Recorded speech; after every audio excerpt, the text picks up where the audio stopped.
Yeah, I guess whenever we're ready, we'll start the run. Let me just get further in the menu. Alright, so can I get a countdown or something? Mm-hmm.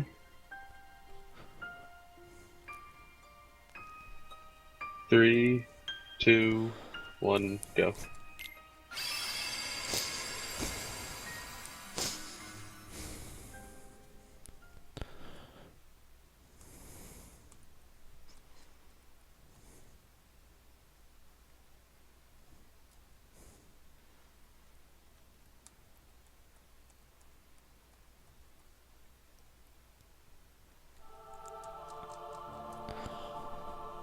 Alright, so first up we're doing Terra's story. There are actually a few differences in the HD version, but we're not going to be touching on that very much in the Terra story because none of them really affect Terra. So this is just going to be pretty normal, just going through the story and hopefully not dying.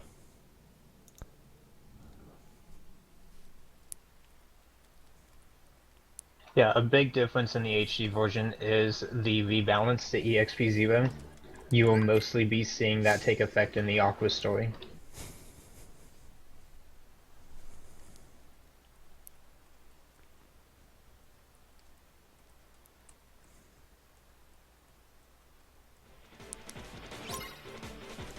Alright, so first up we have the tutorial fight, which is the orbs. You're actually going to see me playing a bit awkwardly in this because I haven't had the ability to change the the config up yet. So for example, my camera and command window are kinda messed up right now. As far as the fight, it's a pretty typical tutorial fight. It takes about like 40 seconds to complete on a good fight.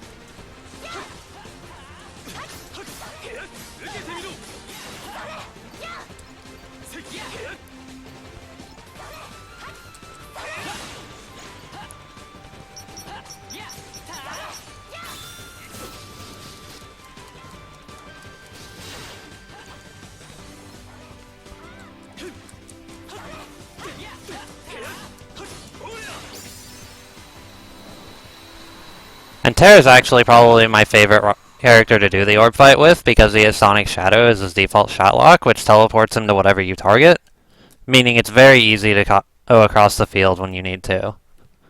The others don't really have that luxury, so they actually take a bit longer.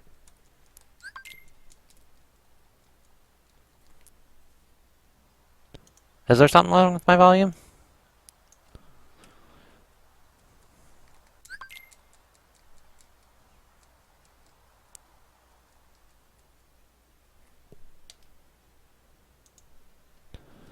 They think your mic is a bit loud, I guess. Is it? Alright, let me... There, tell me how this is. Alright, I'm back. Also, Adam, can you look at the TS chat real quick?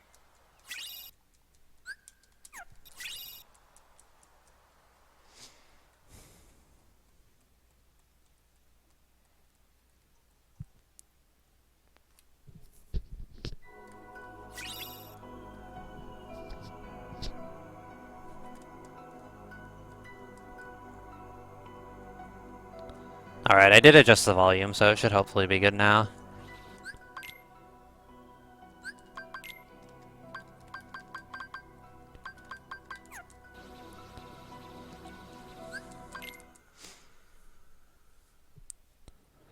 Alright, so for the beginning of Terra's run, one of the things we're really going to be focusing on is gathering D-Link drops for a couple D-Links, because that'll allow us to kill a couple bosses early on in the run quicker.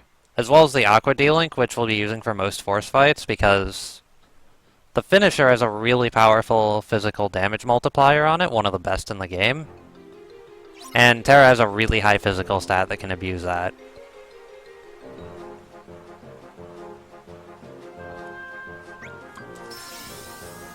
And now we get to one of the major changes to 2.5.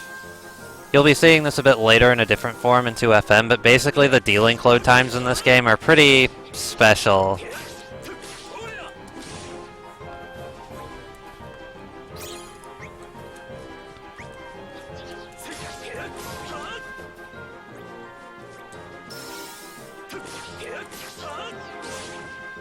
It takes about an average of, I'd say, 8 to 15 seconds to load D-Links every time you haven't used it in a while. They load instantly when you keep them in the console's memory, which is what I just did there. But if it's been a couple screens, then it'll take about 15 seconds or so. Might also explain why you left and re-entered the D-Link. And as for why I left and re-entered the D-Link, basically I'm trying to gather drops for Aqua here to get more abilities for my command deck. You can actually only gain 1 level per time summoning the D-Link, but you have a chance of getting both drops in this fight if you summon her a second time.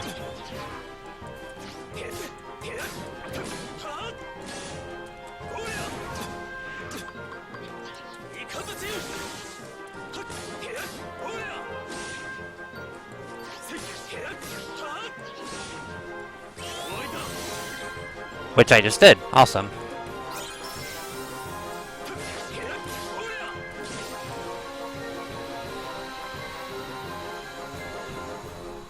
And now that I've got both drops, I can just run straight to Wheelmaster at the end of this world, and we're going to destroy him.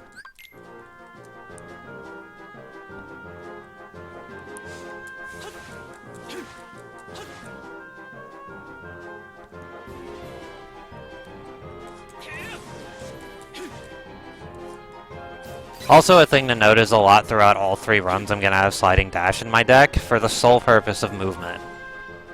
It's not typically useful in combat, but it's really nice for moving around and doing a couple of skips.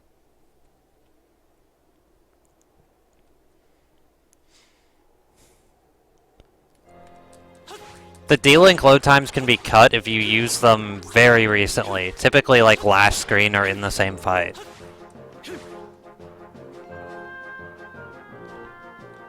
This isn't like the PSP where it keeps stuff in its memory for a complete reset of the game. It only does it for a screen or 2. Like at this point, the Aqua D-Link would have full load times again.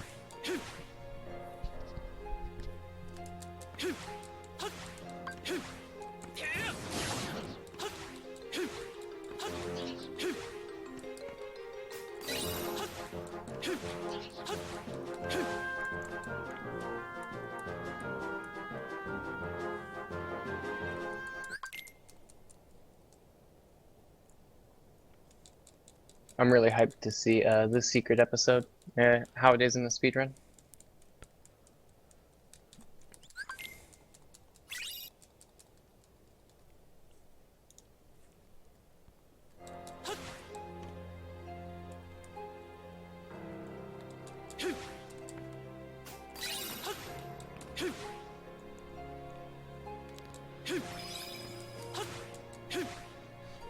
Alright, so what we grabbed there was a sleep chest. We also grabbed a couple things earlier on for the sake of selling them.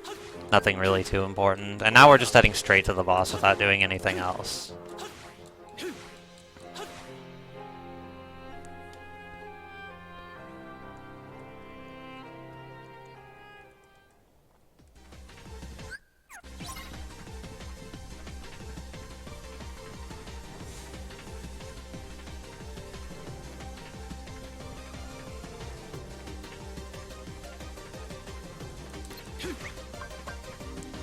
Oh boy, I forgot to fill my D-Link gauge. This is bad.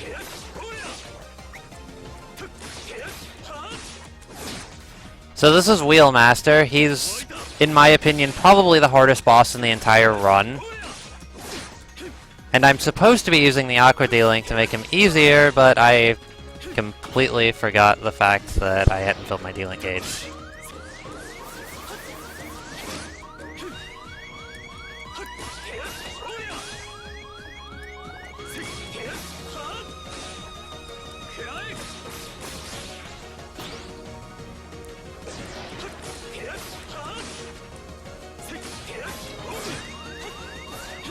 I think it'd actually be quicker to die in this situation. Yeah, dying does refill it, I'm pretty sure. Oh, it refills it. Does. I just wasn't sure if I could maybe just go without it, but no. But yeah, Wheelmaster is probably the hardest fight in the game as far as the All Stories run is concerned, because you have nothing to work with. And in particular, his DM, which is the charge attack he'll do later on, likes to two-shot you on critical. And there's not really much you can do to avoid it, because if he runs behind you while you're guarding, then you die.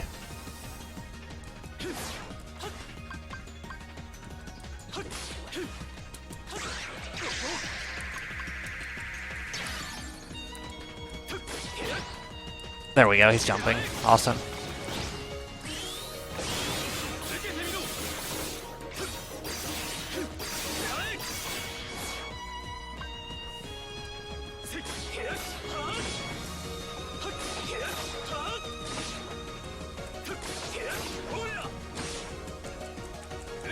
That was a death abuse, but it was an unintentional one because I forgot to refill my D-Link gauge.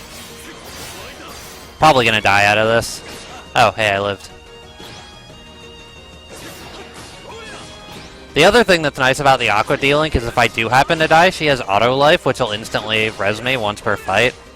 Which gives me a chance of not dying when he kills me.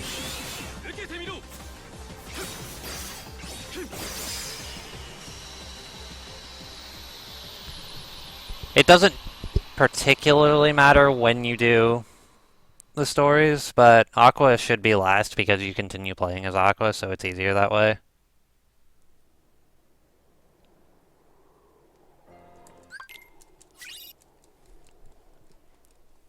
And I just like doing Terra first to get it out of the way. Because Terra is pretty much the biggest reset point of the entire All Stories run, and it just flows really nicely having Ven in the middle, because he's like the medium between just playing the game normally, which Terra does, and abusing 2.5, which Aqua does.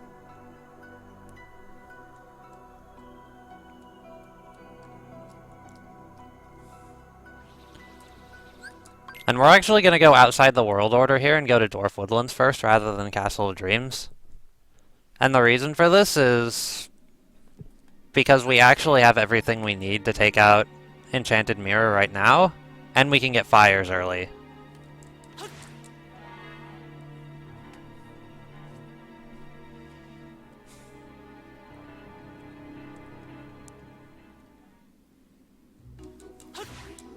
Also, something that people who have seen the 2.5 speedrun of KH2 often bring up is why you don't pause before the D-Link loads. If you want to explain that. Oh yeah, with every sort of form loading in this game, they already pause the game for you. That's including enemy movement, timers, anything that happens to be going on. So when I'm loading D-Links, it doesn't matter if I pause buffer it or not. Also, I'm killing these couple chests so that I can get a bit more money, because that'll allow me to buy some stuff early on that'll make the mid-game way easier.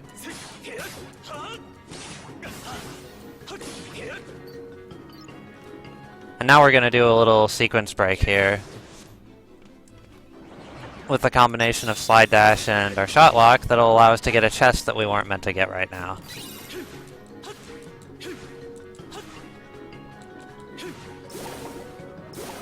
And that chest contains Flame Salvo, which is a very powerful shot lock that we'll be using at the end of the game.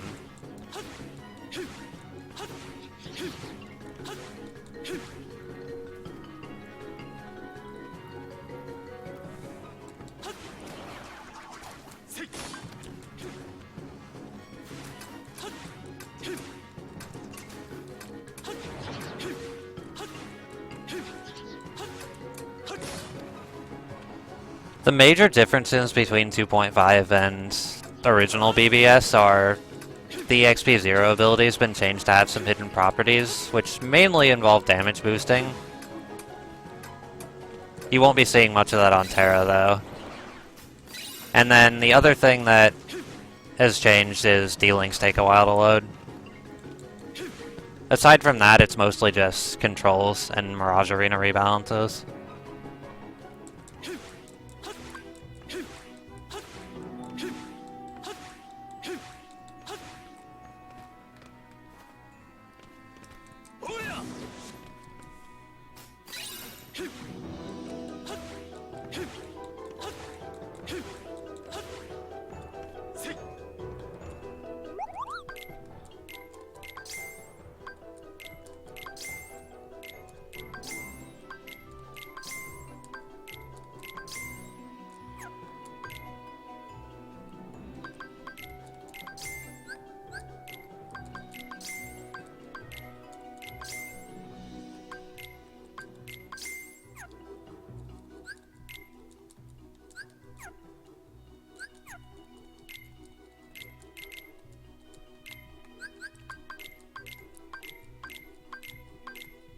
Terra's story does actually feature the Mirage Arena because of an ability that you need to get from it. Yeah, we will actually be going to the Mirage Arena later on. However, you won't be doing stuff in the Mirage Arena that most people would expect. Because, unfortunately, actually fighting stuff, though, isn't the quickest way to get medals in this run. Yeah, we're a bit underleveled throughout this run, which we're going to the Mirage Arena to fix, but that means we can't really fight anything there.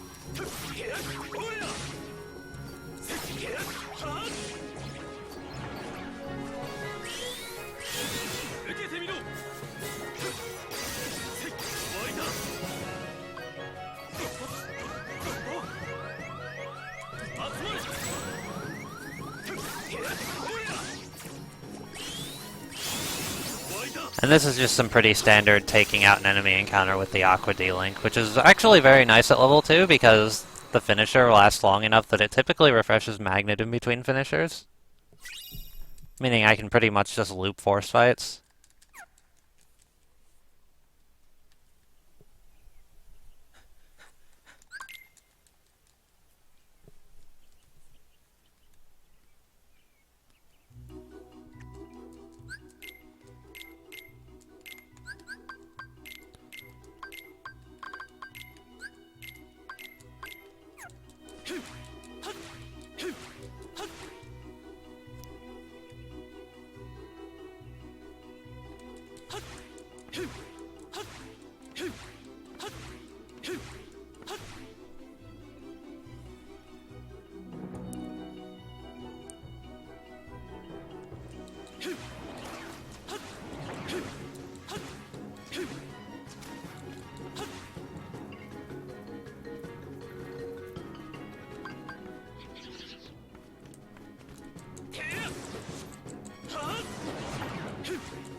Alright, so now we're heading into the Magic Mirror fight. This fight is something special. This is one of a few fights in BBS that is very reliant on RNG. And very reliant on me hitting him immediately after all his attacks.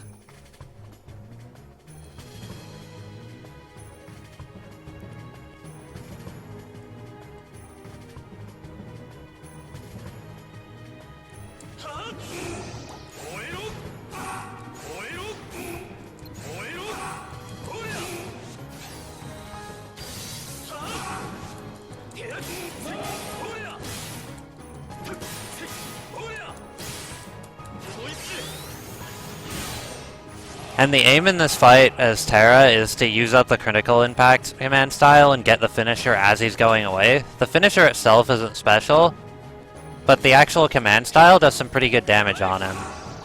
So I like to make sure I get as much out of that as possible between phases.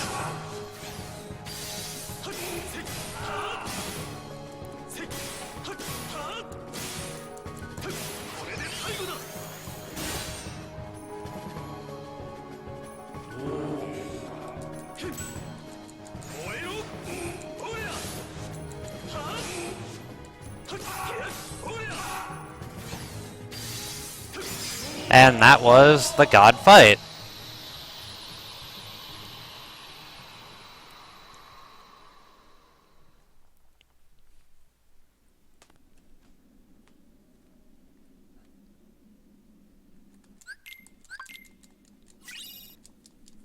Dude, nice fight. Yeah, that was really good. I can't believe that just happened. Marathon luck, dude. And yeah, Fatal Mode is the Japanese name for critical impact. There's a few name changes between command styles in this. Namely, Terra, Aqua, and Ven start with Magic Wish, or Critical Impact, and Speed Rave. You had that right the other way. Fatal mode. Oh, Fatal Mode. Yeah, you're naming off the Japanese names.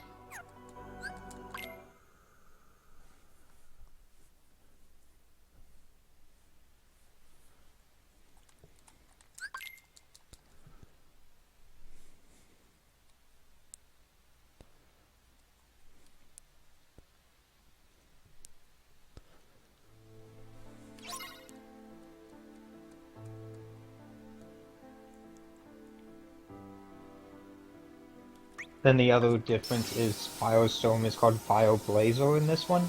Yes.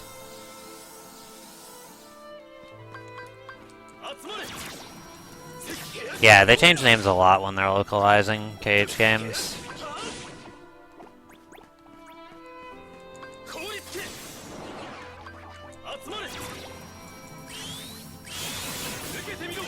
Also, yeah, since these forced fights are really standard just using Aqua D-Link, let me just use this moment to give a shout out to Liquid who did this run before me. Very, very good KH2 runner. Worked for a long time to get his record, and I'm very happy he finally got it. If you haven't given him a follow, you should.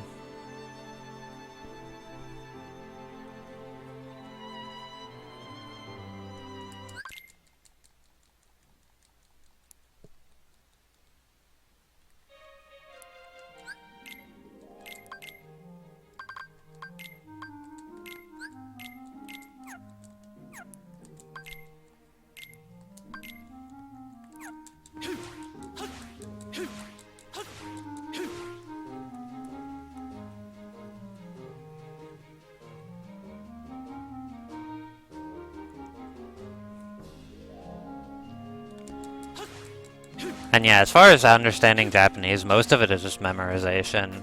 A couple of us in the community actually do know how to read it, though that doesn't really give us much of an advantage because, as you can see, I'm perfectly just as capable of forgetting menus as I am in English games, so...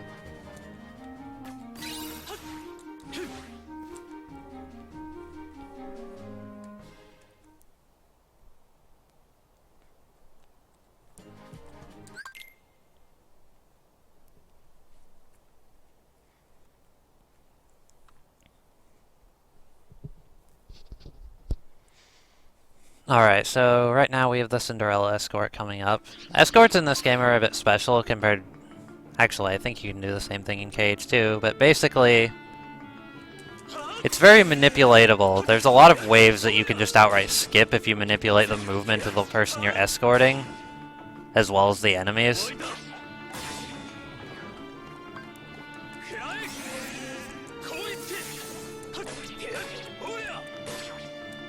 And I'll be doing a pretty major skip later that skips about, I want to say 2/3 of the second part of this escort, if I can get it. And a lot of it has to do with keeping waves alive. Like, for example, I kept that soldier lack there behind, so enemies aren't spawning as frequently in this hallway.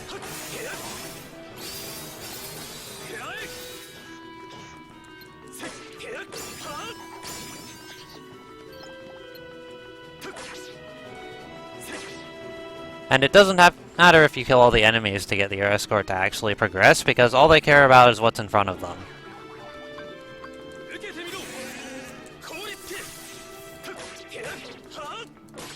Yeah, the most manipulatable escort is Aqua's by far then.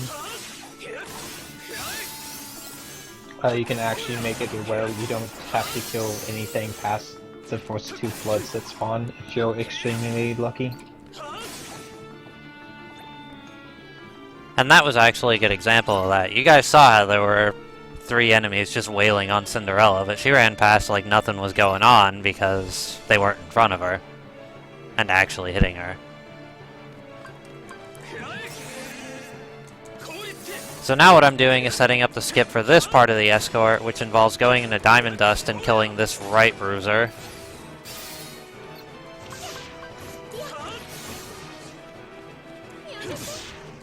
It looks like Cinderella chose the wrong path. Yeah. That's unfortunate. Normally she's supposed to run past that.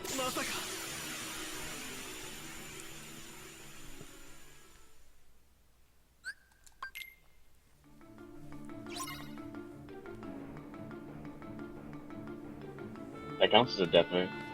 That counts as that's never happened before. Because it's never happened before. Okay. This is what's actually supposed to happen.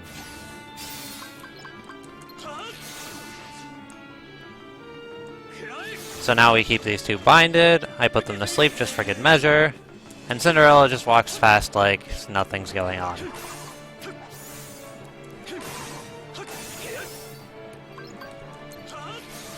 And bind is a really convenient spell since you can snipe pretty much anything from anywhere.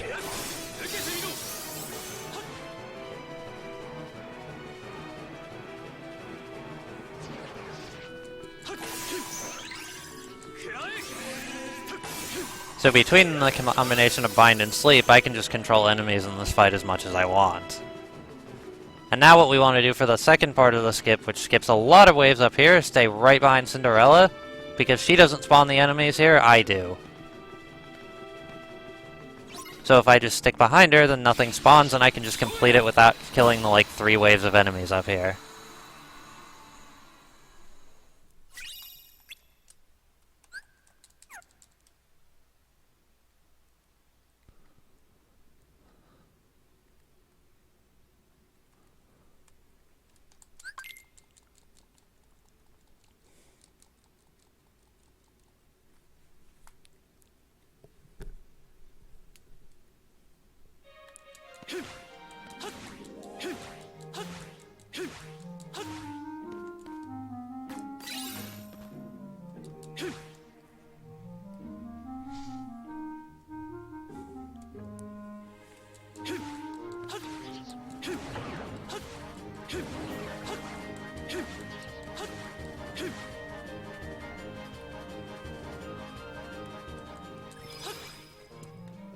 Also, Silver, just let me know whenever you want me to read like donations and incentives and all that fun stuff. Oh yeah, any downtime, just not right now though, because I'm about to fight a boss. Yeah, Tara's, you gotta focus. It gives me time to go make myself a cup of coffee, so I'll be right back.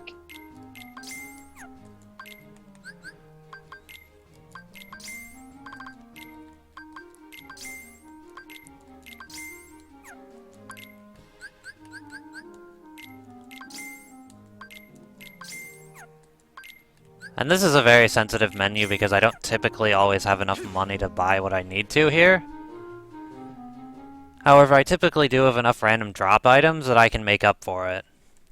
So in that case, I did need to sell an extra high potion and potion, but I was able to get everything I needed there.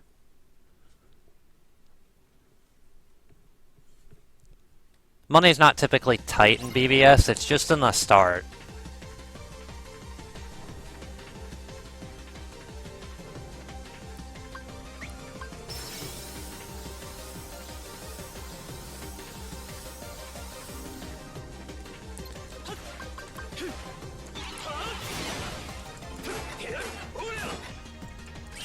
Since this has come up a couple times, so you can read some Japanese, correct? Yes, I can read katakana, which is most of the commands in this game. Alright, so for Symphony Master here, what we do is we lay out a mind square at the start of the fight to do some heavy damage to the main body, and at the same time fill our command gauge to almost instantaneously full. Ooh, they don't like me right now.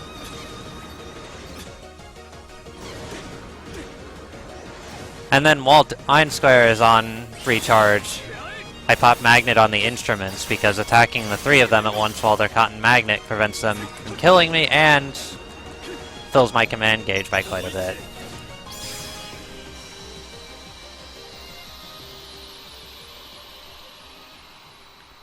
So I pretty much just alternate that until Symphony Master dies.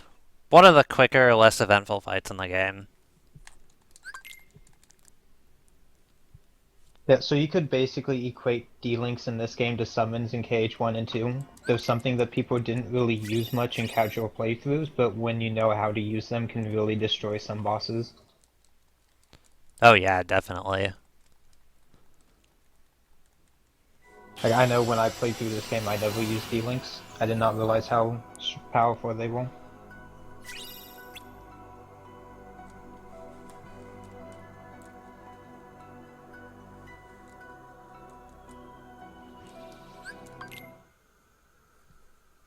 Are you back yet? Because I feel like this would be a good time for donations. Yeah, we got a bit of town time before Radiant Garden, and that's where Terra's story really starts heating up.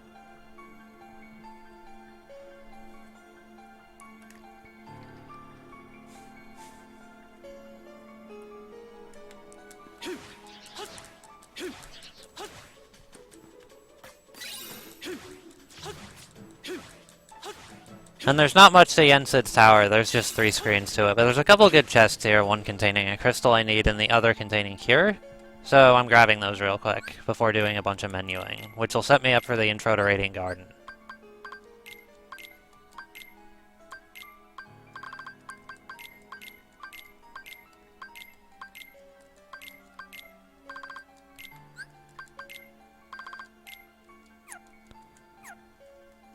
So what I'm doing is I'm adjusting my abilities, and I'm also changing the Aqua D-Link back to level 1 so that I can have the level 1 finisher back. Because at this point I'm done using her on bosses, so the level 1 finisher kills stuff quicker rather than makes me teleport around and focus on one target.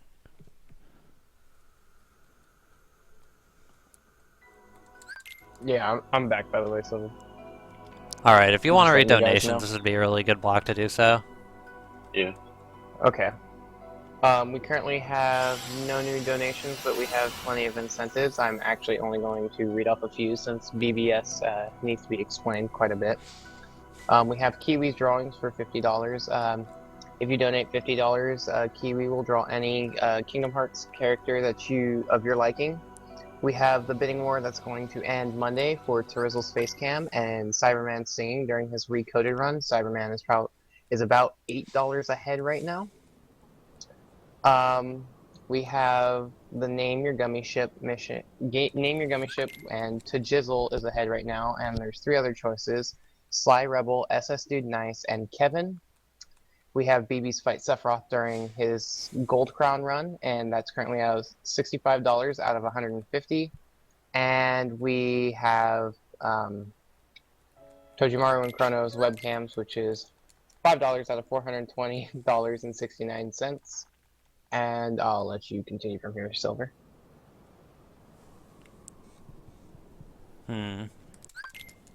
Alright, well right now we're just kind of going through the story. We actually don't have much going on until we get to Trinity Armor here in a bit.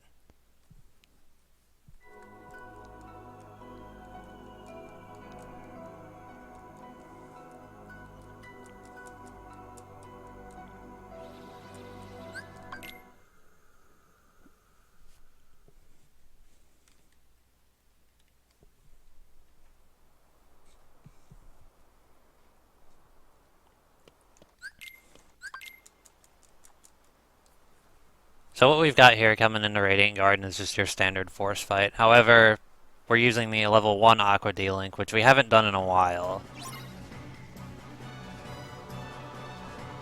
Because it basically creates that vertical pillar of pearls, which just kind of instantly kills stuff due to having one of the highest damage multipliers in the game. And while the level 2 finisher is nice, it typically likes to focus on one target, so you don't get as many kills out of it.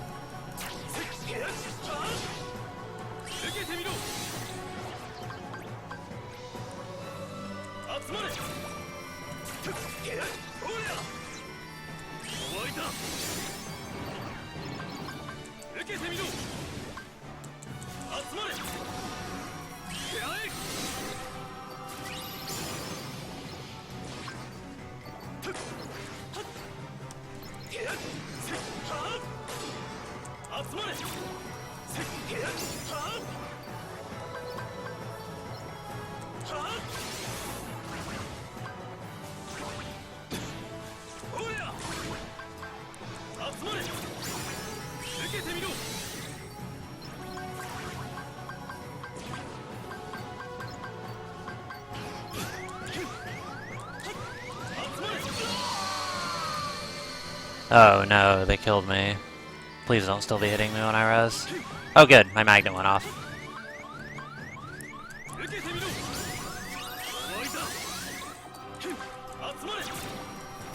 So yeah, that right there is one of Aqua's abilities, Auto Life. Basically when you die when you have the Aqua D-Link up, once per fight, you instantly res.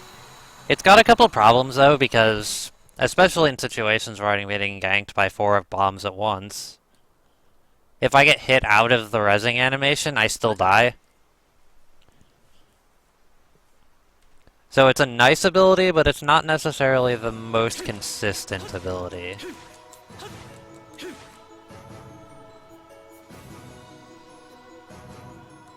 So that ability is kind of like Mickey in KH2. Like, when you get revived from Mickey, you don't actually have any invincibility frames. So you can just get killed again instantly.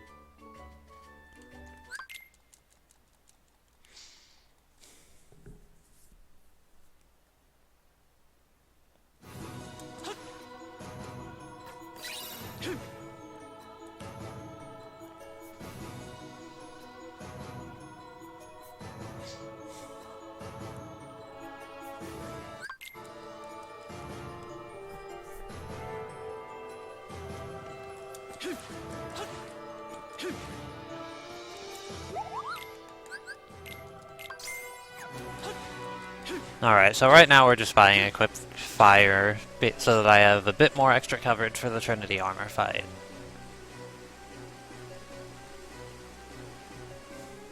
Because we're going to be doing a lot of melding shortly, and that's going to get rid of every one of my fires I have currently.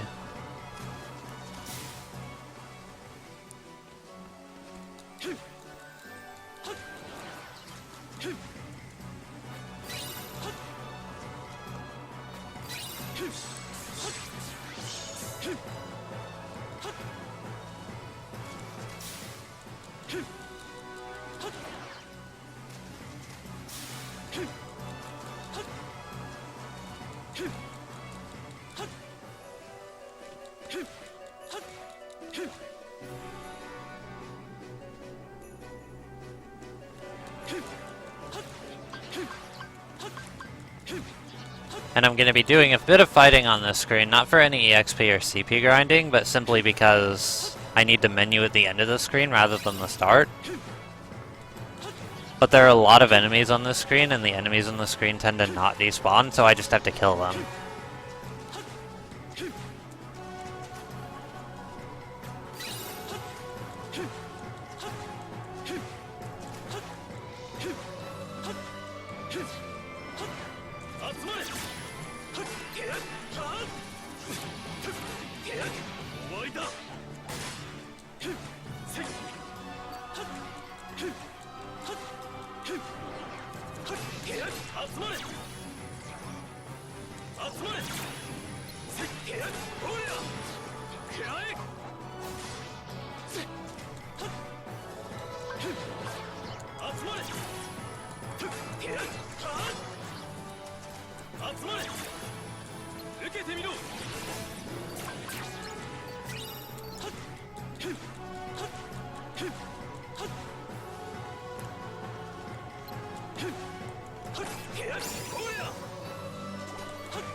Alright, so now that we've killed the enemies here and can menu, I'm going to be doing a lot of menuing in hopefully a short amount of time.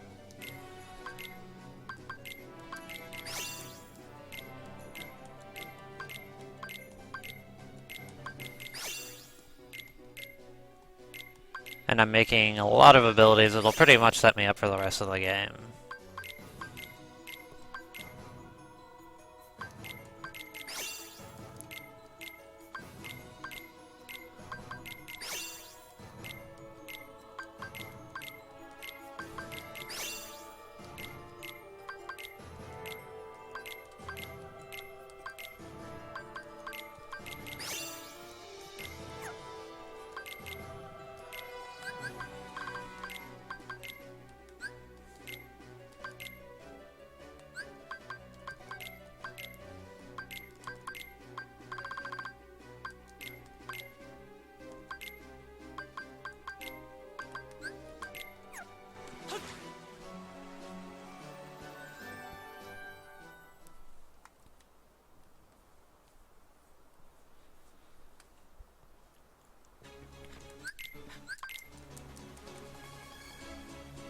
And now we have our first fight with Trinity Armor. It's a pretty train wreck fight.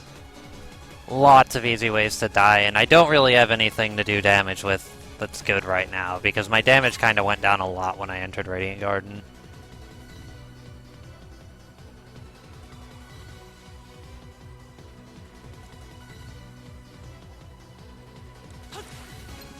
So a lot of my damage is actually going to come from Terra and Vent. I mean, Aqua and Vent here, rather. Ooh.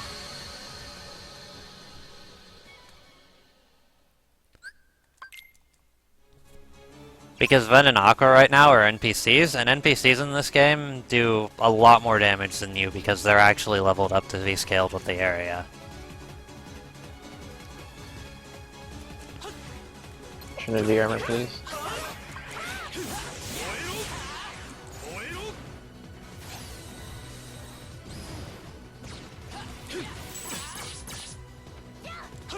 So the important thing about Trinity Armor that I'll be doing on both Terra and Ven is doing that exact sequence of attacking the legs and casting those two fires, so that I can go into Fire Blazer right away and then immediately get out before he actually does attacks.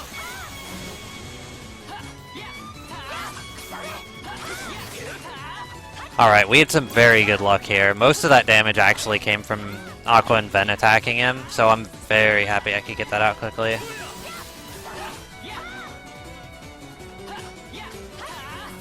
And when Trinity Armor goes well, it's actually a very nice fight because you know exactly what he's going to do at all times.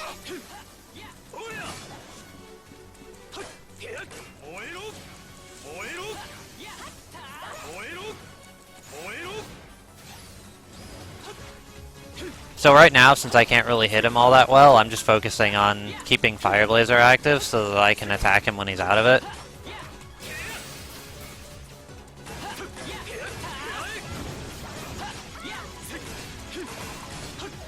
Very nice damage.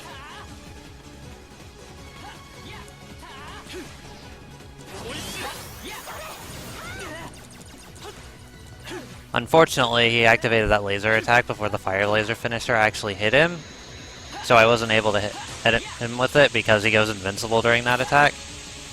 And right now I'm just kind of standing without locking onto him because Terra's a bit different than the other two characters when he casts magic, which is what I would normally do in this phase, in that he takes a step back every time he casts magic. The other two characters don't do this, and Terra taking a step back means he will step into the laser and die.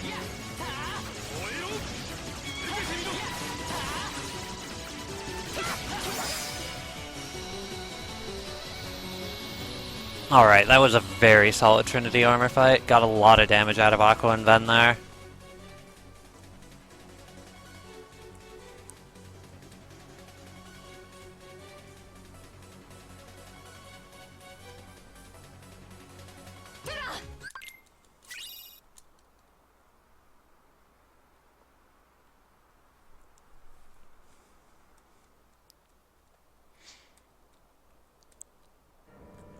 Yeah, it's pretty painful. It actually took us a while to realize why I was constantly dying to that laser by casting magic under him. At first I thought it was just the angle I was standing at, but no. By the way, do you have a safety save for Aqua's deep space? I'll be making one. Okay.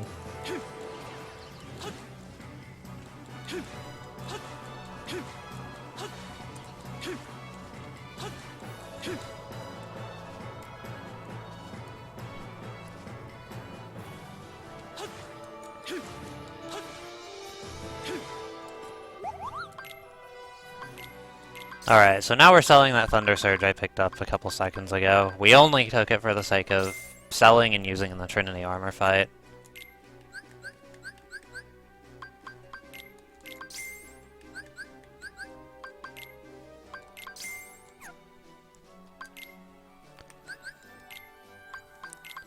And we're buying a couple Ignites, or well, an Ignite, and a couple Fires. And then we want to make sure we have these 3 Ignites on right now, because we're going to be fighting a boss that's susceptible to Ignite, and we can very much not consistently damage. I'm also putting on the ability Restore Guard, which will restore health every time I guard.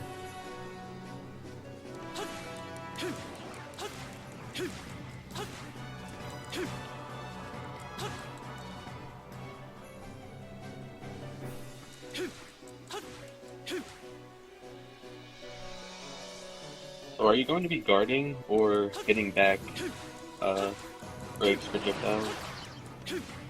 I'm going to be guarding because I actually have a consistent setup for that.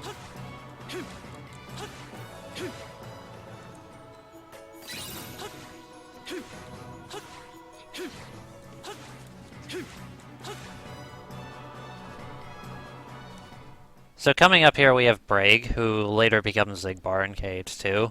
And he fights pretty much the same way, in that he opens with that first person sequence and then hangs in the air and fires bullets at you. He's a bit special in this one though. The main issue that most people may notice right off the bat is that he can randomly break through your guard with his first person bullets. And there's no RCs to just instantly snipe him. Like that.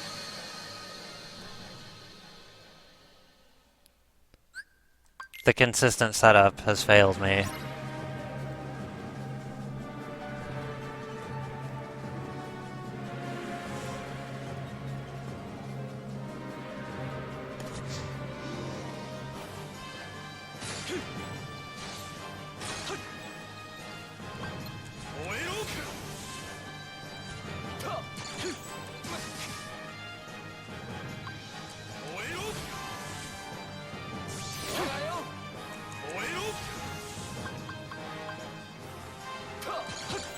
So now we're just going to burn him to death and reflect his shots back at him.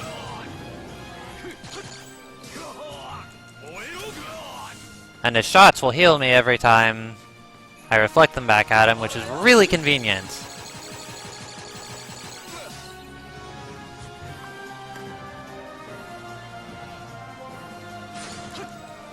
So as I was saying before that death earlier, there's actually a consistent setup for guarding and not getting broken through with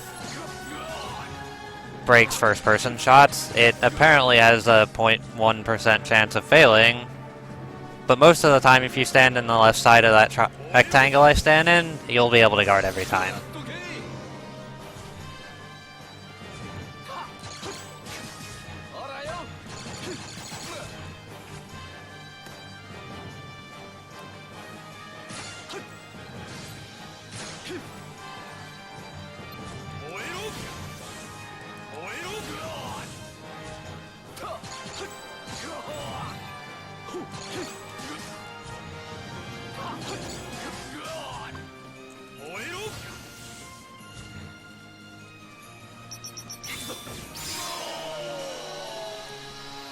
And that was Braig.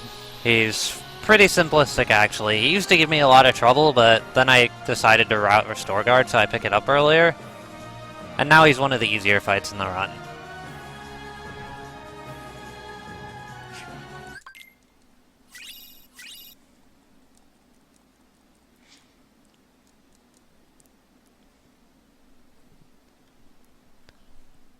And yes, this is Birth by Sleep Final Mix. Unlike KH2 Final Mix, this doesn't include many noticeable balance changes from what I understand.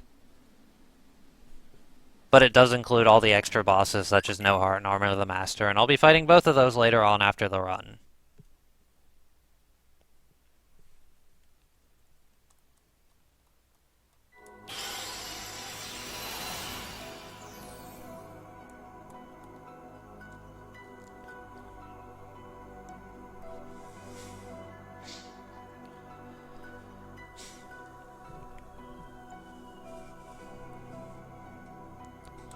And now that we've survived through the gauntlet that is Radiant Garden, we're actually going to take a break from playing the game for a bit, before heading into the next Ring of Worlds.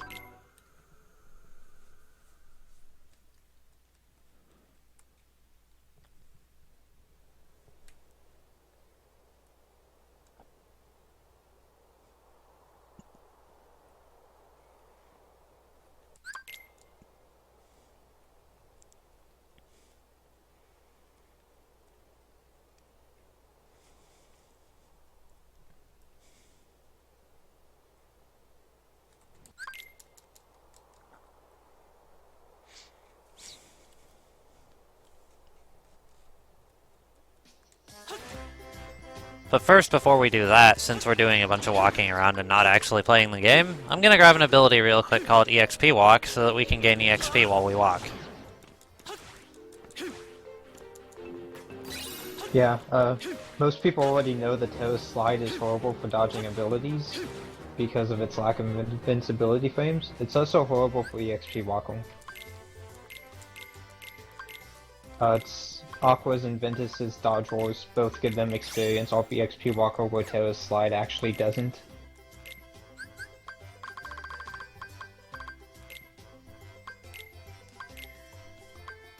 However, it's still useful because even though it's called EXP Walker, you still gain experience from basically everything you do, such as attacking or using abilities.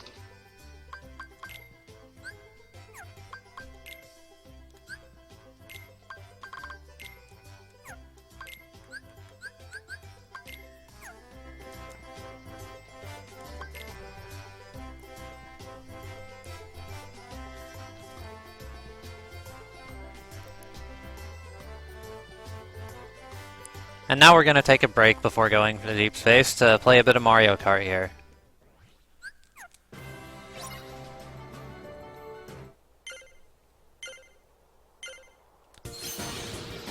So this is a pretty standard track overall. There's one shortcut later on that you actually want to make sure you take every lap because it does put you in first place pretty much every time you take it. And the other thing to note is that laps 1 to 4 out of this 5-lap race actually don't matter, because the AIs actually rubber band to be exactly where you are. So if you're doing horribly, they'll typically be around you.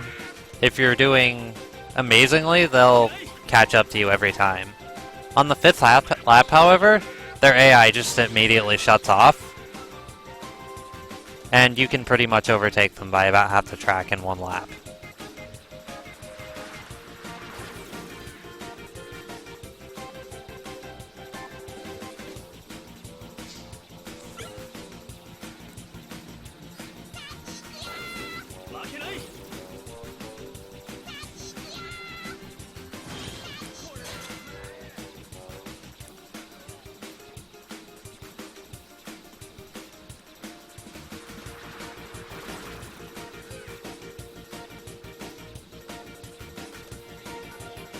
So yeah, if we have any donations to read, or if anyone wants to ask questions, there's going to be a bit of downtime here, and it's pretty easy and ingrained into my muscle memory, so... We still currently do not have any new donations. We will go over quick incentives. We still have the bid war, like I said in chat, between TehRizzle's face cam. Nobody has ever seen Rizz's face. Come on, guys, we gotta We get gotta that Riz bring face up. cam. Riz must win. Not Riz just must members of the community, nobody in his family, none of his friends. Nobody has Nobody. seen Riz's face before. And then the Ah, other side is singing Sutherland during. that's not good. Oh. Oh, Oh no. no, that never happens. Oh my. Pete, Did you get double hit by the last tornado? He I did. got Yeah, double he hit by that last tornado and lost to Pete on the last lap. That's amazing. This Double hit. marathon luck.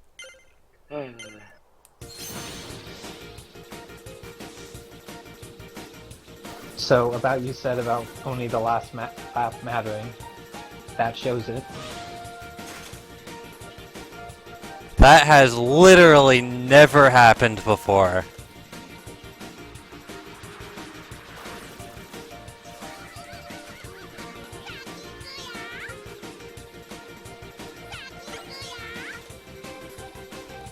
That was amazing. Yeah, that was something else. Spent those entire first 4.5 laps, nobody attacking, seeing nobody, nothing of significance happened. And then that.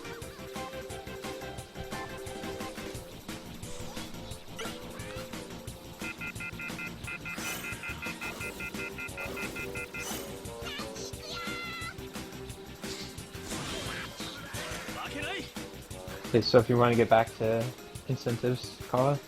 Oh, right, we were talking about those. So, Briz Facecam, nobody in the world has ever seen him before, and you guys should totally donate. Yeah. Right now, Singing Cyberman is winning by $8. We gotta have Riz's face cam step up its game because Cyberman will sing, Cyberman 6.5 I should say, will sing during his Kingdom Hearts Recoded run. And we've got more incentives that I think you guys will enjoy. A bidding war to name the gummy ship in the next run after this one for the 1.5 cutscene percent race. Right now, the 4 names are Sly Rebel, SS Dude Nice, Kevin, and TehRizzle. Right now, TehRizzle is ahead by $1 on Sly Rebel and Kevin. We also have another one for Saiyanz KH 1.5 All Worlds, where you can donate to name pick between 2 names, Orange Joe and Tony Abbott. Right now, Tony Abbott is winning by $4.82, and later on, after the KH 1.5 cutscene percent, BB is going to be doing his KH2 FM Gold Crown run, and he has a donation incentive to fight Sephiroth, and it's $65 out of $150 at the moment. So which means we only have about $70 to raise for him to bring that up. And then we have the bidding war for Adam right now for Kingdom Hearts Dream Drop Distance to fight level 1 Young Master Xehanort or level 1 Julius, and level 1 Young Master Xehanort is ahead by $15 and level 1 Julius has 0. And we also have one more donation incentive for level 99 data organization race, is what I believe it is. We currently have 0 out of $100 for it, but it's very interesting, it's very fast, and it's probably one of the quickest, and I find it hilarious after watching an original data.org level 1 run, just how quick it goes by. And yeah, that first round of Rumble Racing is not optional. You are required to do it as part of the story. This, however, is optional, but we're doing it to grab a command that will allow us to fix our problem of being underleveled. That's also the only time you're required to come in first place in Rumble Racing outside of getting that one Keyblade, correct? Yes. Though I will be coming in first place in this race, because if I don't, then I will not get enough medals. Because doing a 6th lap on this course and coming in first place gives me exactly 2 more medals than I need for the ability. Yeah, so someone asked earlier if you'd be doing Raj Arena. The answer is yes, but it's more Kingdom Hearts.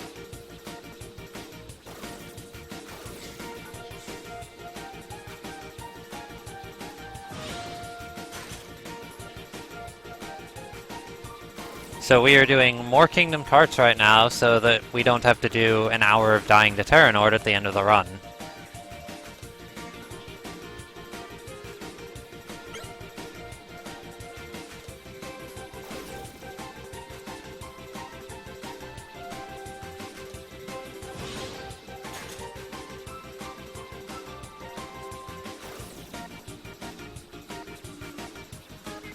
Also, Silver, is this the first time that anybody's ever attempted all stories on Birth by Sleep Final Mix? I've done On several runs Critical. of it, actually. Oh.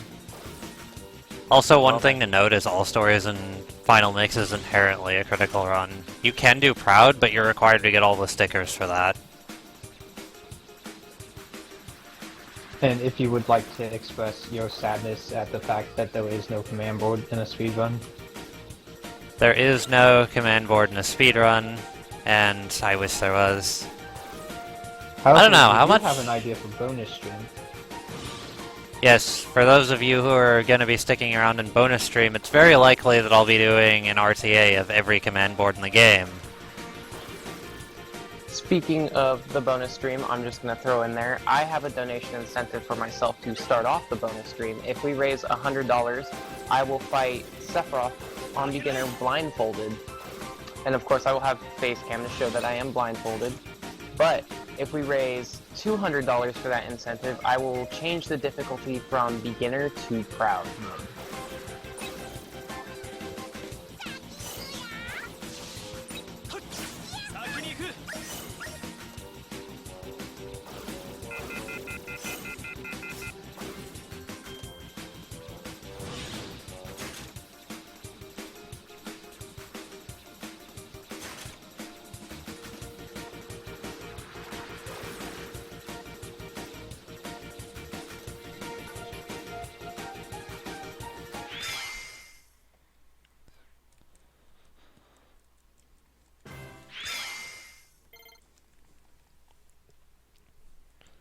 Alright, and now we should have gotten 102 medals exactly from that race, which will allow me to buy Victory Pose at this Moogle here for 100 medals.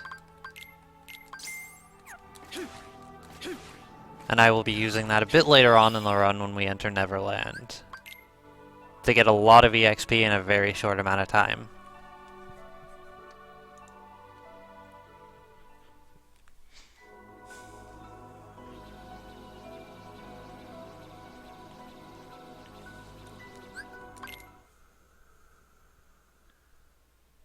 For now, however, we have to deal with being underleveled, and this is a bit of one of the slower parts of the run because we can't actually deal consistent damage in this ring due to the fact that BBS, as the story progresses, puts up a bunch of level gates, and if you're not past a particular level, then you do little damage.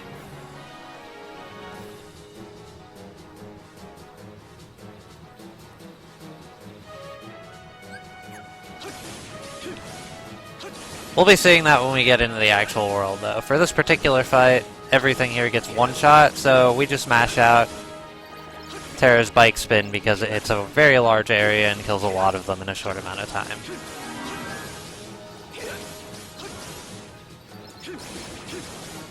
All three characters actually have a bike minigame like this in Deep Space. Terra's isn't that much of an issue, the other two, not so much. Also, something interesting with those minigames is that in the original Japanese version of Birth by Sleep, those minigames would give you EXP, and in this version it does not. Actually, a bit of an unfortunate change.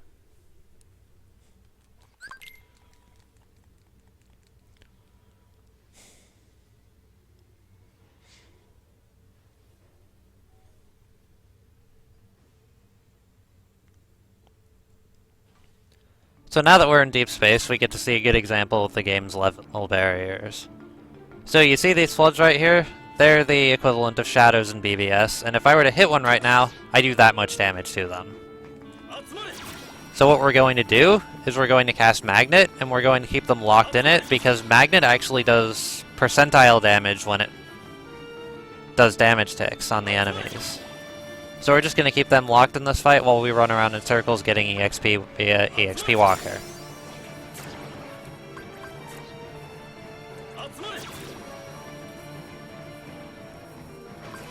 So the reason why Silver is choosing to do Deep Space before Olympus Coliseum is because in OC there are timed fights, and you are currently not high enough level to do those fights quickly enough in the time limit the game gives you.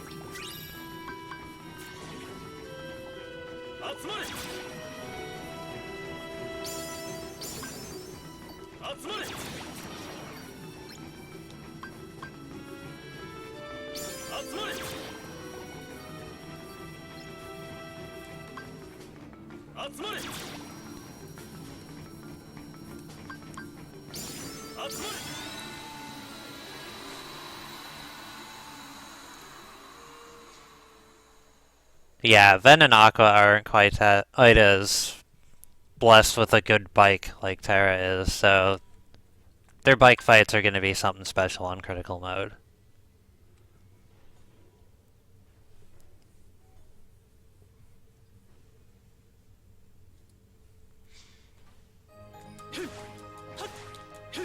We don't have any more forced fights in this world, though, so we're pretty much just going to be running through until we get to the boss, doing a couple menus, and that's about it.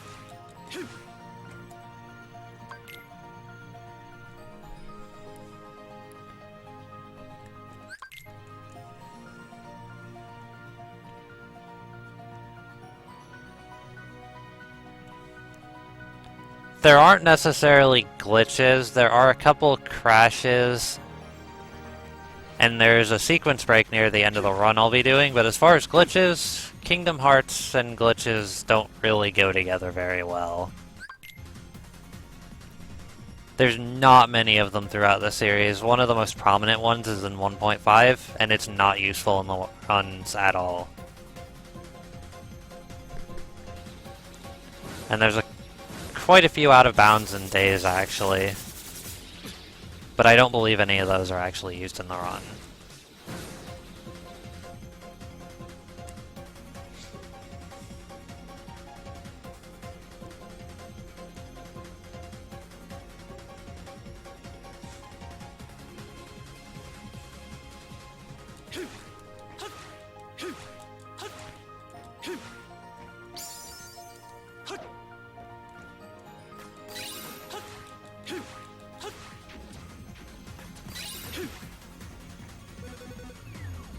Alright, so something to note about this room is there's turrets above this console. They hurt. This room doesn't typically kill me, but it is a very good chance of doing so.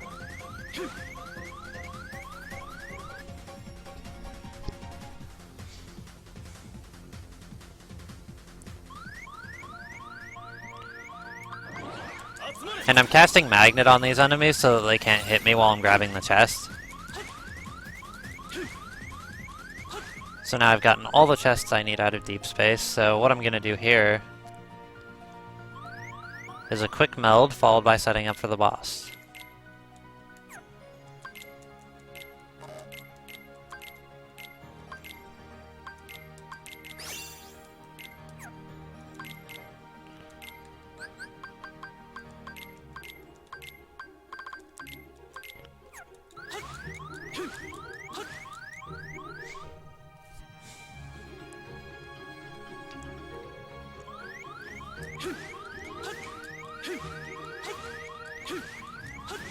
And now we have Experiment 221, aka Sparky, aka Pikachu, aka Death.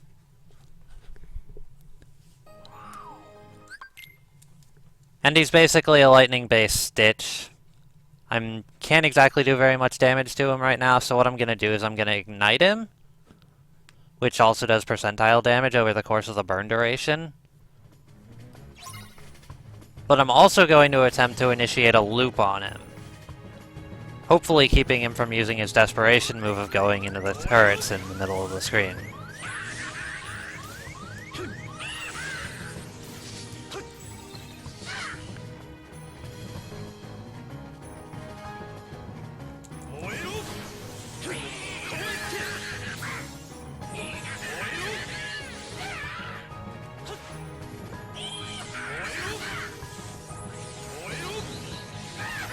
Yeah, so the loop Sil was talking about is whenever 221 starts to use his circular electric field around him, you can interrupt him, and if he gets interrupted, he tries to cast it again immediately afterwards.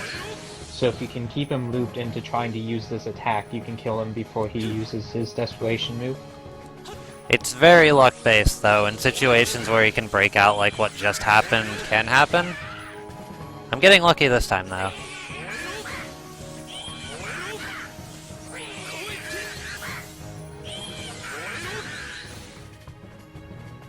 The important thing, and the reason this is actually not working as well as it should, is because you need to give the projectiles time to actually hit him while he's doing the attack. And he's been breaking out because those fires have been hitting him a bit too late, because they actually take time to fly over to him. So unfortunately, we weren't able to skip this DM. We can just dodge it by running around, the problem is it's just slower.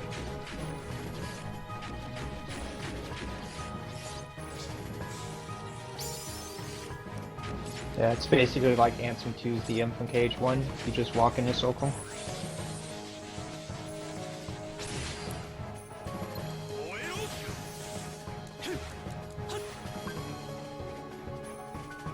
You also notice that we just gained a level during this fight. That is the XP Walker at will.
Alright, so now we go on to Olympus Coliseum, which on Terra has a tournament with time fights. And now that we've gotten a few levels in deep space, we should hopefully be able to take them on a bit better.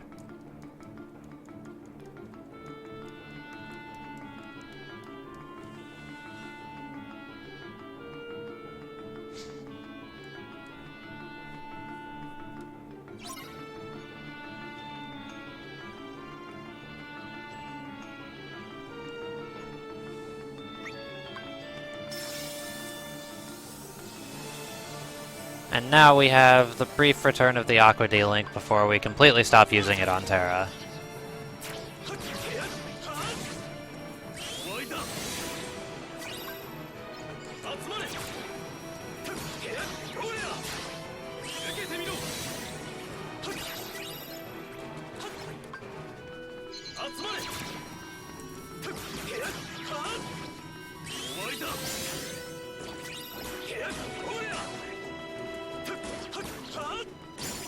Note that we do a bit more damage to enemies than we did in deep space because we're higher leveled up and I have a better Keyblade on.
Alright, and coming up we have the tournament of this game. You can't manually enter tournaments in OC in this game, and only 2 characters can actually enter them. Because we have the Mirage Arena taking place of OC in this game. But what we have here is a 10-round timed fight tournament. Basically, each individual round has its own timer and own set of enemies, and we have to kill them before that timer runs out or start all over.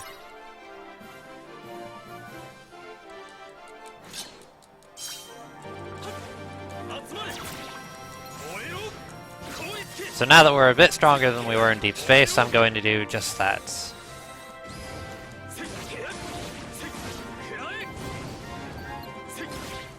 And both Terra and Aqua actually do these. Aqua's is actually way easier than Terra's. Terra's has some pretty tight timers throughout it. And just generally more enemies. Like, for example, in Aqua's version of this tournament, there's only a bruiser in this round.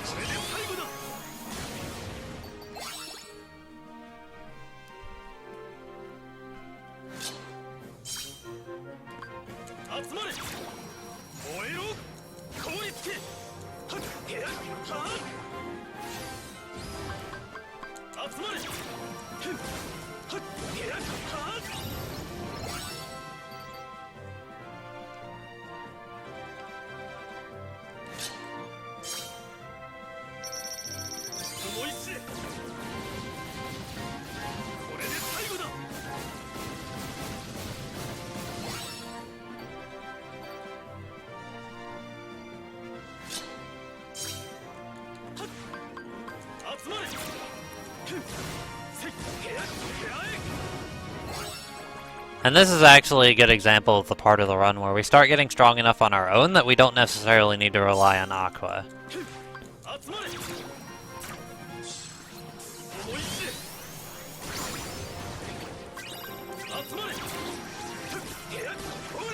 I'll sometimes summon Aqua in this tournament if I'm worried, but it's typically not necessary. Also, what you just saw, that D-Link loading animation, is what happens when commands are still loading and you try to use them.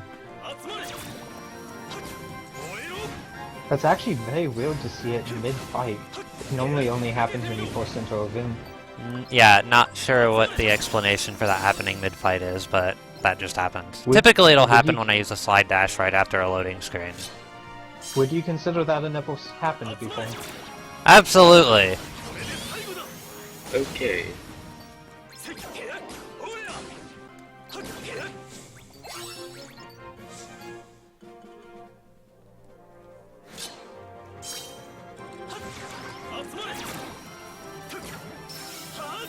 It happened again! Well, now it's happened before.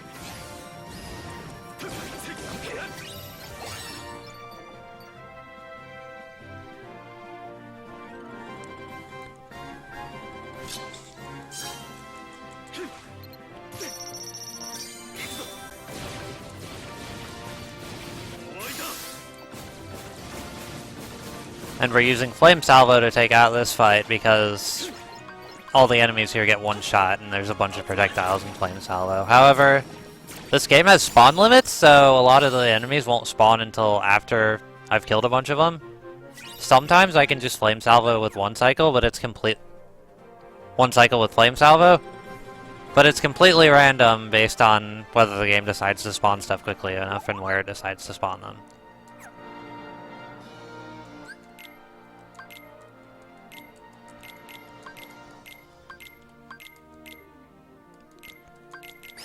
Ooh, I don't have a fleeting crystal, that's interesting. That doesn't impact the run at all, but interesting. And now we're throwing on our ignites.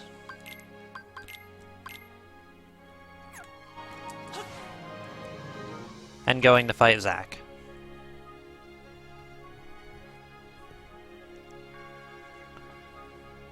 And Zack is a very interesting fight. The first fight is actually probably the harder one, despite people remembering his Omnislash in the second one, making it the harder one. Simply because the first fight is really random.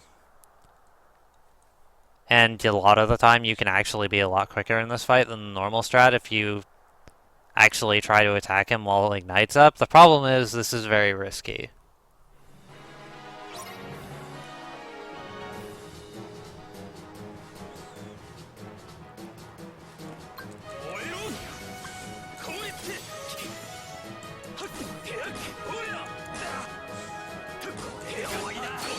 And that's why.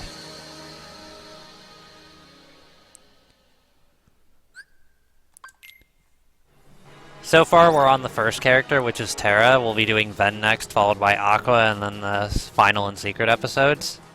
However, Terra is the longest run out of the three by a pretty large margin. So the other runs won't be as long as this, because they don't victory pose grind or any of that. And victory pose grinding is something we'll go into once we finish fighting Zack here. Yeah, it's unfortunate we haven't found anything on Terra that is broken with EXP 0 like we have with the other two. That would be useful in the final boss fights.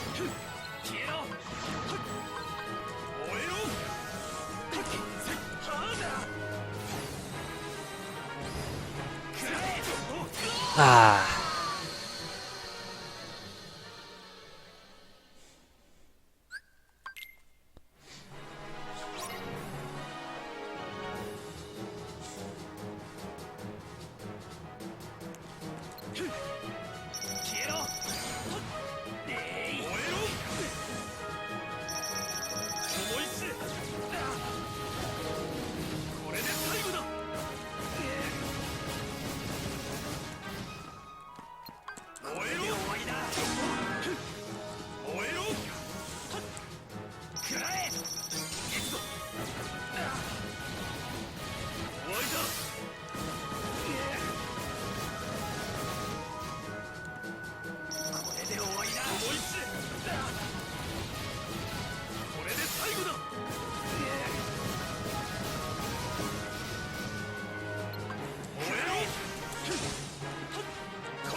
Alright, so that's Zac Phase 1, and we're pretty much going to do the same thing as Zac Phase 1 for Phase 2. It's this is a lot more input heavy.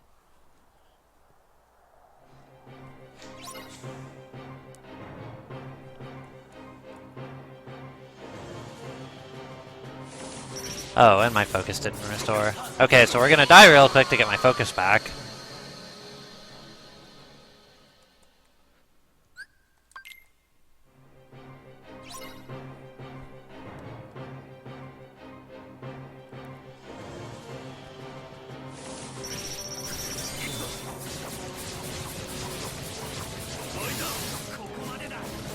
And since there's no real way to dodge Zac's Omni Slash, we're just gonna kinda Flame Salvo through it.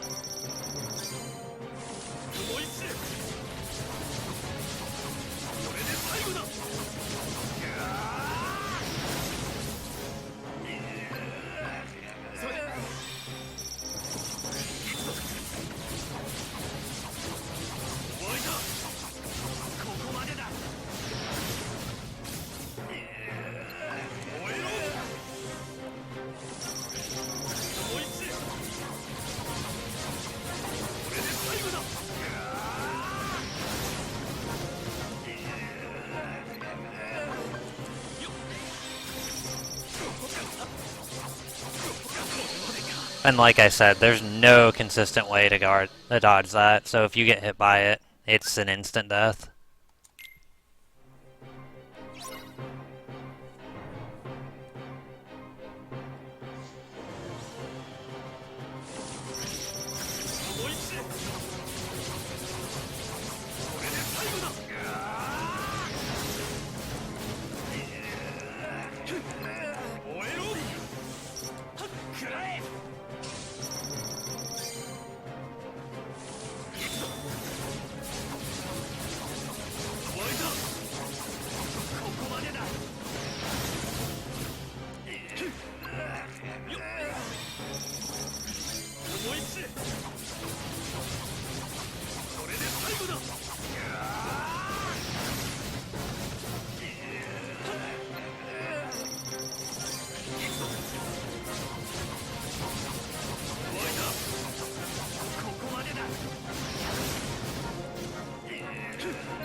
There we go. Like I said, very input heavy fight because you have a very low amount of time to do stuff in between his DMs. And it's very risky trying to keep Ignite up on him while also managing your focus.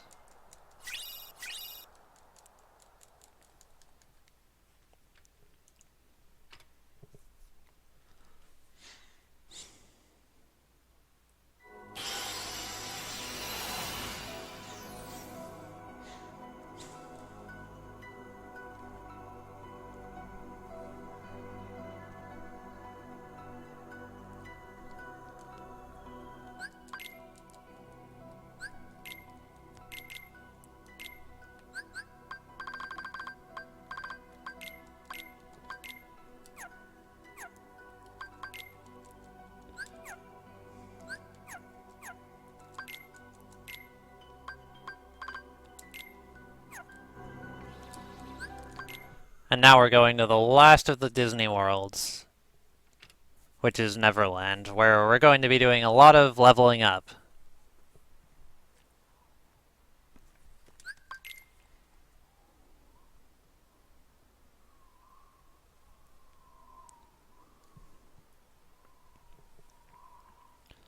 We're doing Ven first and then going into Aqua. I think it's rather fitting because I want to play Aqua last before I play her in the final stories. And because the finale to Ven's story is a very nice opening to everything we'll do in Aqua.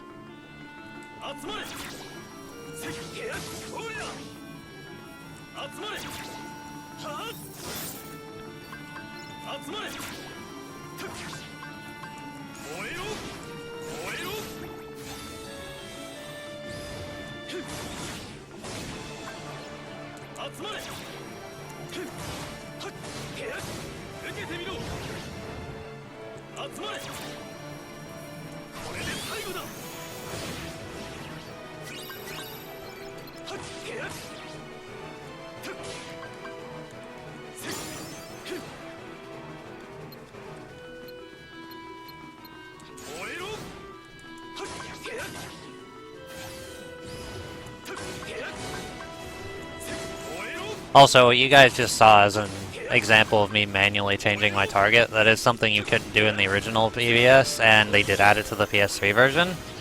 So if you're one of the people who was worried about that, they did actually add that.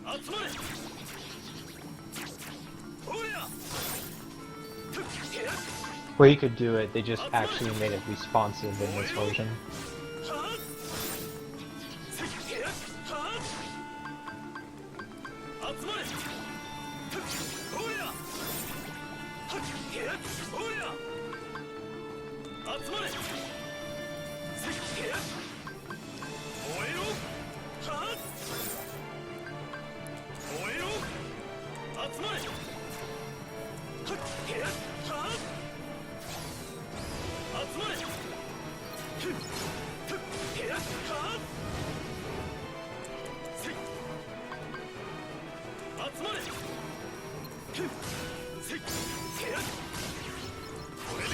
And yeah, Square's story is that they preferred the English voices. My honest thought on why they included English voices in FM is simply because it was content the Japanese hadn't experienced yet.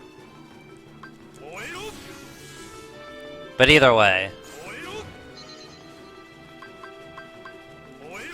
Yes, the original PS2 version of 2FM, and all vinyl mixes for that matter, have English voices, and the re-releases in the .5s have Japanese.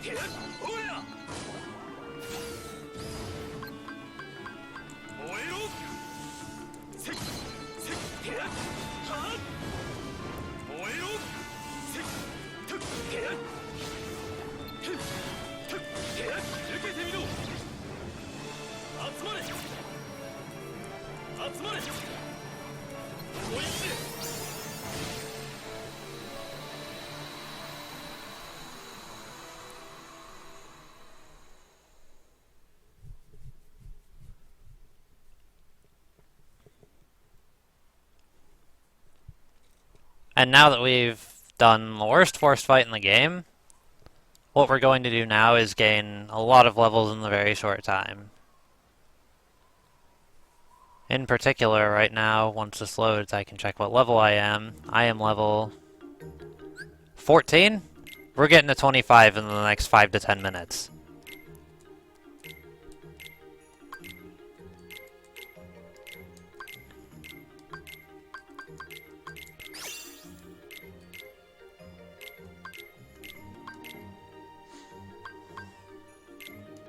Yeah, so if you exclude the final and secret episodes, Tail is the only character that you actually have to level grind on like this.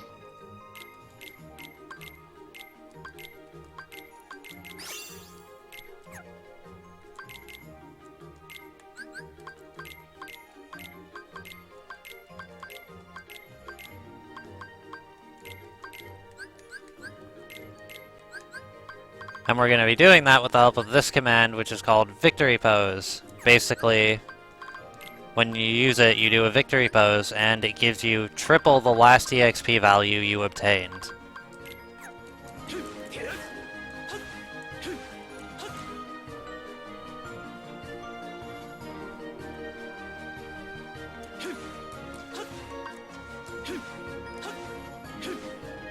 So get ready, guys, you're gonna see some serious stuff here.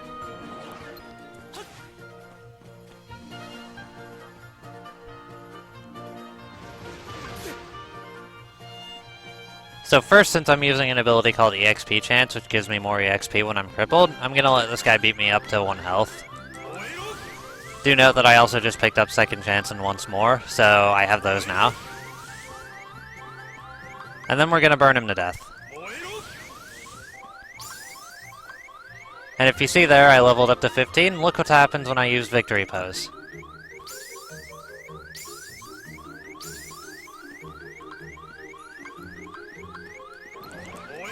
And we're just going to repeat that until we're level 25. Also, Mikito's mentioning this thing about an Ignite exploit. Do you have any idea what he's talking about? I don't. You care to explain, Mikito?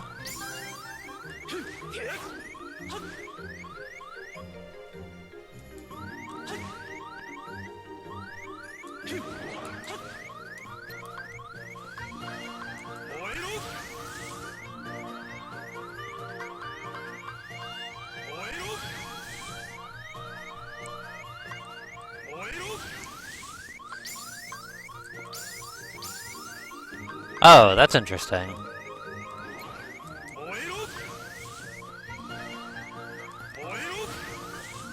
What Victory Pose does is when you use it after getting a kill, it hands you 3x the last EXP value your character obtained. Yeah, so for instance, killing these monkeys give you, what is it, like 70 experience?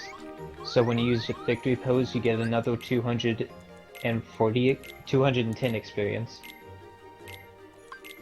So you're essentially quadrupling the amount of experience you're gaining for each of these enemies you kill. And that's also why you turned off the XP walk-on, correct? Yes, because if you used it after killing someone with the XP walk-on, there's a good chance you'd get 4 EXP. Which is not quite helpful. This isn't an exploit at all. This ability is in every version of Birth by Sleep, and you can buy it from the Mirage Arena. That is why Silver was doing the Kingdom Cards earlier to buy it.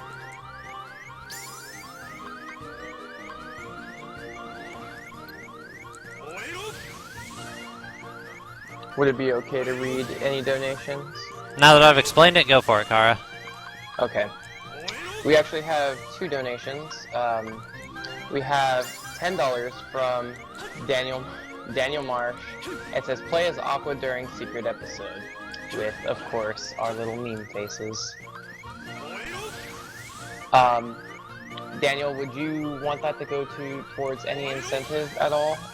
Name a gummy ship, Riz's face cam, Cyber singing. We gotta bring up Riz's face cam, of course. Runner's choice, which I have no idea what you want that to be for, Silver. Riz face cam. Okay, and then we've got Sephiroth for BB, blindfolded Sephiroth, and then of course level 99 Data Org.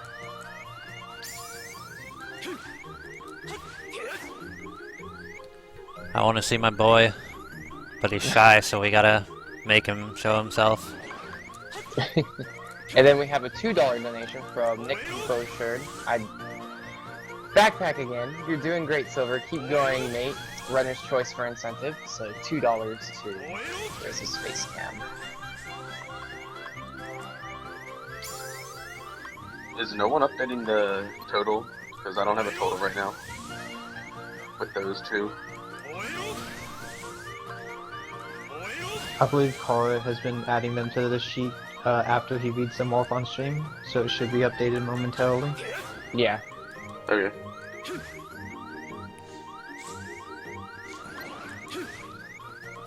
Also, Okay, shoutouts so to we have- Rupa. He's a Japanese runner of BBS. He did the original BBS All Stories for Final Mix on the PSP, and we found a lot of stuff out from analyzing his run. Like this, for instance. Yeah, a lot of KH1 and 2 runners know of Ahi Run. Rupa is basically the Ahi Run for Birth by Sleep.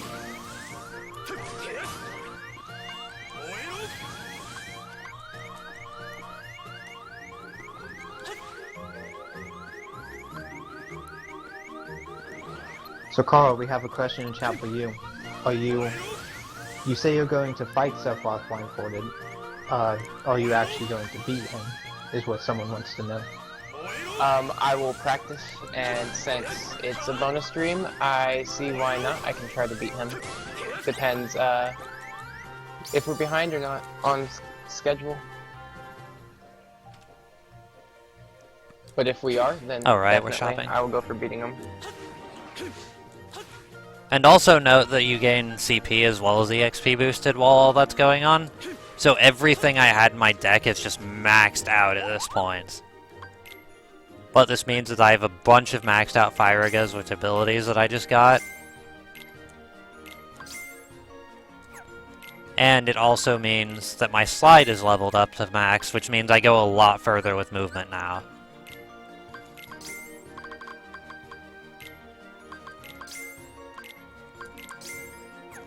There we go, everything's updated.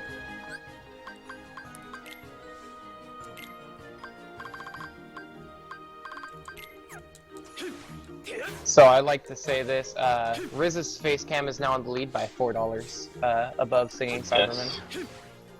Yes. Keep donating for it, guys.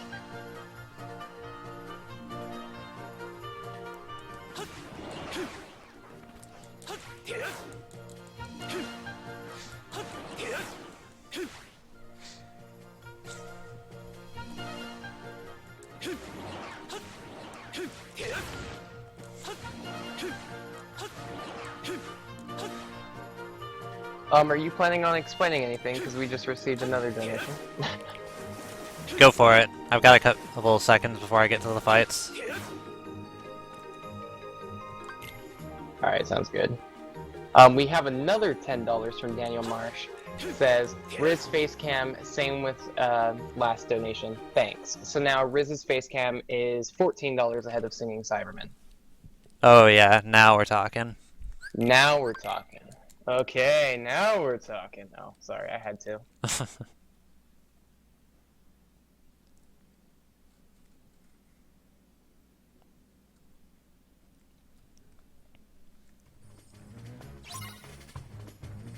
Alright, so now we're fighting Peter Pan like the evil person we are. And we're gonna do that by setting him on fire.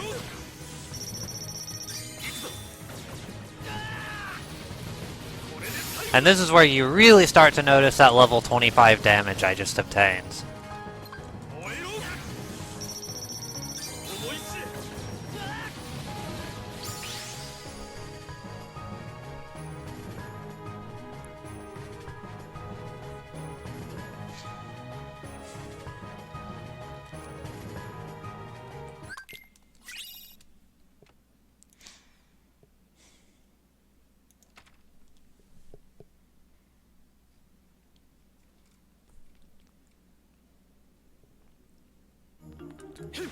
And now that we've done that, we've actually got another boss to face here.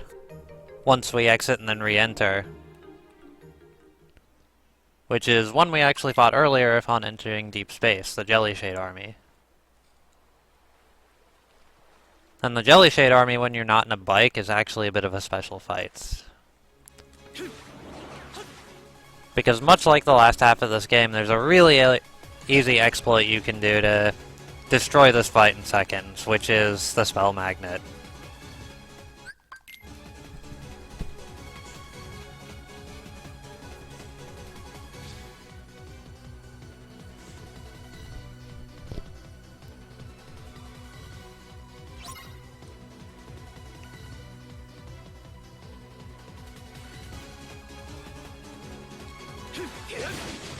So we're going to cast up Magniga, which lasts a long time and has damage sticks in a really large area. And we're going to go around Sonic Sliding, where all our Magnet Sphere just destroys everything.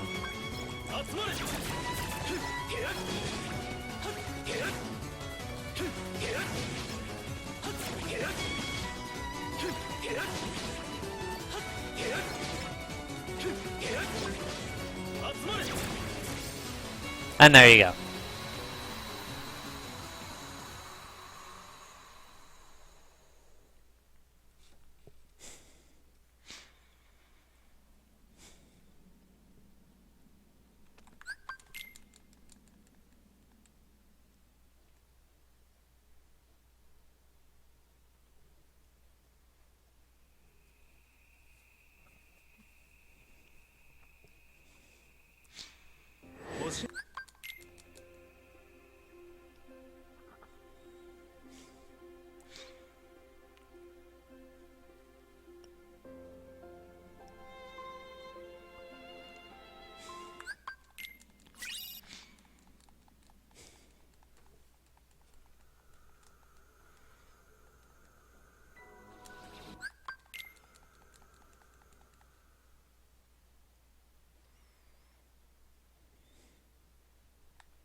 Alright, now we're setting up our deck for the rest of the game pretty much. Which consists of a bunch of cures, an ignite for good measure, and a couple fires for command style manipulation.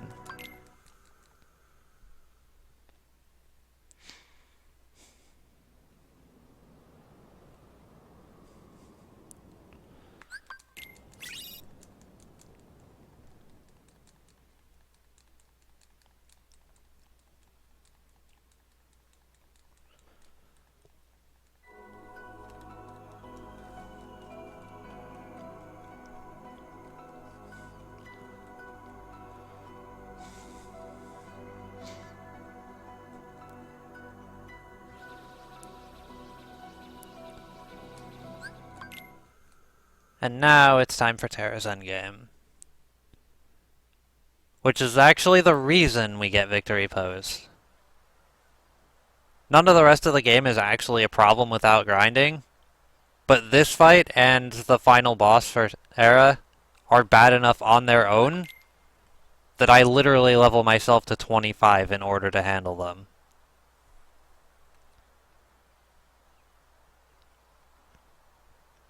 You just deal so little damage.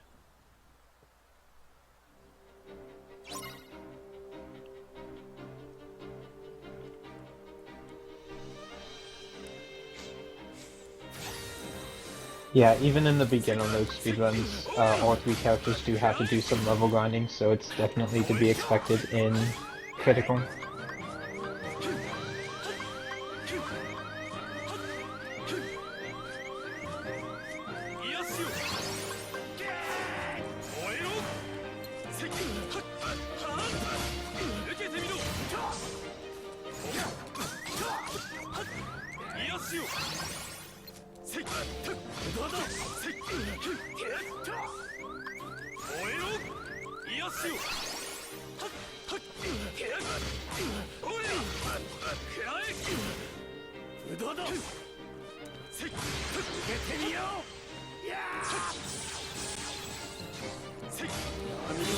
Oh my god, this luck. Oh no, that's actually not a DM.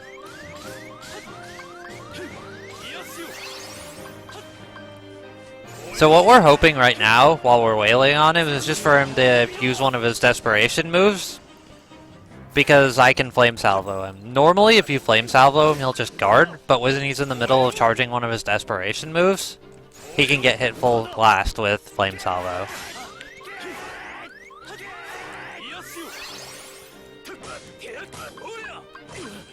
It's completely random what he does, though, and he can use his DMs really early if he wants to.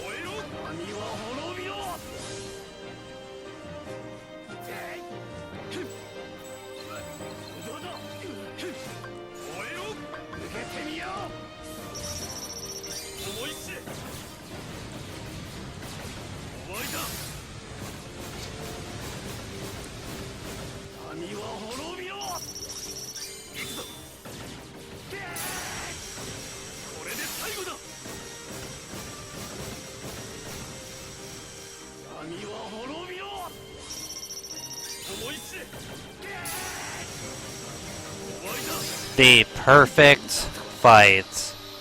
He can use his DM at any time when he's below 2 bars, and he did it immediately. And constantly. That was the perfect Ericus luck. And yeah, I actually never noticed that the D-Link gauge was emptied. Yep. You are not allowed to D-Link in this fight. Yeah, I knew that, but I always just looked at the arrow. I didn't realize they emptied the gauge. Then yeah, you can't D-Link in that fight, otherwise we would be able to end it in about 20 seconds, and it would be amazing and we wouldn't have to grind.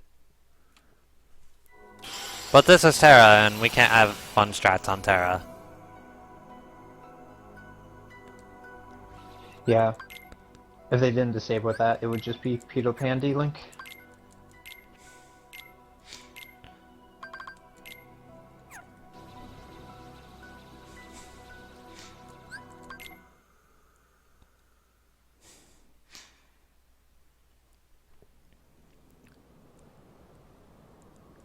So now we're equipping that sick new Keyblade we got for Embracing the Darkness, which is actually probably the best Keyblade in the entire game, including ones you get from secret bosses.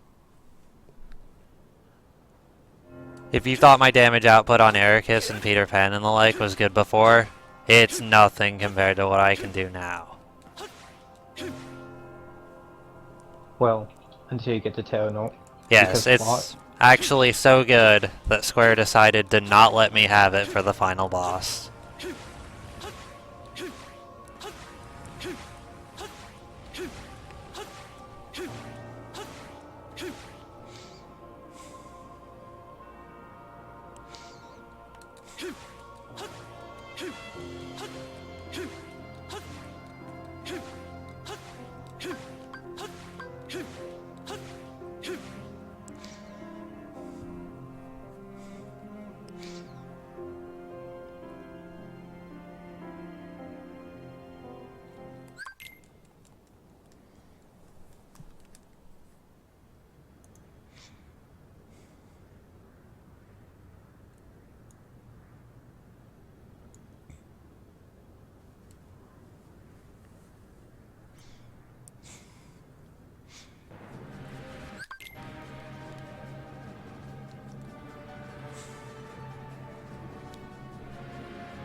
And this is Kingdom Hearts because all it takes to be Kingdom Hearts is to be handed a Keyblade. And in this game they decide to hand Keyblades to everyone. You get a Keyblade, you get a Keyblade, everyone gets a Keyblade. Hey guys, did you know Axel got a Keyblade? We haven't got to the 3D race yet, so don't fucking spoil those. Whatever, Keyblades for everyone. Who wants Keyblades, guys?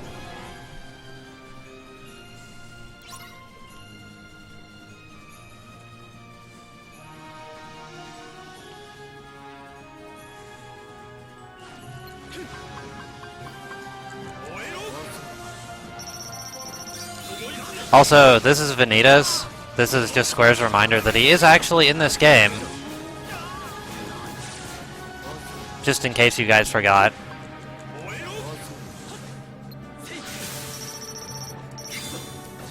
That shot luck was also a reminder that you can dodge like, everything at will.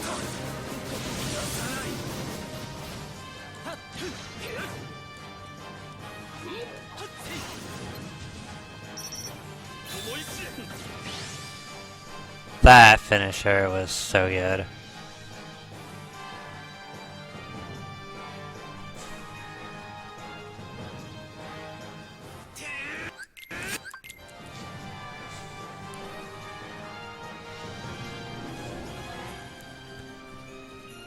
Good job, Adam. I'm glad you could uphold your duty.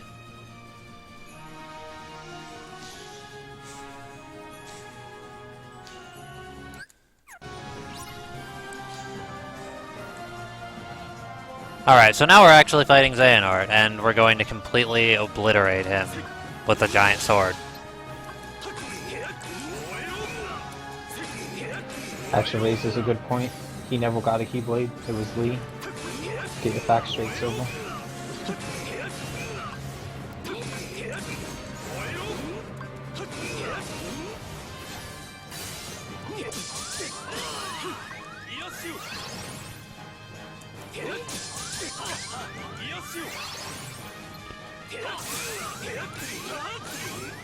Oh, I'm worried.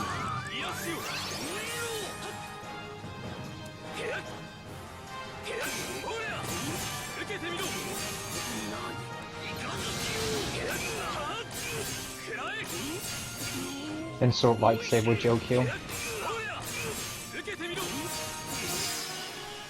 Hey guys, wouldn't it be great if we got a lightsaber Keyblade in KH3? So yeah, Blade Charge with Chaos Ripper does a lot of damage to Xehanort. Now, however, Square decided we had a bit too much power with the darkness on our side, so we lose that.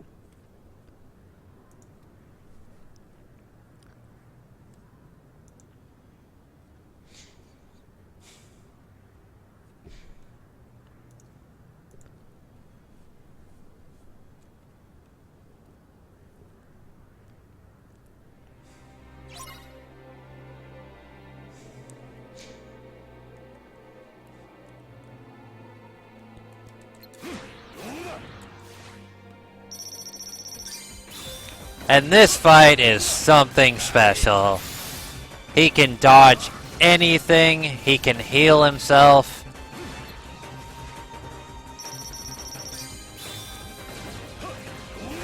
Just look at that. This fight is the best. And this is the other reason, Ericus, why I EXP grind to 25. This fight and this fight alone, and Ericus.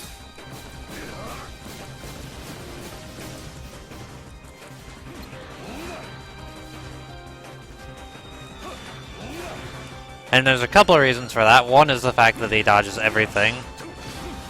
And the other is because they decided the plot was more important than gameplay and that they were going to hand me a bad Keyblade.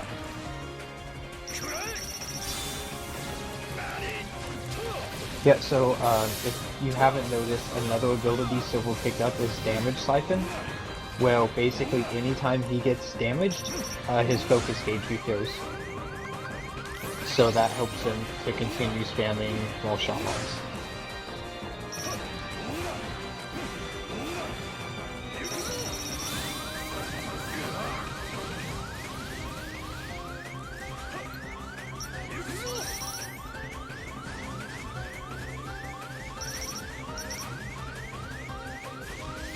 Also, little known fact, this DM here, you can actually guard these meteors. And I both get hit by them and guard them to manage my focus gauge and keep my health up.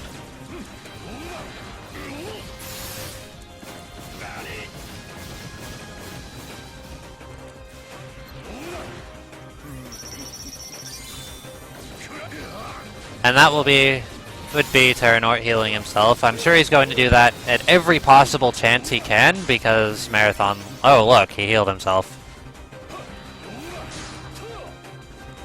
Wow. Didn't see that one coming.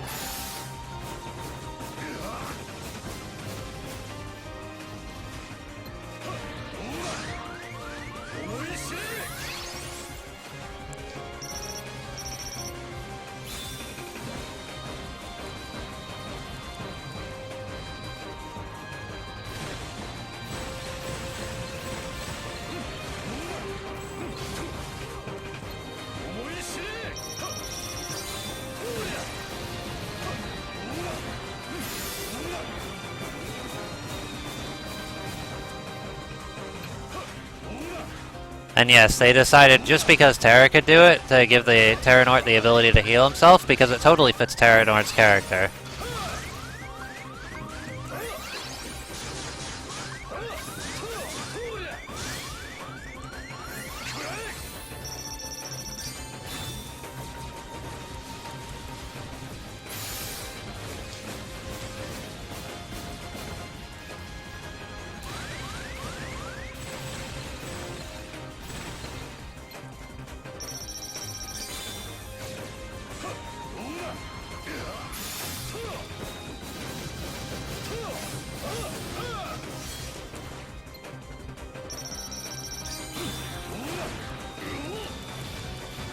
And that's the Terra run. GG, guys.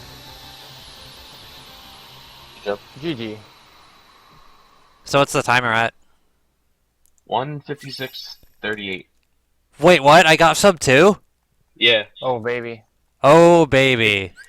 Oh, So baby. is that's a new Terra PB for you, isn't it? That's the new record. Yep. Oh, Nice. baby.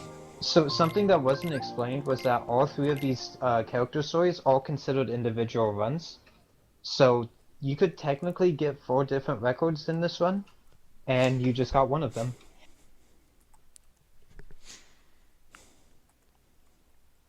Congrats on that record on Terra Silver. Oh, baby. That new Wheelmaster strat. Now, if you all want to see the next 2 characters, please donate $100. Kappa B. Otherwise, it's just command board for the next 5 hours. Exactly.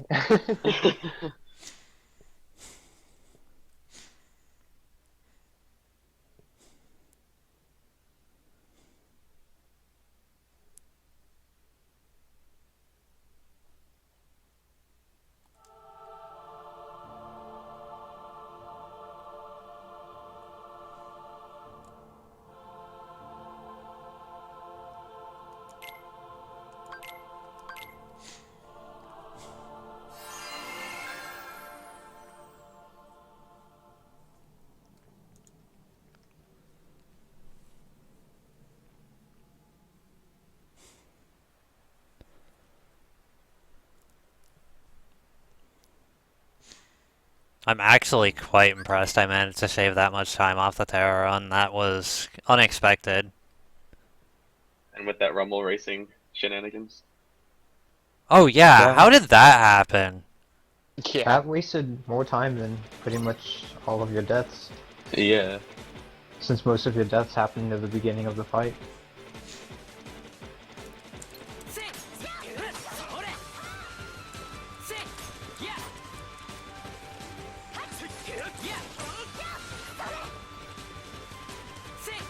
So now we have Ven. He's different.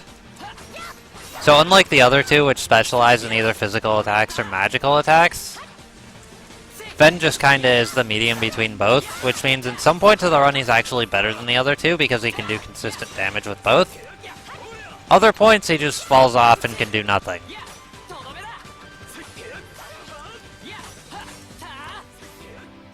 Which is the point we actually start out the run with.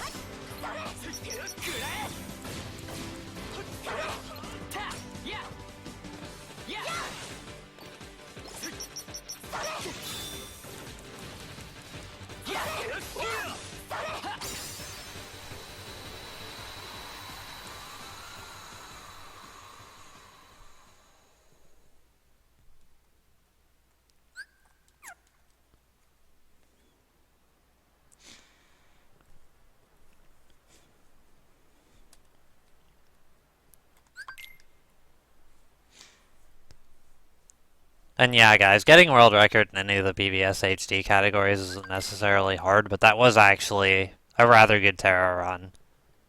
Yeah, basically, Aqua's beginner mode run is like the only category that's anyone's put a decent amount of time into at the moment.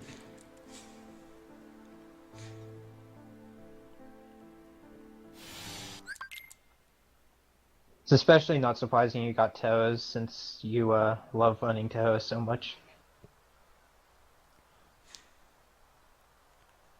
Like, the ideal way to get the Terra record would just be to not victory pose grind at all, but that's extremely difficult.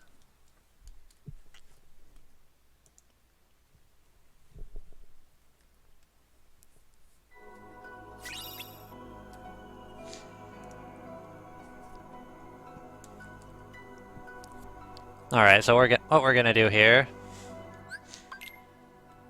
is adjust the config like we did at the start of the Terra run, and then we're going to equip a free sliding dash that Ven actually has in his deck already. Which was actually the one he picked up in the chest in the tutorial. You don't actually have to play the tutorial to keep that. Ven gets that at the start of every run of his. And that'll help a bit with movement.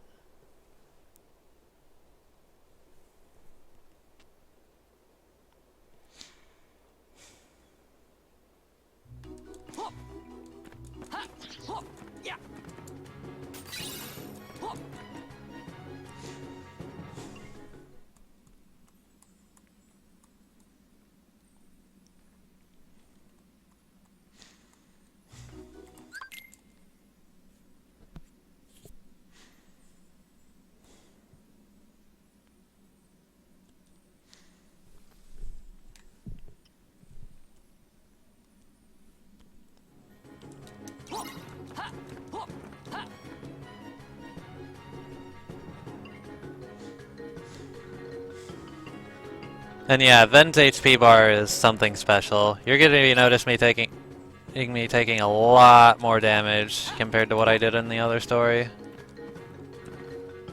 Not that that's saying much because everything still drops me down to like 1 health, but yeah. Also, that is Japanese sneezy. Japanese CZ is the best part of the Japanese version of this game. Yeah.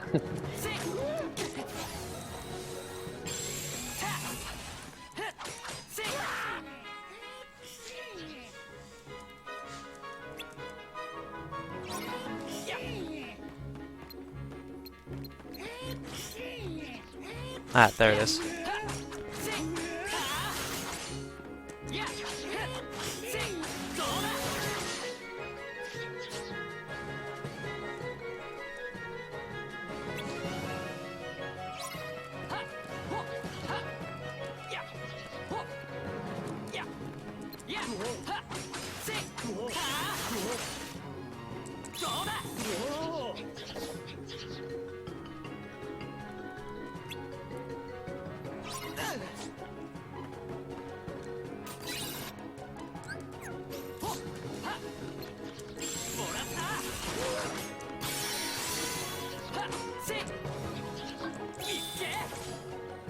And yeah, the turnout at this marathon has been really impressive. I'm really happy for all the donations we've received.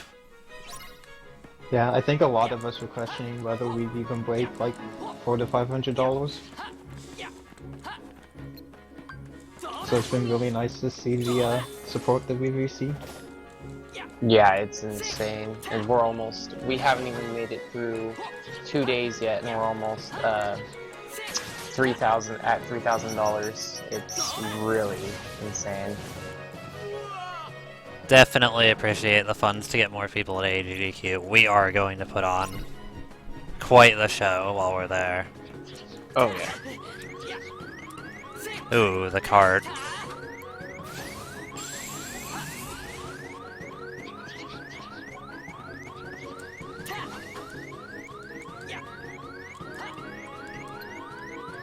No! No!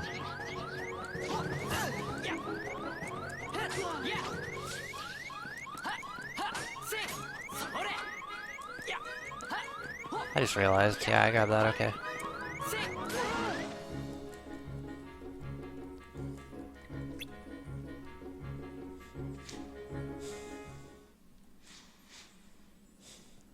Alright guys, we've gotten through the dwarf minigame. That's honestly probably one of the hardest parts of Ven's run, aside from a certain fight.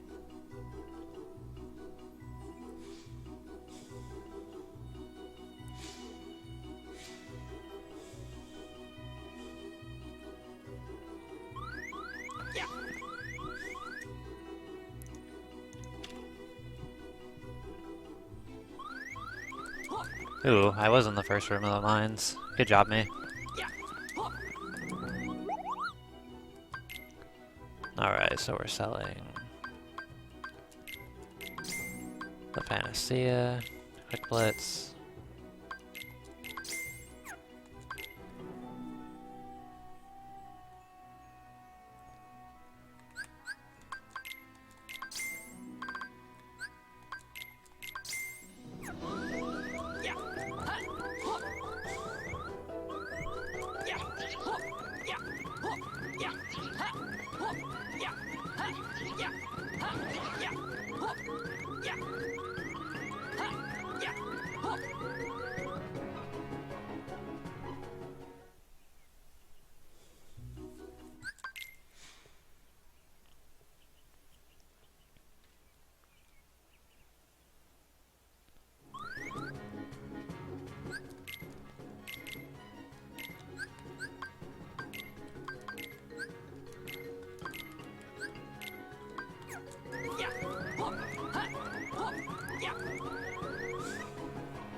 Yeah, this world is actually in Kingdom Hearts Key, and it's really weird playing the source game after playing Key for so long. When I actually started running Birth by Sleep, I legitimately forgot that Treasure Trove was a Birth by Sleep Keyblade.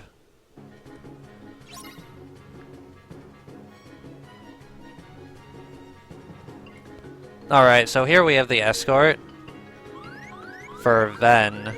What we're going to be doing here is using the spell Mini, which we picked up in the Dwarf Mines, to step on things.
Alright, so now we're going into Ven's first fight, which is the Mad Trent. We're going to be using a combination of Flame Salvo and Speed Rave to take care of him, which is why I've been picking up those ethers throughout this world.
Alright, that went well.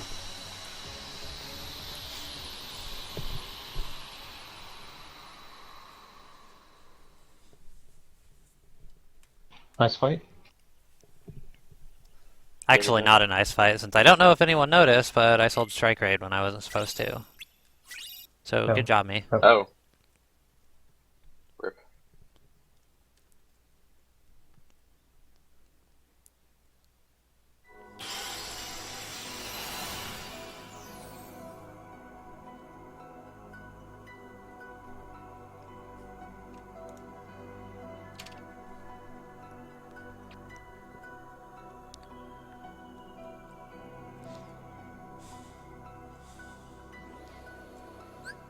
So now we're going to Ven's Castle of Dreams, which is vastly different than the other two characters. In fact, Ven visits none of the areas the other two characters do, because he's part of the house with the mice. So when you're this small, it would kind of be hard to get over to those areas. There's a lot of platforming in this area, though. A lot of vertical screens, a couple neat skips.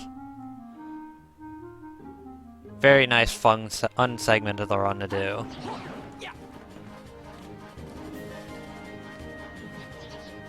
Yeah, I don't know if you caught that interview with the game designer doing E3, but he specifically talked about how he enjoyed making very high vertical screens in this game, and that he specifically designed this world. Oh, did he? Yeah, he had a huge amount of influence with all of the vertical spaces in this world. Well, it's actually really cool to know, because we're going to be abusing that in a second.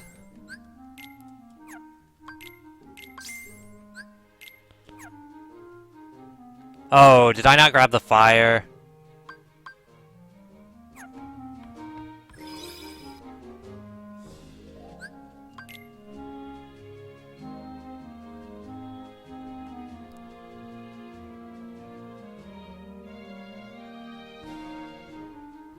Is now the time to read donations and stuff really Go ahead, Kara. Alright. We actually got another donation again from Daniel Marsh. This time he put in $20. Make Silver fart into the mic, please.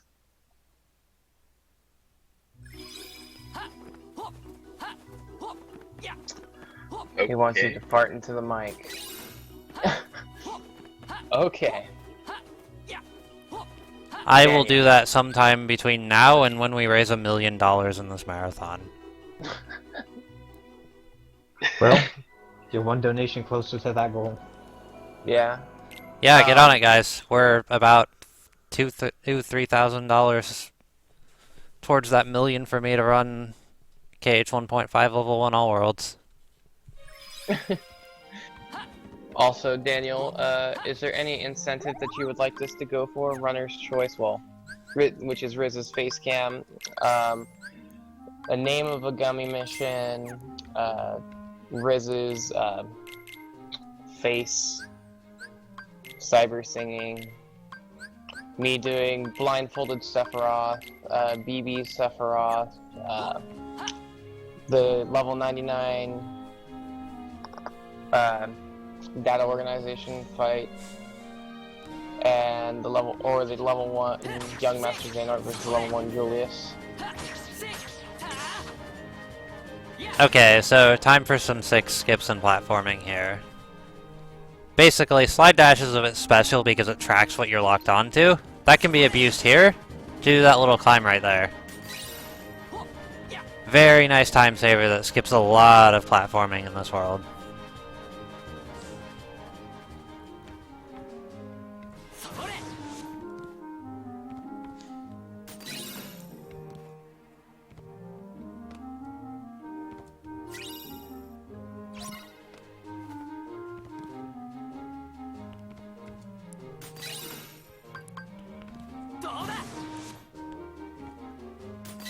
And now we're just going to use a combination of slide dashes and Ven to get around the rest of the house and pick up the dress parts in pretty much exactly the opposite of order the way Square intended you.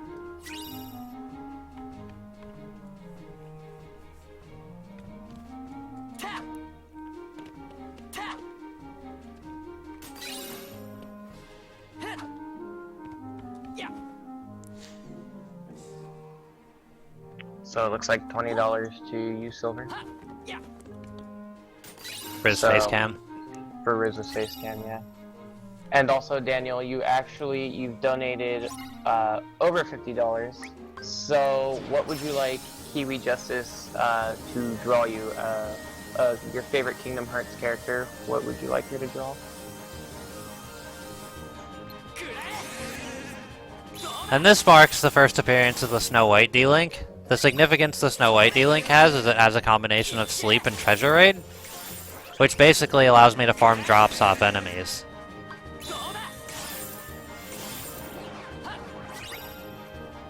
And in this case, what I'm looking for is a total of 4 bind spells and a fleeting crystal. And I've gotten 3 of those bind spells so far, so this is going pretty well.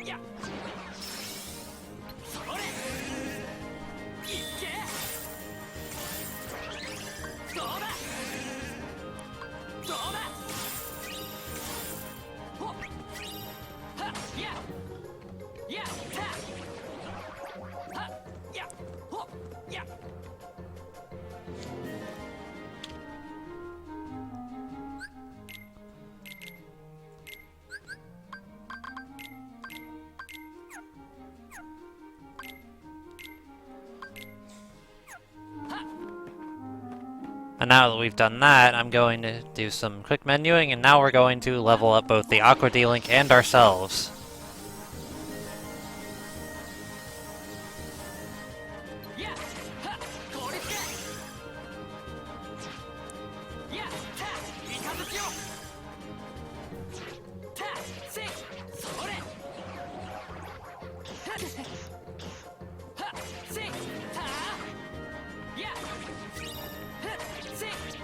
Oh look, another bind.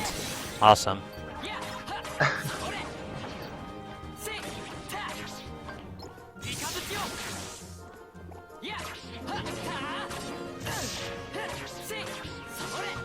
Unfortunately, we're kind of dealing with the level 1 Aqua D-Link here, and the level 1 Aqua D-Link isn't that good.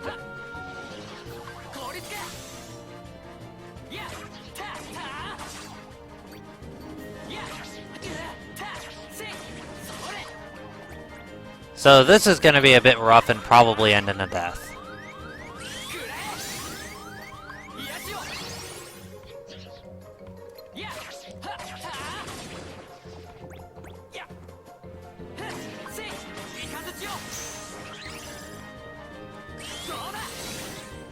There it is. Alright, we have the first Aqua D-Link drop, which means we now have Magnet, which means we can just destroy everything in this room.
So, Silver, what abilities did you meld right there?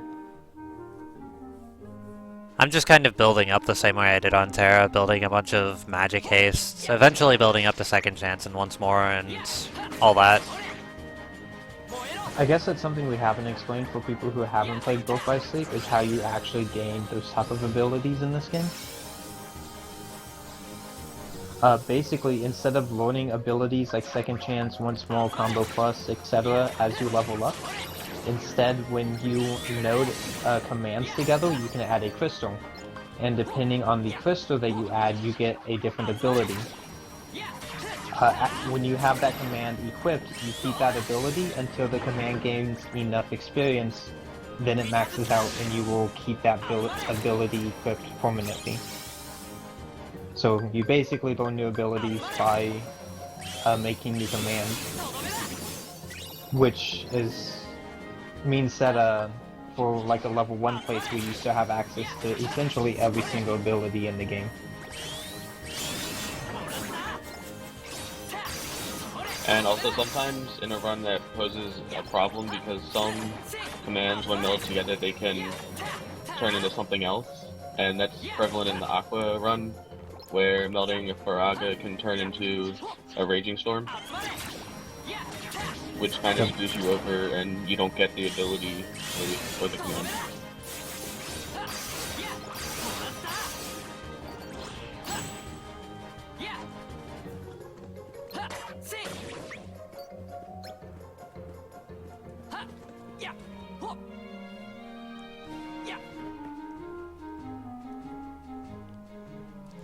And right now what we're doing is we're just killing enemies in this room to get some CP on our abilities and get to level 6. This is the only grinding we have to do in this run. But it'll make the early game a lot more convenient.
And now that we're level 6, we're gonna grab this, and it's gonna move us on with the story.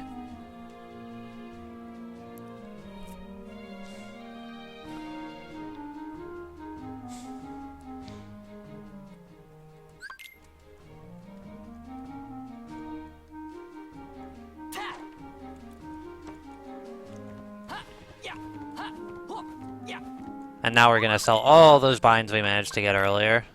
All those 6, wow.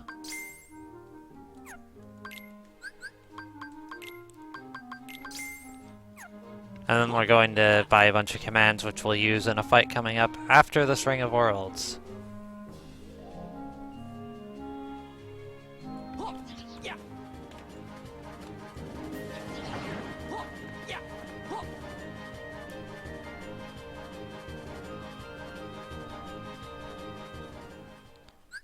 KH Fan, your streaming is done after this run, right? Yeah. And BB's next? Yeah, Gold Ground. Oh, no, wait. Streaming. No, he's V-streaming next. Yeah. But the cutscene % race is next. Yes. Yeah, guys, after this will be cutscene percent of 1.5. That'll be a race between J-Hobbs, Rebel, and Zetris, I believe. Yes.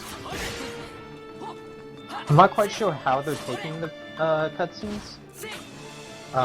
They might just be letting cutscenes play out. However, I wouldn't be surprised if they decide to put their own twist on the cutscenes. Yeah, definitely look forward to that. It's gonna be fun.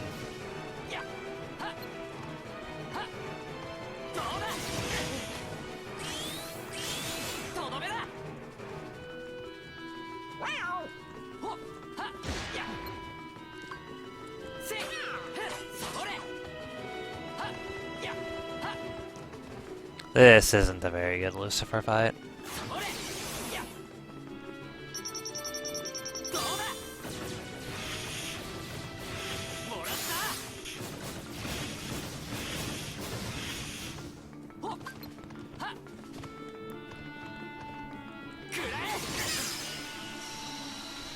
Sick finish. So yeah, that was pretty much the same as Terra Symphony Master. We just kind of use Mind Square on Aqua to destroy him. And there's not touch to him. He just kind of jumps on those shelves, jumps on the ground, lands on your mines, and dies.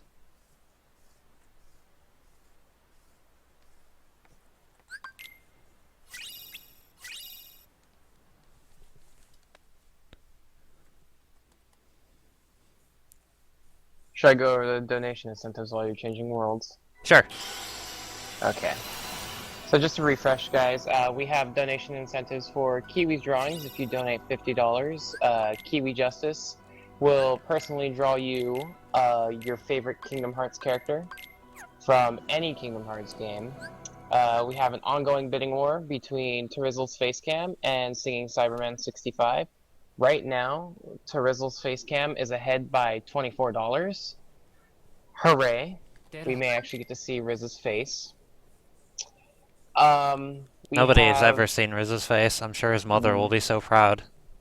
Exactly. His mother will be so happy. We have a bidding war for the next run that's coming up, which they were just talking about, the KH 1.5 cutscene percent race. It's for the gummy ships, and right now we have one Sly Rebel for then SS Dude Nice and Kevin, and of course TehRizzle is in first place with $16. So if you want to possibly change it to either one of those, it's awesome to donate. And then after that, we have BB's Gold Crown Run, and if you donate, if we get up to $150, BB will fight Sephiroth. We're currently at $65 there. And then, of course, we have the bidding war for level 1 Young Master Xehanort versus level 1 Julius on Kingdom Hearts Dream Drop Distance. Right now, Young Master Xehanort is ahead by $15, and Julius is behind by 0. And then, of course, we have Toji and Chrono 23's webcams. If they get up to $420.69, you'll be able to see all these old people in their faces. And then, of course, we have the level 99 data.org at the end of the marathon. If it gets up to $100, I'm really not sure if it's a race or just a run. It's just Biz.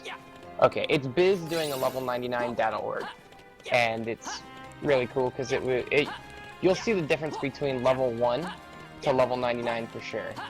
And then after that, I have my blindfolded Sephiroth beginner for $100, but if it goes for another $100, which brings the total up to $200, I will raise the difficulty from beginner to proud, and that event will kick off the beginning of the after marathon, the extra stream that we will be having after the main stream.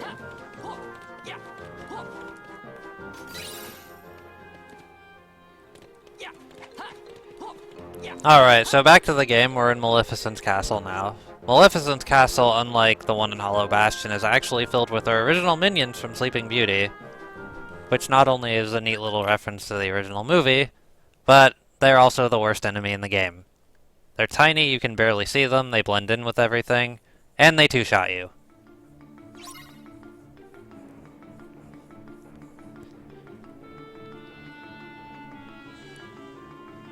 Yeah, the melee one's hitboxes are actually extended for a pretty long time, so it's pretty often that you will get hit even through either Aqua's dodge roll, or Aqua's cartwheel, or Ventus's dodge roll. They're one of the few enemies that can pretty consistently hit you through those.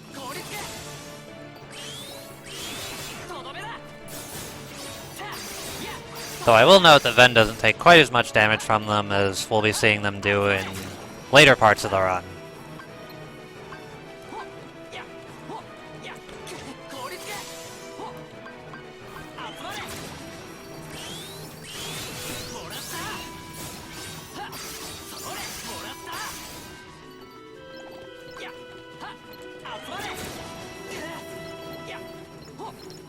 Yeah, sorry for the non-specification. The blindfolded Sephiroth fight will be in Kingdom Hearts 2.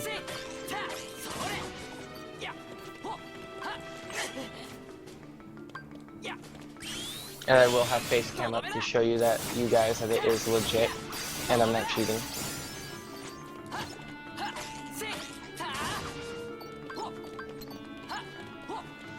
But Kara, how can we know for sure that you're not like GameStop and just have another person using the controller? Please. I'll have my full body in view. That will be Okay. the strongest 10-year-old girl beating Sephiroth blindfolded ever. Yep.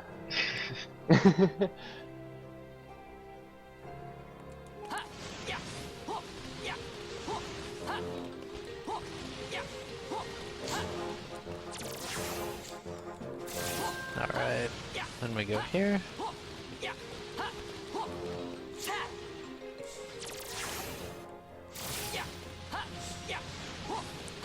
Alright, coming up we've got another quick slide dash skip that allows us to get a chest pretty early on containing Tornado Strike. We're actually not going to use it, but it sells for $13.50 money, so it's pretty nice.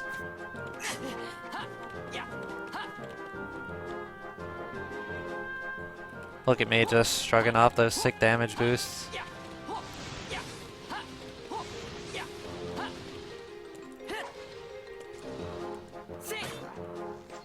Wow, Ven wouldn't use the warp.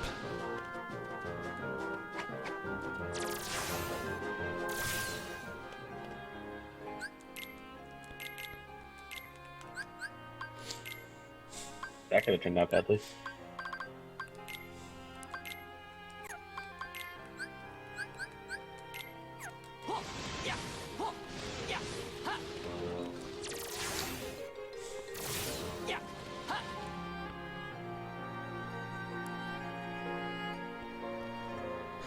Well, I can tell you that one of the that never happened before moments was me getting hit twice by a single tornado in Rumble Racing back in Terra's story. Not quite sure what caused that, but it was pretty good. The other was you dying on the Cinderella escort.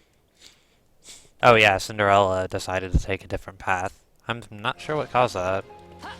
I've actually never seen her do that before. Pretty interesting. My guess is it may have been the Boozer's movements. She tends to change what she does based on how they move at the beginning of that fight. Oh, I guess I just forgot to highlight sleep before, so yeah.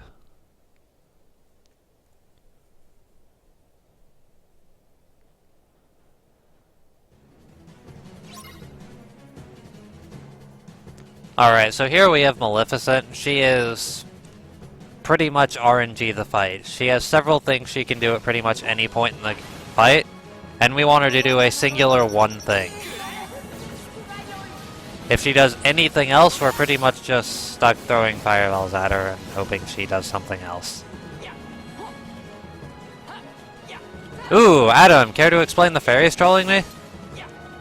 Okay, so if you've played this game before, you know that Maleficent, when she uses that sleep move right there, what's supposed to happen is that the three fairies will form a circle on the ground, and you can walk over to it and do a reaction command that puts Maleficent back to sleep. However, if the fairies can choose a random point around the arena to put that circle, and if they happen to want to put it in the exact spot that you are standing, they will instead just skip doing it, and it would not appeal. So that happened to Silver. The fairies, instead of putting the reaction command circle on the ground, they wanted to put it where Silver was currently standing, so they just chose not to do it. Good job, by the way, Ben. Your ability to dodge lightning never fails to amaze me. What? What? What?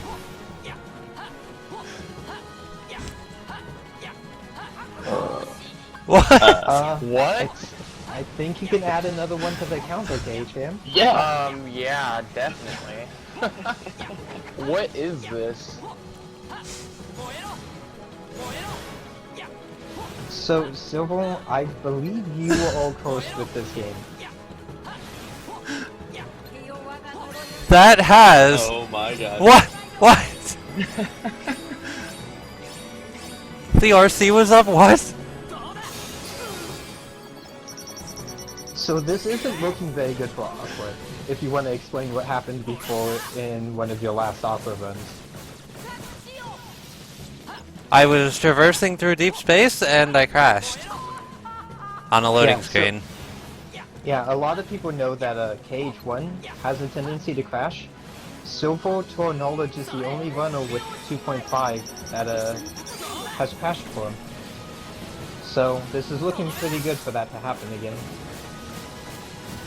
And I think I said KH1 has a tendency to crash. I'm at 1.5. Guys, I did it again. Sort of.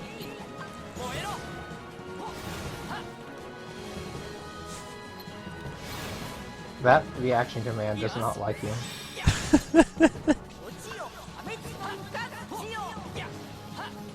I think that last time it booted you out of it on like the same frame you hit the button.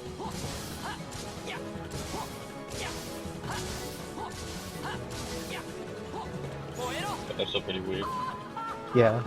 So normally if you were to use that reaction command and the game considers it to be too late, it will let you start it but then immediately end it and just kick you out. And it looks like that's what it tried to do that time. And it didn't work very well.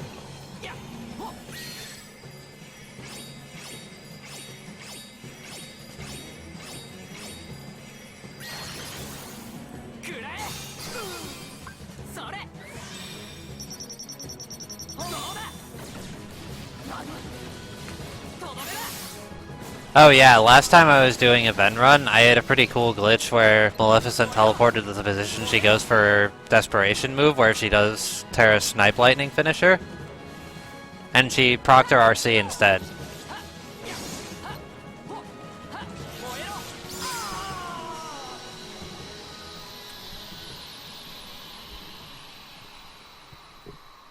Also, if anyone here has the editor ability for Business Channel, you can actually place a bookmark that other people can see.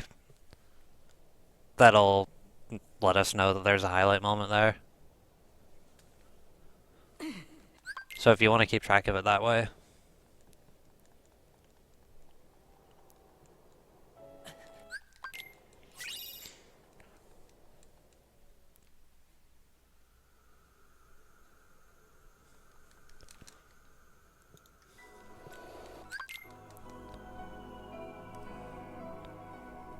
So, Maleficent is gone after that.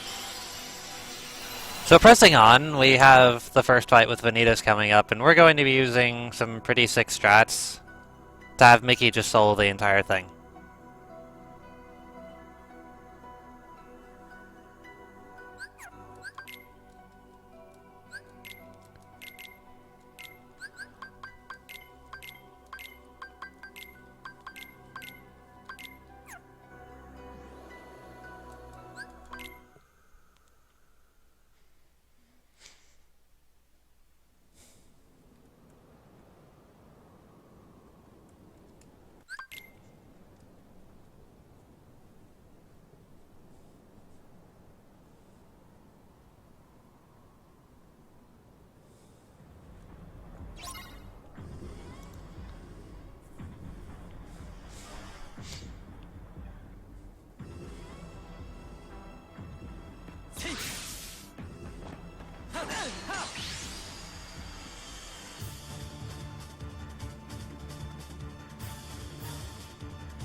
Wow, I'm surprised. That's my first failed cutscene skip of the run.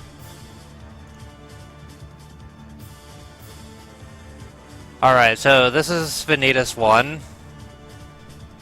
And Vanitas 1, which appears in both Aqua and Ven's story, is a bit different than the normal fights with him, in that Square decided to make him immune to absolutely no status effects whatsoever.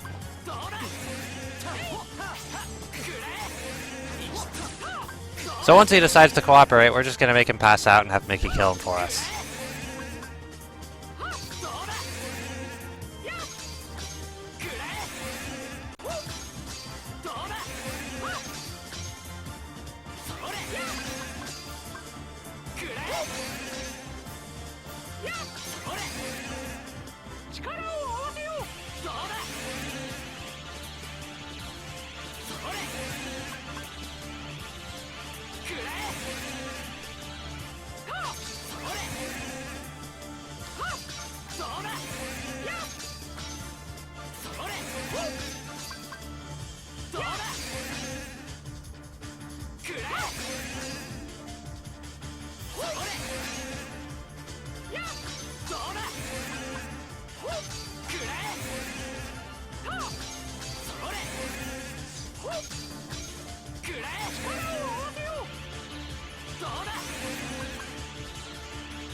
And there you go.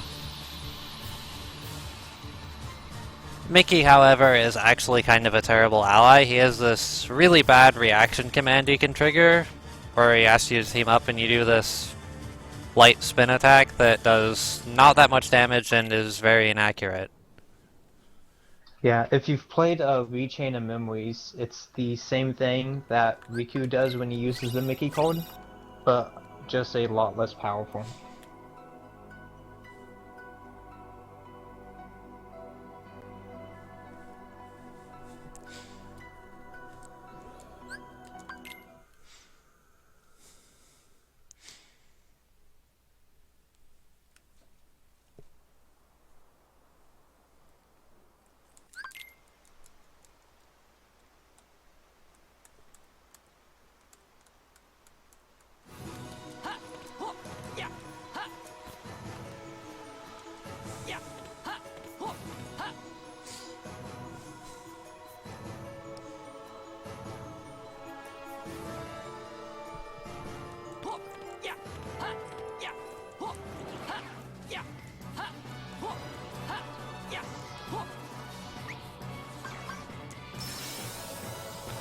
The problem with actually inflicting damage on Vanitas at that point is that Ven doesn't really put out much damage at this point in the run, and you're going to be seeing that in a second, believe me.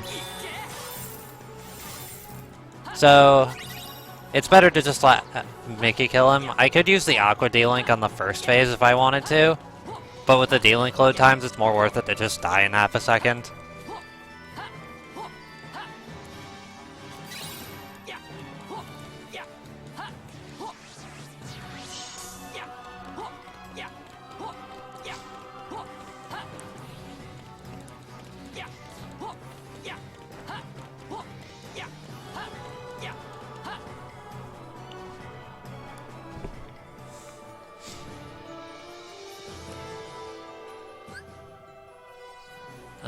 Okay, so we're making an XP walk.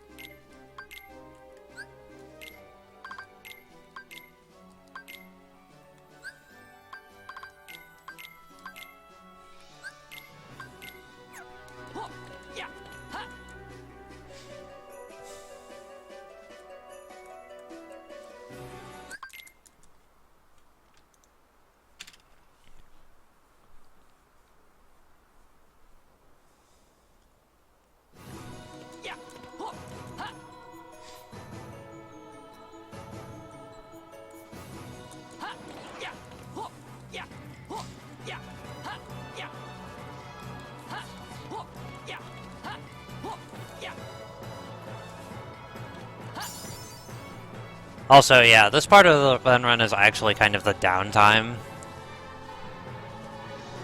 Both in actually doing stuff and having good fights, because we have a lot of RNG fights and a lot of train wrecks and a lot of mini games. This run isn't really going to pick up until we get to Olympus Coliseum. So if we have any donations or anyone has any questions, now is an excellent time to take care of those. We currently have no donations. Welp. But then, Carl, if you'd like to explain what this marathon is then, since we haven't gone over that in a while. Oh yeah, true. This marathon is, we're raising money to send as many of the Kingdom Hearts community people as we can to AGDQ. Because Kingdom Hearts, after finally, I believe it's 3 years, was finally accepted into GDQ. And we want to make an impression, like a big first impression, like to show our community and how big it's grown and how excited people actually are for Kingdom Hearts in the GDQ. It just, hopefully we can grow. Your guys' support is amazing, and we hope that in the GDQ it's exactly like that as well.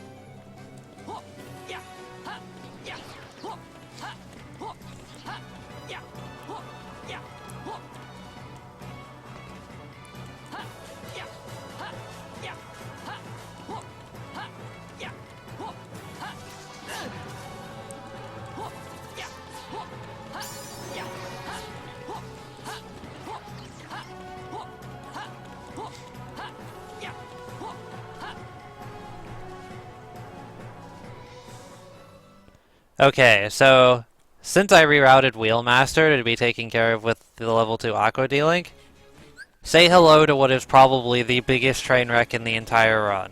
If you remember back when I fought Trinity Armor on Terra and was dependent on NPC damage, take that, except I'm playing as someone who can do no damage on his own.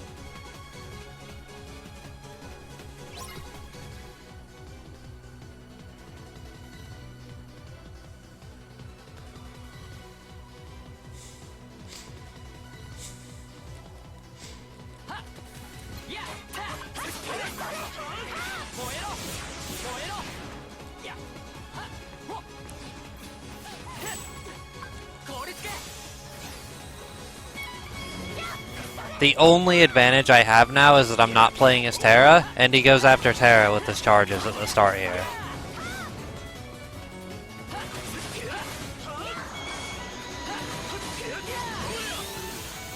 I guess since some people are asking what GDQ is, I guess I should explain AGDQ really quick.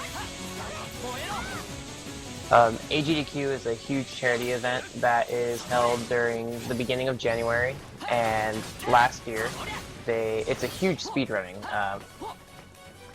thing. AGDQ stands for Awesome Games Done Quick, and last year they raised over $1 million for charity. It's just an awesome organization, and yeah, their goals are good and they do the right thing.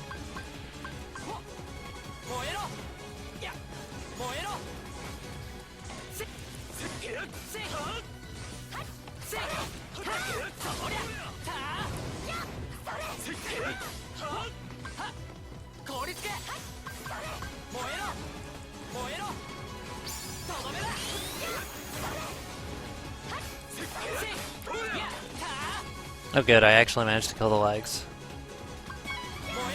And that's pretty much the quickest Ven can kill the legs.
Also note that this laser here will one-shot me, so I don't want to get hit by it at all. Oh look, the hands died. Awesome.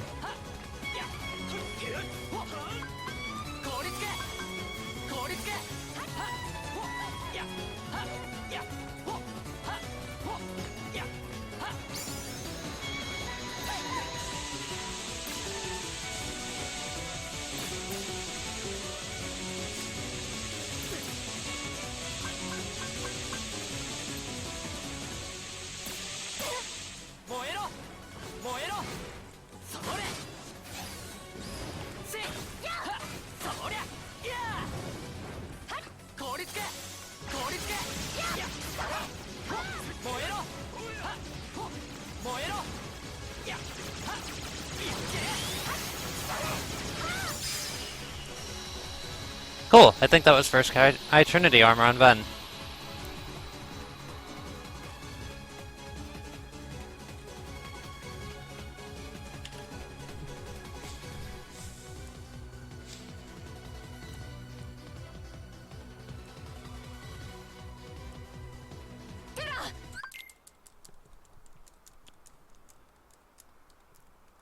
But don't worry guys, the train wreck is just beginning.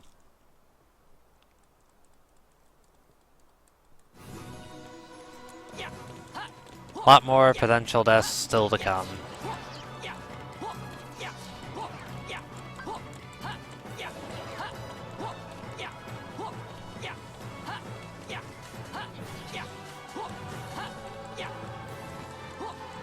And yes, for optional bosses in BBS, we originally had the Vanitas Sentiment, which appeared in Keyblade Graveyard after you beat the final episode. And then in the US version, they decided to add Mysterious Figure, which appears in the Land of Departure at the same time.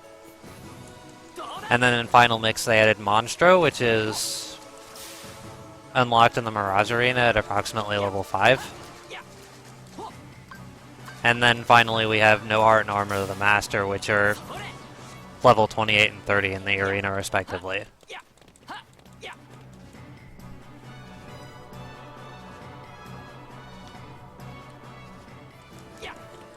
BBS FM was Japanese exclusive, but much like the other final mixes, it's being released in America as part of, in this case, 2.5.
I just realized I lived against Trinity armor again. I am not used to this. So, if you guys remember back earlier on in this world, I used the Snow White D-Link to farm for a crystal, which I then used to make EXP Walker. I'm actually not used to living at Trinity armor, and because I lived, my D-Link gauge never refilled.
And right now what we're doing is we're preparing my Magnaros so that I can enter deep space again and get EXP off the fact that it does percentile damage every tick. We're pretty much going to be doing that on all three characters.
I guess I can quickly go over donation incentives for new people that are coming in. If that's alright with you, Silver. Sure. Before Ice Cream Beat. Okay. Yeah. We have a few donation incentives that I think you guys will like. For $50, Kiwi Justice will draw any Kingdom Hearts character of your choosing. We have a bidding war between TehRizzle's face cam. Nobody in this community has ever seen Riz's face, not even his mom. Versus Singing Cyberman. Now, right now, Riz's face cam is ahead by $24.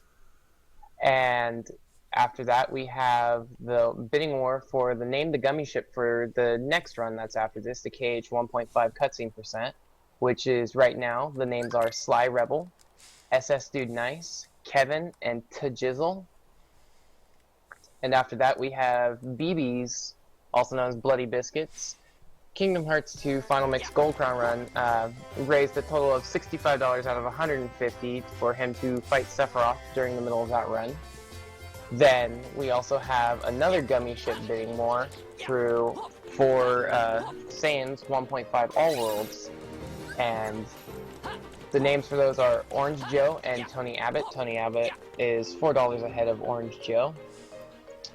After that, we have the bidding war between Level 1 Young Master Xehanort versus Level 1 Julius. Level 1 Young Master Xehanort is $15 ahead of Julius. Julius has none. We also have the Tojimaru and Chrono 2 webcams. Raised $420.69. You'll get to see those old cage runners' faces. And then, not really a new one, it's one I haven't said, but it's Ice Cream Beat in Birth by Sleep. I can't find it. Where did it disappear to?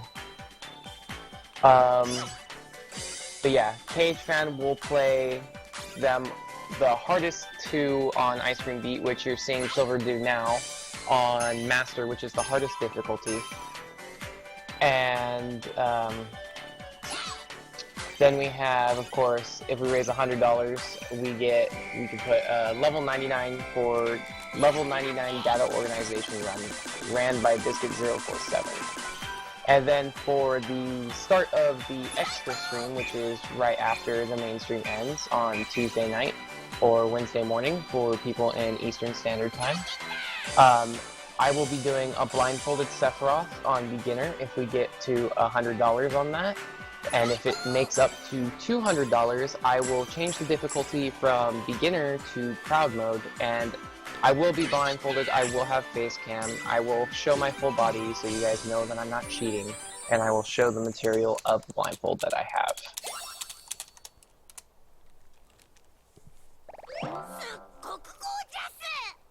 You did it, Silver. I don't have to donate $50 because I'm a giant choke artist. You did it.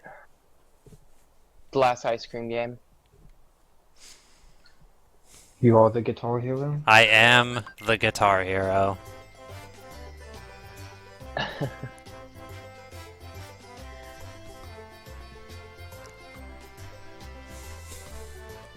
And yes, the timing on 2.5 is very off.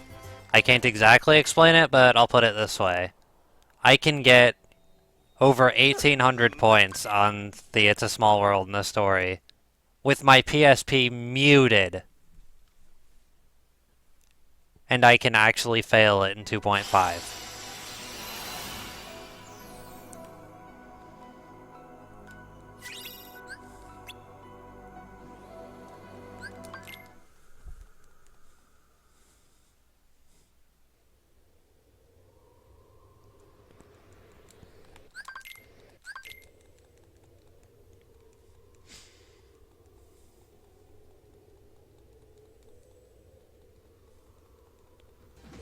Alright, so now we have Metamorphosis 1.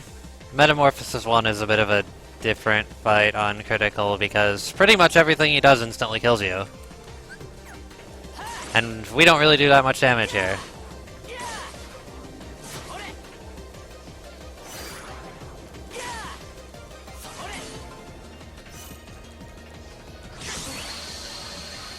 Like that. Well. That was pretty cute. He started to do the spin and then just kind of didn't do it.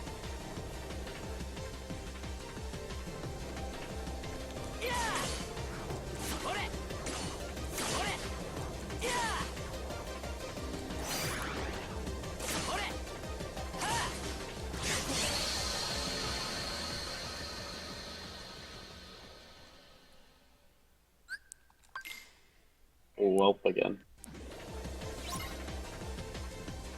Man, that is so weird. You guys are getting no delay.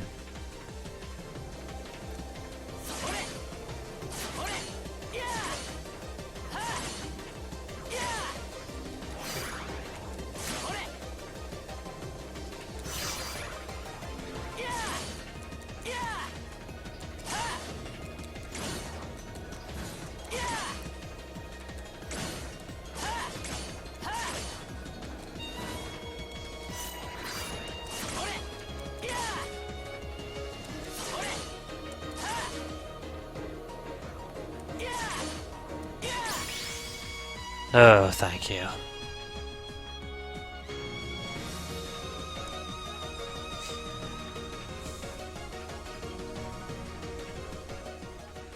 Yes, critical starts you with 2 extra command slots, which allows me to level a lot more stuff than in the beginner run. And it does give you EXP 0, which can be used in some situations.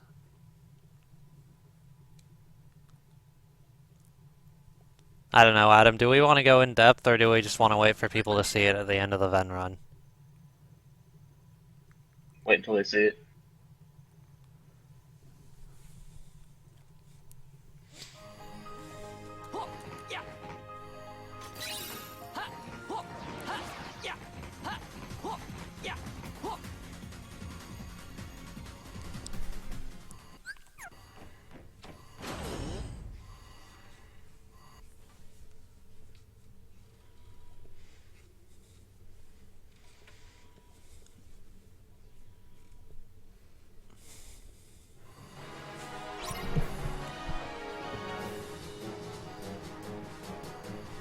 But yeah, all we need to do is get out of deep space on Ven, and the rest of the run will get hype. You guys will see all the EXP 0 and Wingblade and all that stuff, and it'll be great.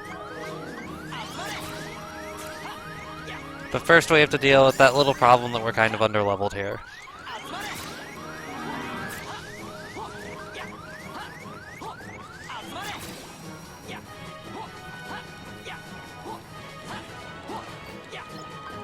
And we're doing this the same way we did it on Terra, except that Ven doesn't have Terra's slide, so he gains approximately, I believe, somewhere in the range of 3 to 4 EXP every time he dodge rolls.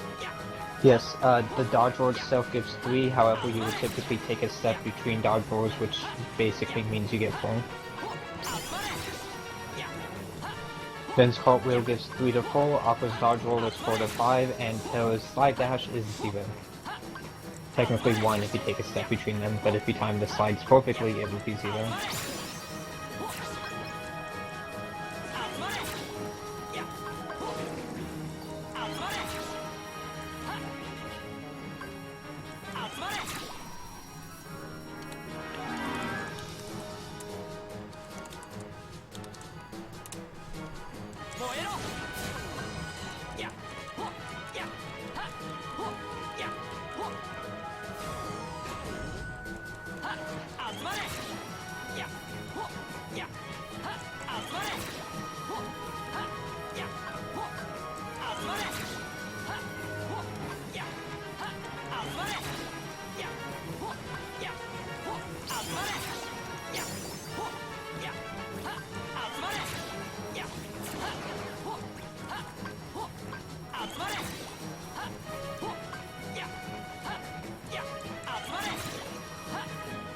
And yeah, now that chat mentions it, what are we actually at for a donation total? We are at $2,859.32. Dude, nice. We just need $149 to reach the 3,000. We gotta do that before the 2-day hype. Come on, guys. You guys Yeah, can do come on this. guys, let's guarantee that Riz's mother will finally get to see his face. Exactly. We must. We have to believe in Riz's mother. She hasn't seen him, not even when he left the womb.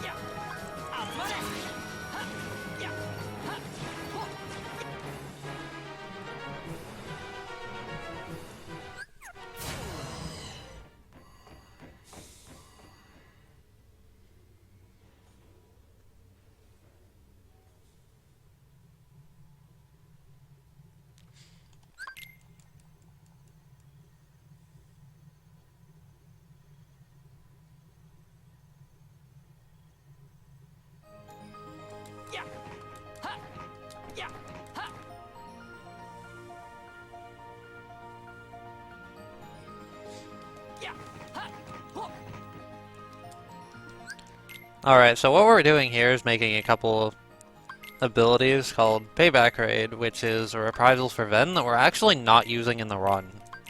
I picked it up earlier in a chest, but the reason I did that is because for red abilities, you need one in your inventory at all times. And we're selling these two we're making right now.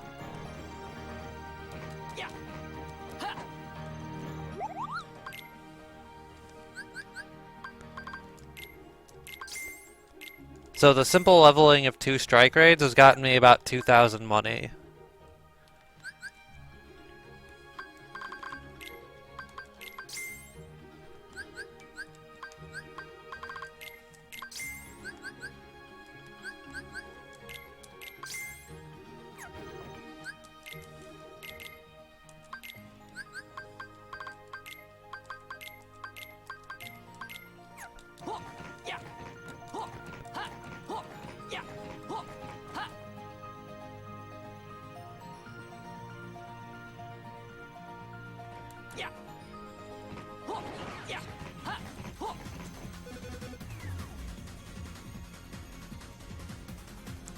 Shot locks actually aren't boosted by EXP 0.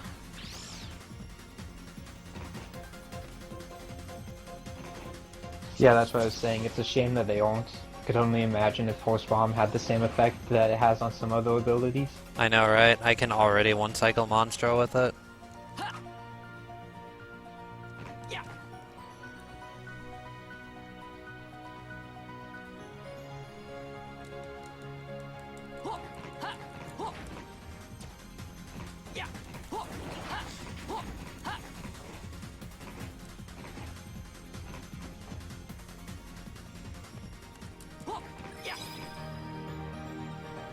Did like my force matches not go through?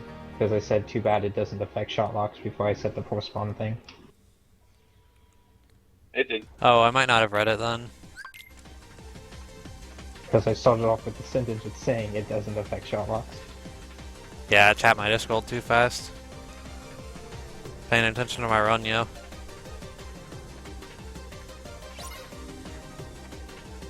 Alright, so now we have the second fight with Metamorphosis, and since we can't really do much damage right now, we're just gonna go ahead and burn him to death. We have Stitch with us. He can actually do damage if he chooses to.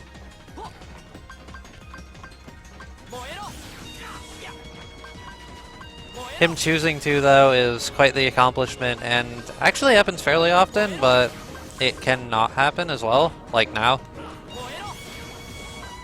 And now you're just kind of stuck waiting on Ignite.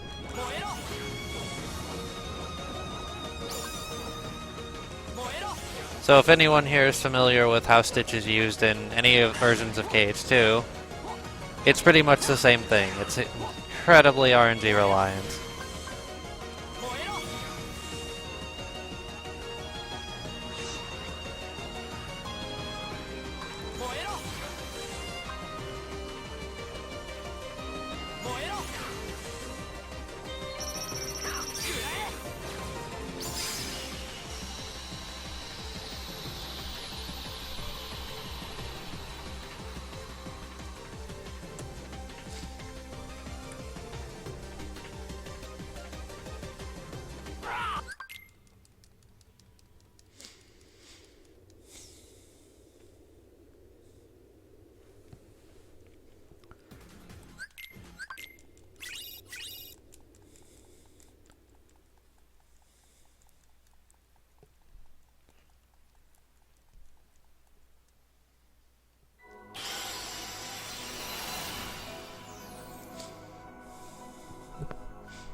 Alright guys, we've gotten past all the boring RNG stuff on Ven, and now we can start bringing the hype.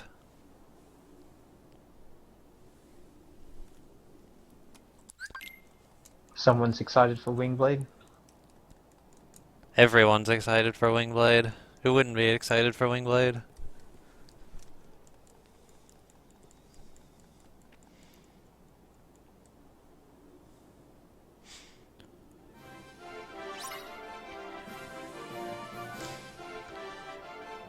Yes, the Terra story has already been completed, and you guys actually missed a very nice run. Very minimal deaths compared to normal Terra runs.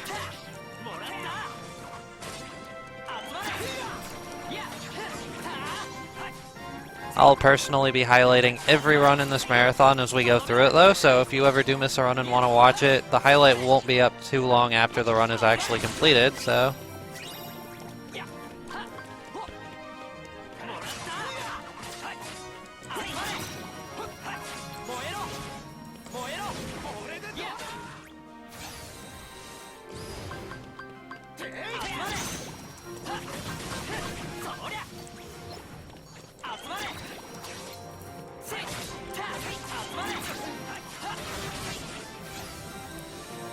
And now, welcome to OC. We will be using this a lot. This is the command style we got in that last world, Wingblade.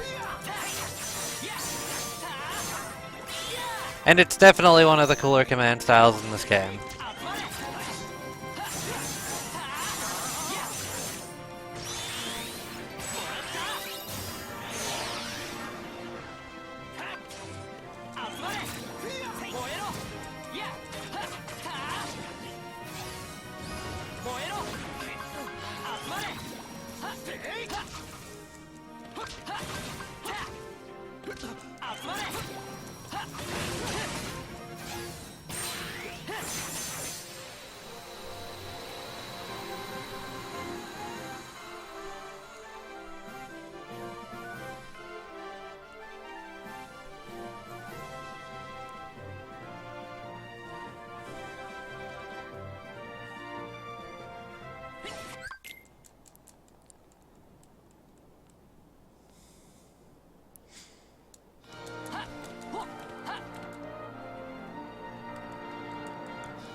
Alright, so coming up we have the typical staple Kingdom Hearts barrel training minigame in OC.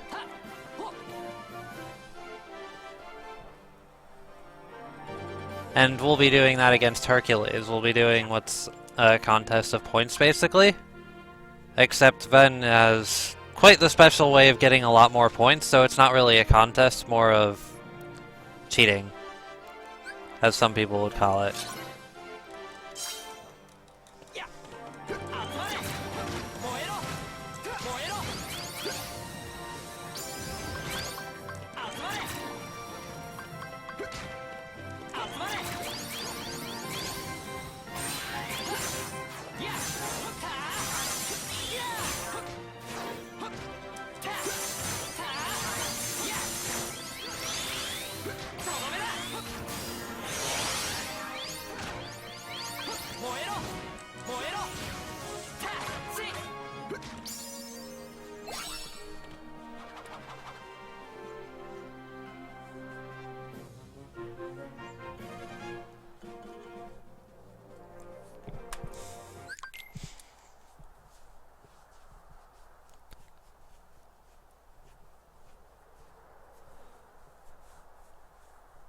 So yeah, Magnet, which we have on our command deck, actually does affect some of the barrels. And Magnet also happens to trigger Wingblade once you go into another command style. So basically what we can do is just mass attack the barrels with Magnet, and then once we go into Wingblade, we can use the finisher and get 1,000,000 points in about 3 seconds. Rip Herc.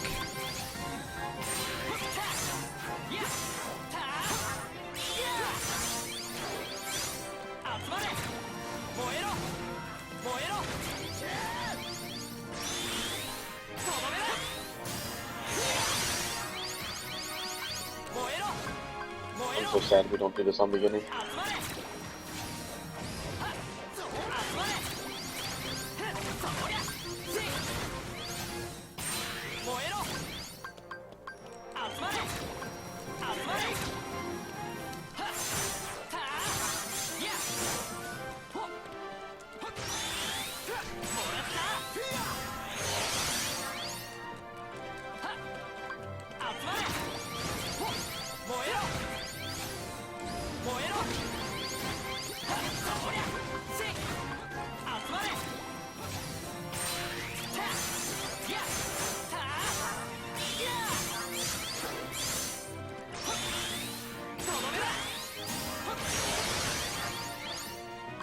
$200 points.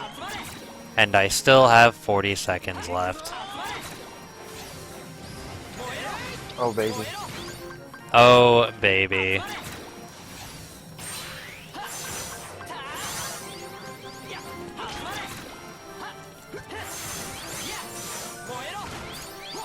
But it isn't Skydive, am I right, Civil? The Sky Climb will battle.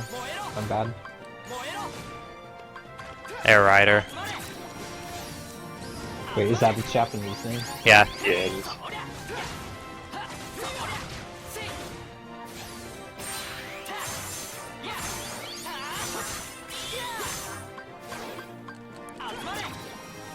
$300 points.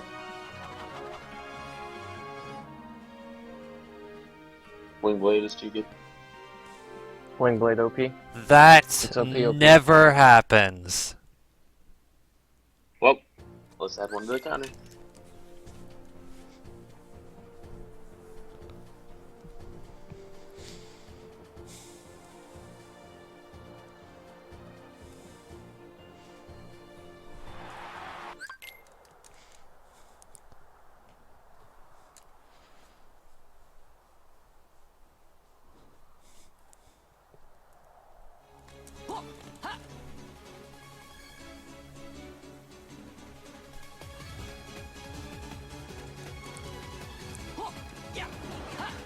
Well, to my knowledge, the record for most points is 305.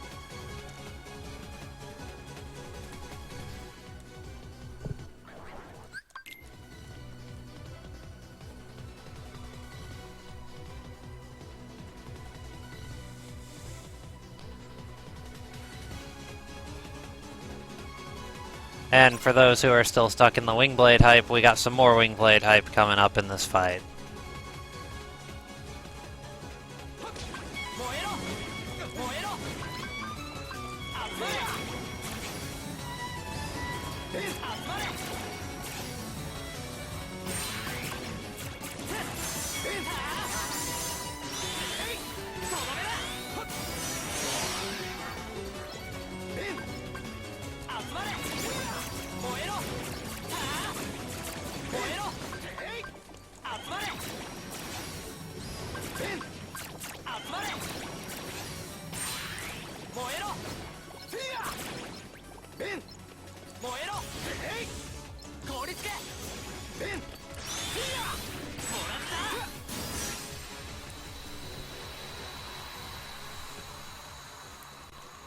So you also notice that Silver will very rarely dodge roll in that fight with Hulk.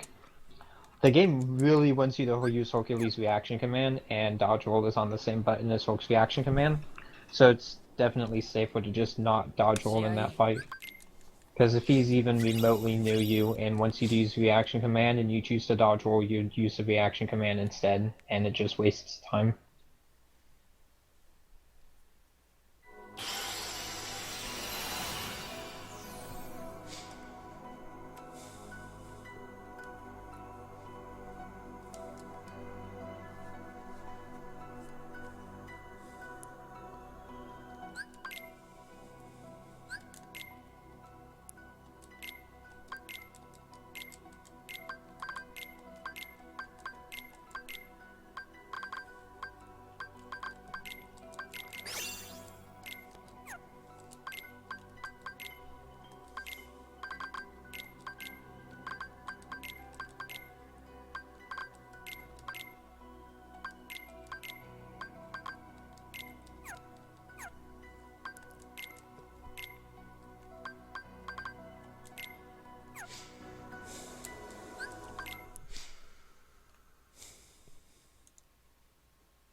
Alright, and coming up here we have Ven's worst and last force fight.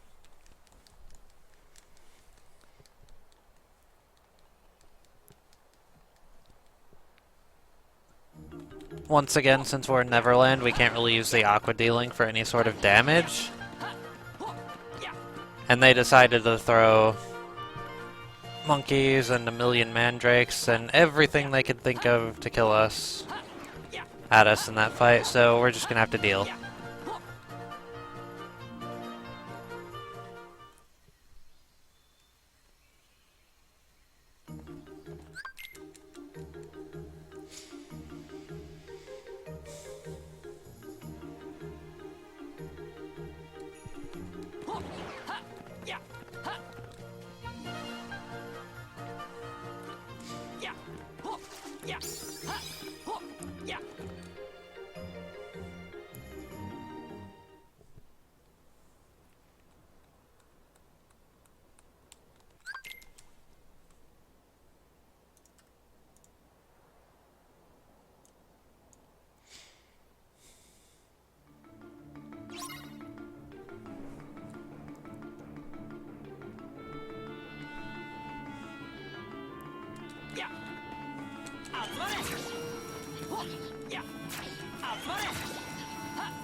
Is now a good time to check to see if we have any donations? Sure.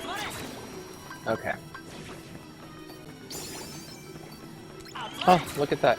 We have a $2 donation from a Wyatt Merle. Riz will be seen. You know what this is for. Oh Thank you yeah. for the donation, Wyatt. You're welcome. Opie Opie.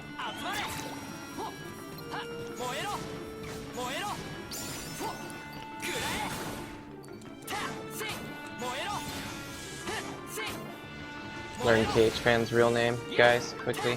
Remember it.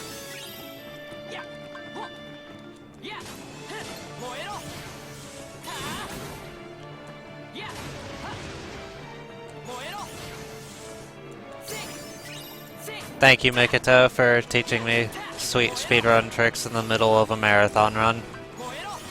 I'm glad I could learn that I can ignite multiple targets today.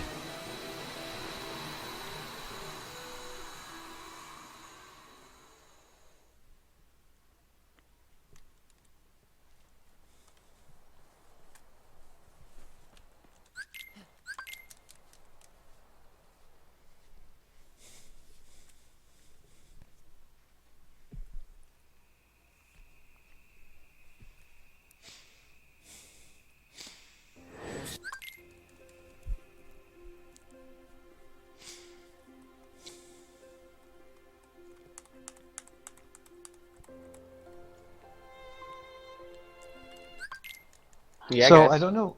Oh, Go ahead, Adam. Well, yours is more important. Oh, I was just gonna say, I don't know if you personally have this issue, Silver, but I know, like, the one thing that I've found annoying with running all stories for this game is just having to adapt to all three characters' fighting styles throughout the game. Because they're all very, like, small differences between the three that can really be noticeable when you do all three characters back to back. I don't think I have enough experience running individual stories to have that problem. Okay. I think that's what really stops me from running into that.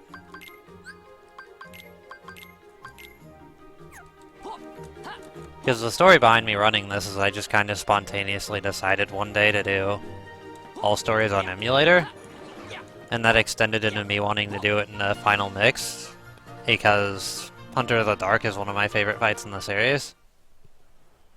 So I looked into it and I saw Rupa's run, and then I started routing it, because I noticed that on critical it's actually not as bad as I thought it would be. And here we are.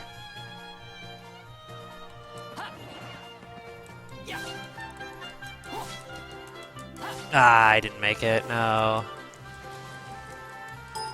That means we have to go the long way.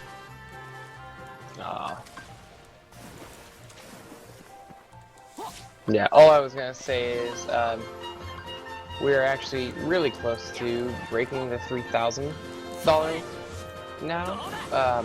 Thanks to KH Fans' $2 donation, we only have $139 to get to that. So come on, guys, donate for the incentives. If you guys want to see the incentives and the donation link, I will link it in chat.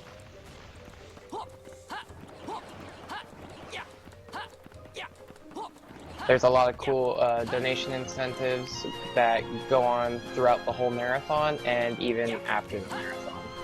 So yeah.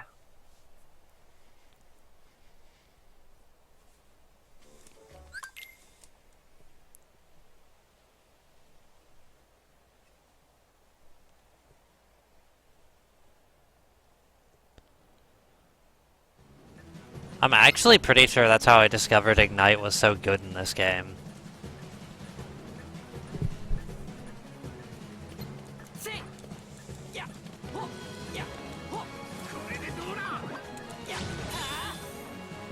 Alright, so what I put on a couple menus ago is an ability called Reversal. Basically, it allows me to square right if something is attacking me and swoop to the side and not get hit. And allows me to counterattack out of it. So I can use that plus Ignite to kind of loop hook on the cliff here. And hopefully not take any damage from him.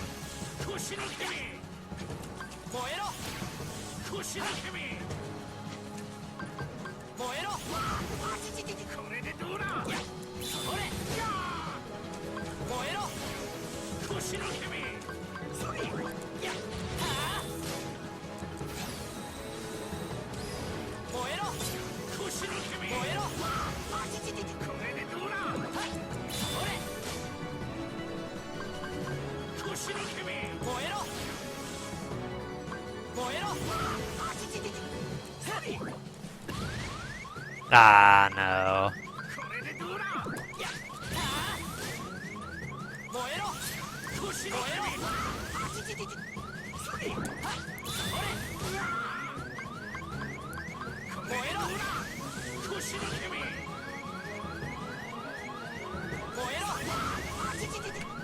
I would just like to point out that Hook, even on normal critical mode, without the speedrun, is probably one of the hardest fights in Birth by Sleep and Ven's story.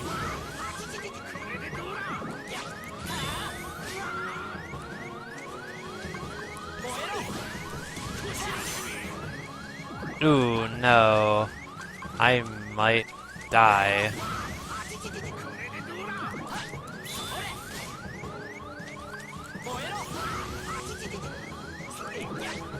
Oh god.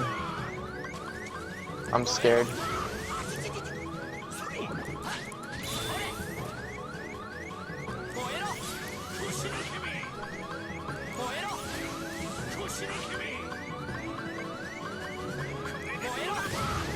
What?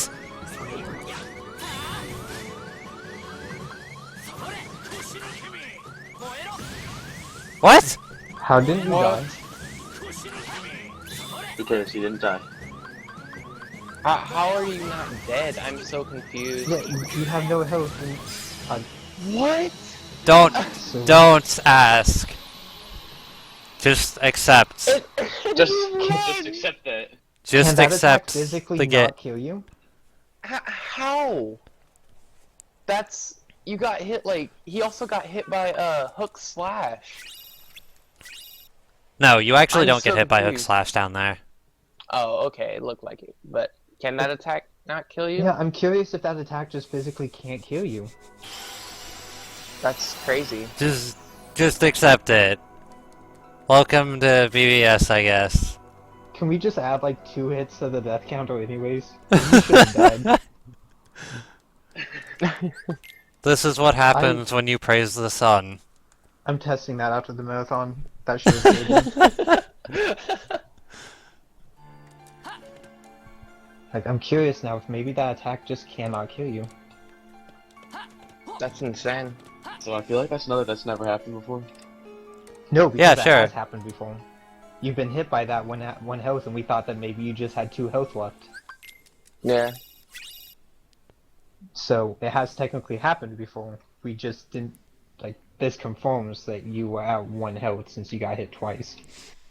Yeah.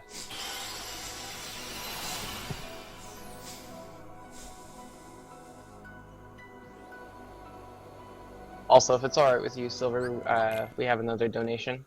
Go nuts. This is the cutscene chain. Okay. We have a $10 donation from Connor Tooker.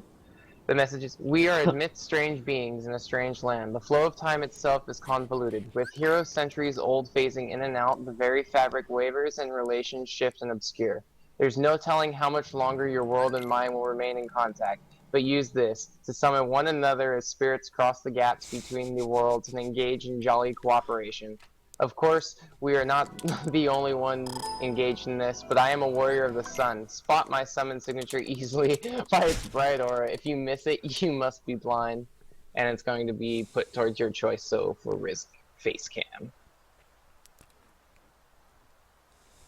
Praise the sun, guys.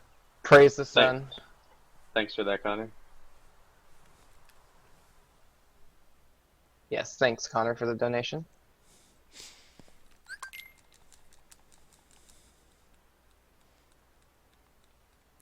I had fun reading that.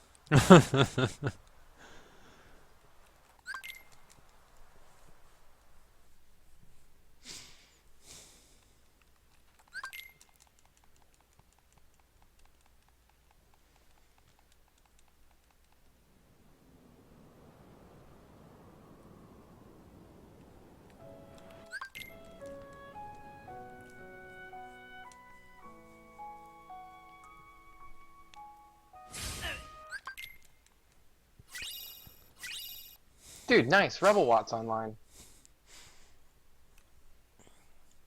Thank you, He's Connor, getting for cut. that very.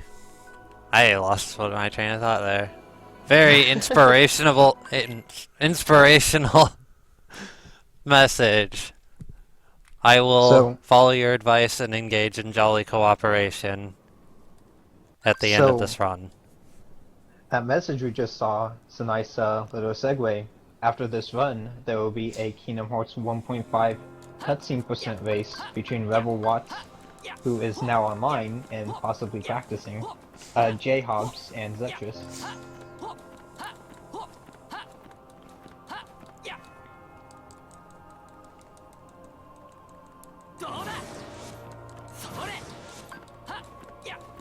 Now then, we're not playing as Terra, so dodging tornadoes is a bit harder in Keyblade Graveyard, but we can do it by getting close to them. Yeah, the way that you can actually get through here without getting hit by these tornadoes is that only one tornado can actually chase you at a time. And so, Silver gets close to the later tornadoes so that it resets the one currently chasing him. If you try to just run straight through without resetting a tornado's chase, the first one will always get you, if you're just trying to dodge or through. But by getting next to the second and third runs, it resets the tornado that is chasing you, and you can get through without getting hit. Also, it's time, guys. For those of you who are unfamiliar with 2.5, this is the moment where everything starts to make sense. It's time for level 1 no experience. Show Thank you, the Reed. power of Silver. It's time for Goofy Tornado. It's time Goofy for Tornado! Goofy Tornado. Whoa! Okay. Goofy tornado.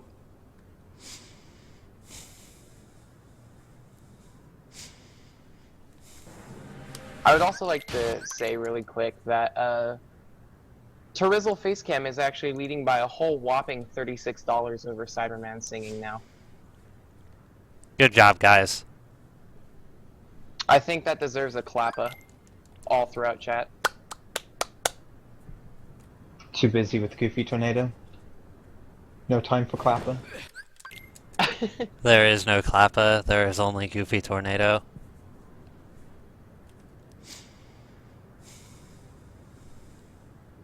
We haven't even gotten in the fight yet. This is amazing.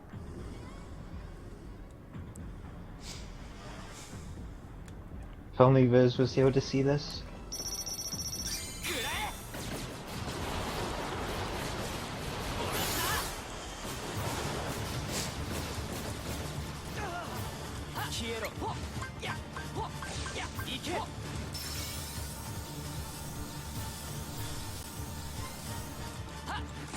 Are you guys ready for the Goofy Tornado?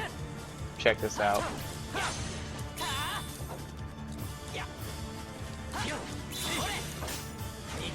I remember you practicing this fight, and this is just insane. Goofy Tornado! And there it is. What was that? Oh. Reversal, go home, you're drunk.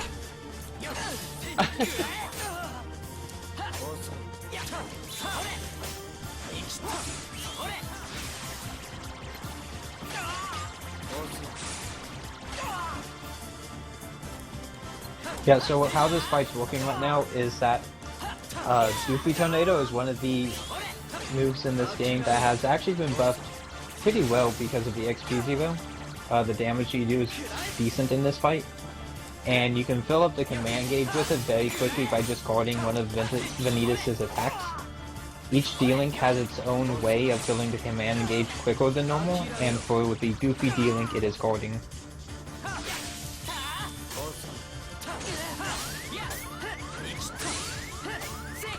Oh no. Oh no. No. Oh, that's unfortunate. Oh. Unfortunately, it doesn't quite annihilate Vanitas in 2 seconds like we'd all hope it would because he teleports. Yeah. Vanitas loves his teleportation technique, which can kind of screw you over at times, like what just happened.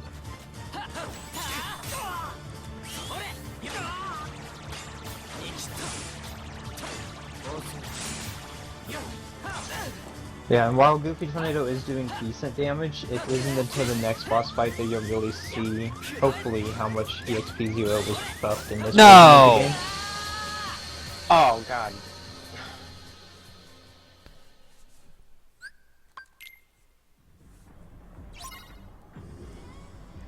You're just having the worst, like, RNG. Yeah. Yeah, reversal slashing into that attack was very unfortunate. Yeah.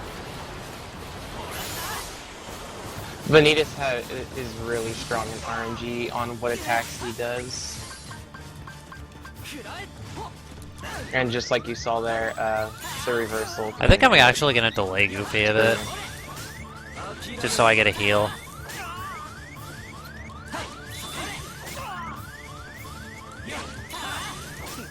Yeah, you can estimate the Goofy Tornado will do about, what, 4.5 of damage?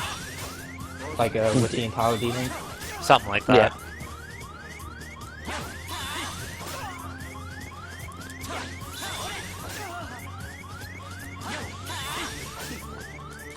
Yeah, outside of Goofy Tornado, the only real form of,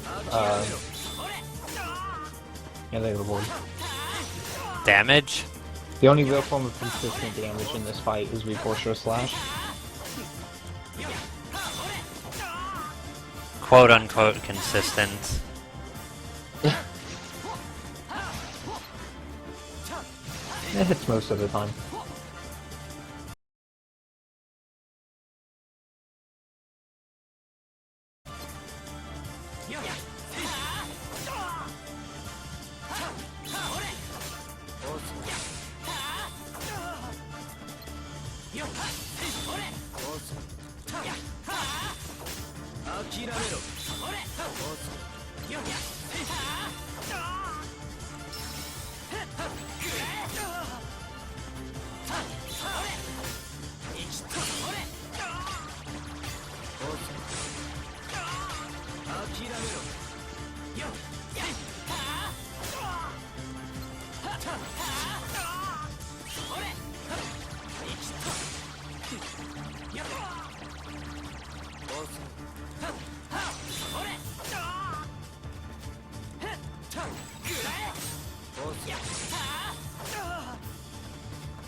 Also, from what I can tell, Silver, you're playing this safe. That way, what happened before doesn't happen again. Hopefully. You'd think that. Oh, son of a Wow. bitch. Okay. That's pretty unfortunate. Well, when I get $1 for this going in the swear jar, but fuck.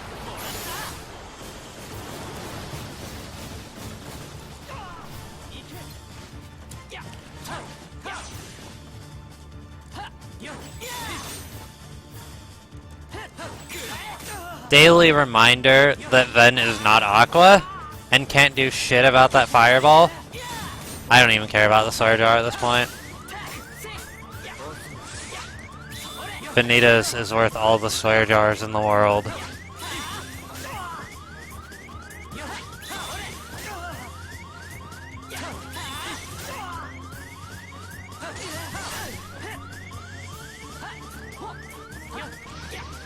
Like, this whole fight in his first phase is just really ridiculous on how it was made.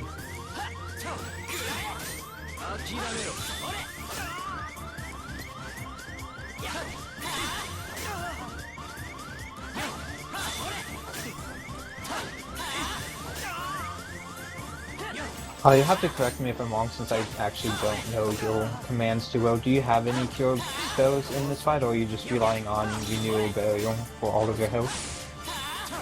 Just renewal. Okay. What? I guess it's Renewal called, not Burial. I reversaled him doing nothing. It sends had the some teleportation on you. You've had some pretty good reversals tonight. Yeah.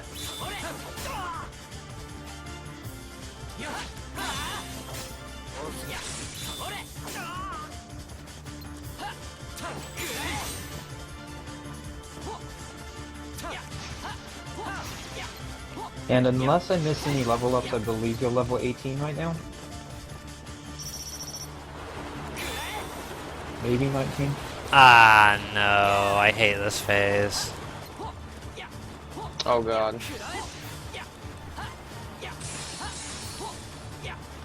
One of the worst phases possible in this fight. Yeah, you can cancel this early if you can get a 4-shot lock on him as he's starting it, but because Silver was just in a bad position when he used it, there wasn't really a way to get a 4-shot lock in time. It was just bad luck. Ooh. I wish I had Goofy Tornado right now.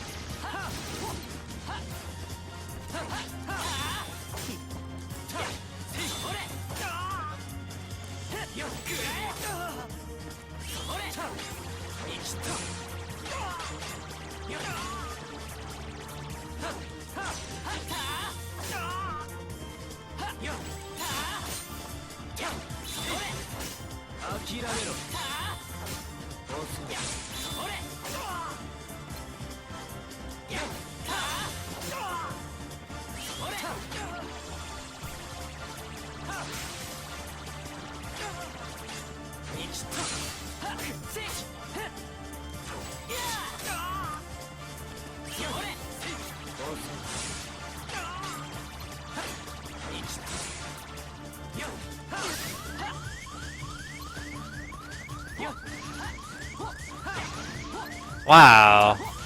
This RNG. Wow. Wow!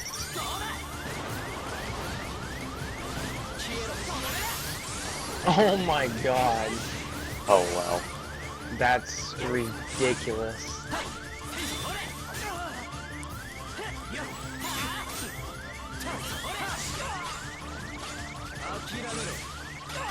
Okay. Yeah, I was scared for Yeah. a second.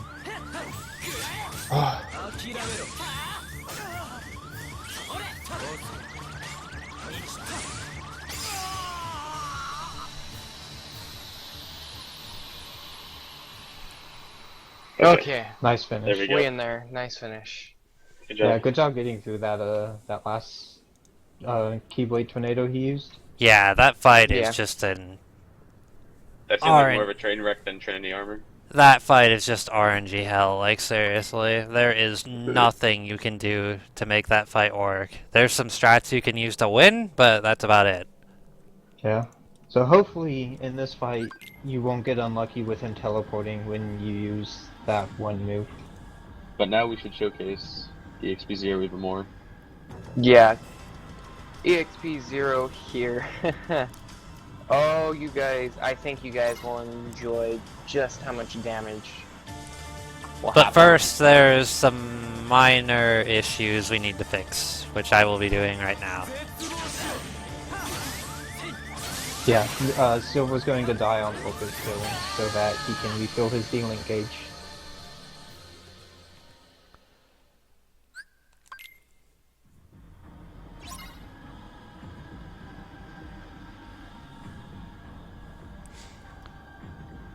And the start of this fight requires some pretty quick inputs to actually get this out, because I do need to have the D-Link out by his first attack.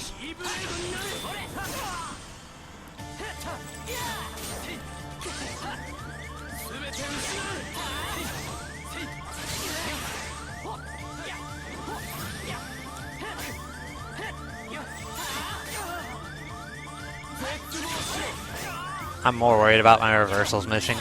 I'm whiffing, rather, by the way. Because that happens.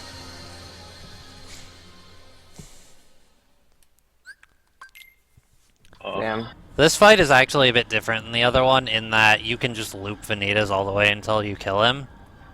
The problem here is... reversal.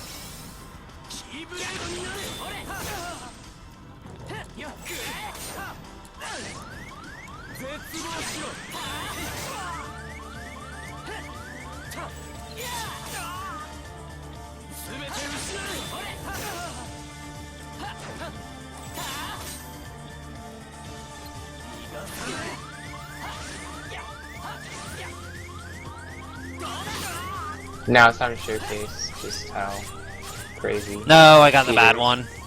Ah. Ah.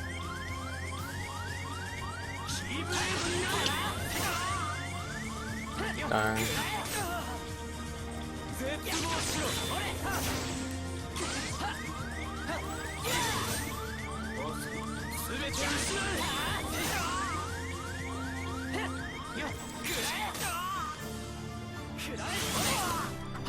There we go. Oh baby, here we go.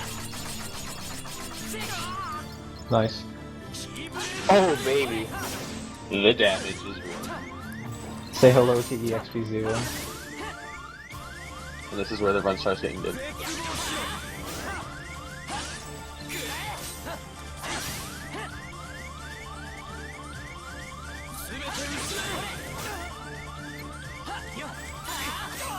I can't wait to see their reactions to that. There it goes. Of course I would get the perfect damage on the last one. Why not? Oh man, thank God that this minigame heals you unlike 3D. Yeah. 3D, it's like, oh, you have 1 HP, you're dead.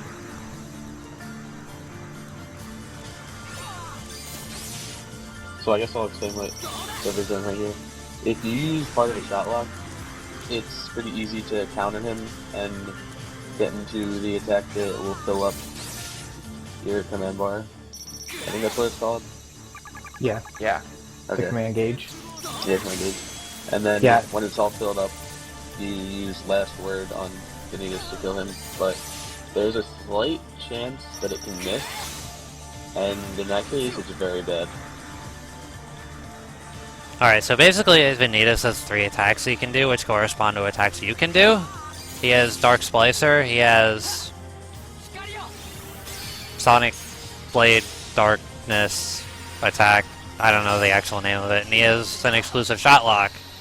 If he uses those last 2, then your Shot Lock can counter it. If he uses Splicer though, then he'll teleport in your face and likely kill you. Yeah, you can basically consider it like playing rock, paper, scissors, but because your shot lock clashes with 2 out of the 3, it's the best option. And it helps you from taking like any damage in the fight.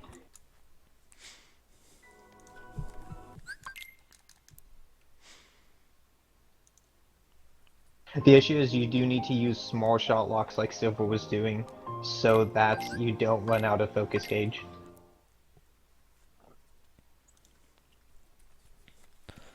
Alright, now that you guys have seen the ending to the Ven run, welcome to the Aqua run, which is a lot better than the other 2.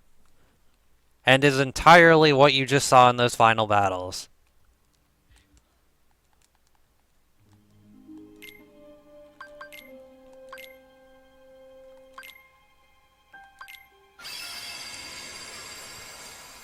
Yeah, so what we think with EXP0 is that the abilities that benefit the most from it are ones that do very high number of hits, such as Peter Pan, which hits a very large amount of times. I don't know the exact amount.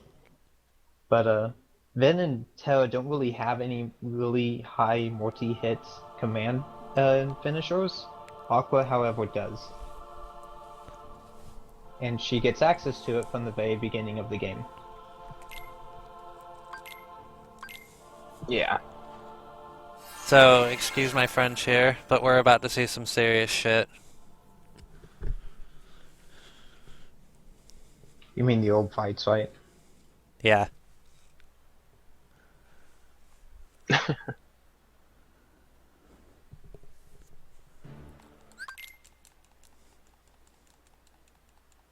Is now time to read donation incentives, or wait till after Sure. this? Alright. So just a reminder, we have donation incentives for Kiwi Justice drawings. If you donate $50, Kiwi Justice will draw any Kingdom Hearts character of your choice. We have also a bidding war between TehRizzle Facecam and Singing Cyberman65. Cyberman will sing during his recoded run, and TehRizzle face cam will be, when is that exactly? After 2J. yeah, his Kingdom Hearts 2J run. And right now, TehRizzle face cam is actually $36 ahead of Singing Cyberman. Good job, guys, by the way. We then have a bidding war for the name of the gummy ship in the next run that's after this, the BBS All Stories. It's a KH 1.5 cutscene and 8% race between RebelWatt, is it J-Hobbs? I don't Yes. remember all who's in it. RebelWatt, J-Hobbs, and Zetrus. Okay. And so far there's 4 names for the gummy ship. We have Sly Rebel, we have SS Dude Nice, we have Kevin, and we have TehRizzle. Then after that we have Bloody Biscuits Kingdom Hearts 2 Final Mix Gold Crown run. And if you donate, if we get to $150, BB will fight Sephiroth during the run. We're currently at $65 on that one. Then we have a bidding war for Saiyanz Kingdom Hearts 1.5 All Worlds.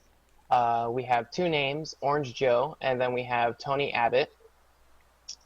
Then we also have a bidding war for Kingdom Hearts Dream Drop Distance for level 1 Young Master Xehanort or level 1 Julius, and right now level 1 Young Master Xehanort is ahead. And we also have, of course, Tojimaru and Chrono23 will stream with webcams if we get up to $420.69. Also, KHFan169 will play the hardest Ice Cream Beat songs on Kingdom Hearts Birth by Sleep on the hardest difficulty. Then we also have, if we get to $100 incentive on this one, Biscuit047 will do a level 99 data.org fight, data.org run, and then to kick off the start of the bonus stream, which is after the main stream, if we get to $100, I myself, Karakov1, will do a blindfolded Sephiroth fight on beginner, but if we raise $200 on that, the beginner difficulty will be raised to proud.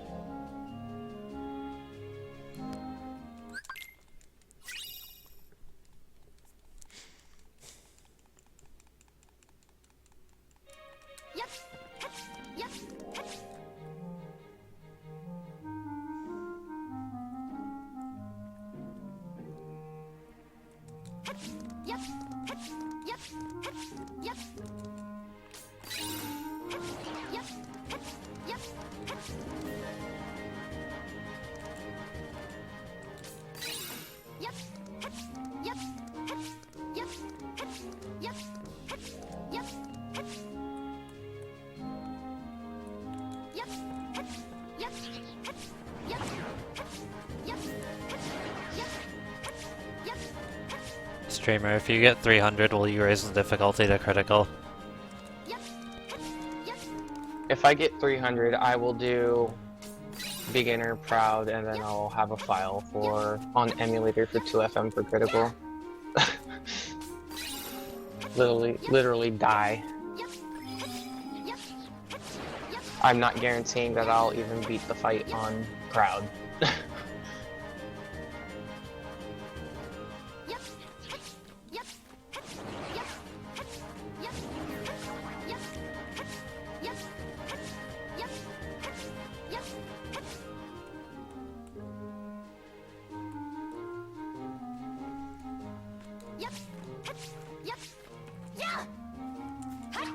Ah! Aqua, no, talk to the... There we go.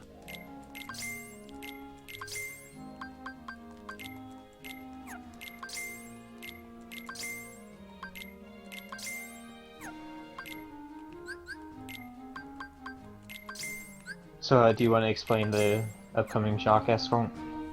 Actually, I'm going to explain that this is the Aqua run, and it's a bit different than the previous runs in that it's quite a bit more interesting as far as changes from 2.5 are concerned. One of the big things I'm going to do that's going to change most of the run is I'm activating EXP0 right now. I'm not taking it off until after Vanitas and Radiant Garden. So for the first half of this run, we're level 1.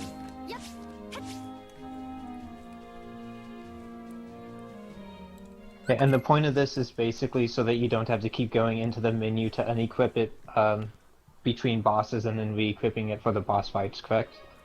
Correct.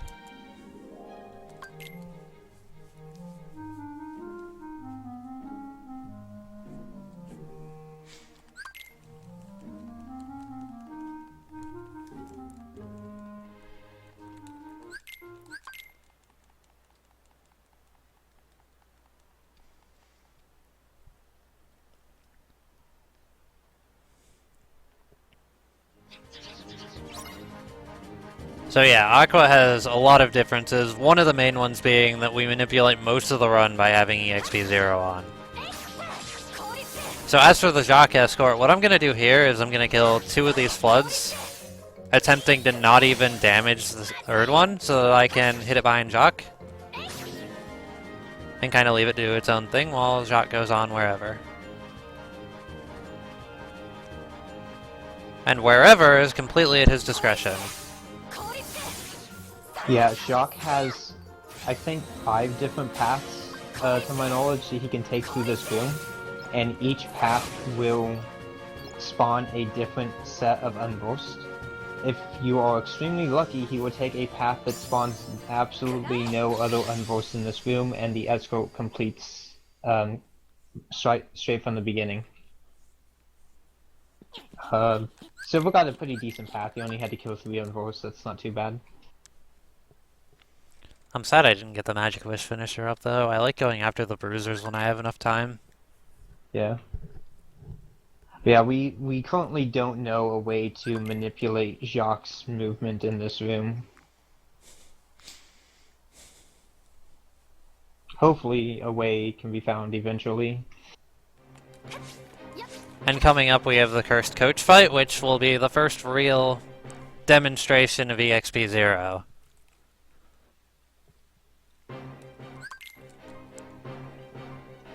Basically what we've got on at the moment is a deck full of blizzards so that we can manipulate command gauge and max out Magic Wish, all that good stuff.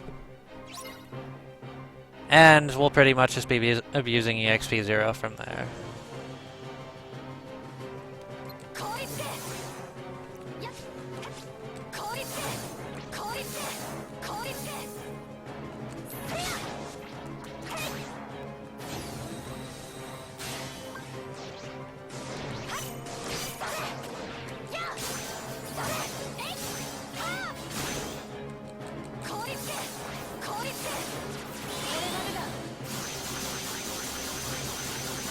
Yeah, unfortunately, like, the 2 biggest D-Link finishers that we found that you can abuse with the XP0 are Goofy and Peter Pan, and both of those you get near the very end of the game.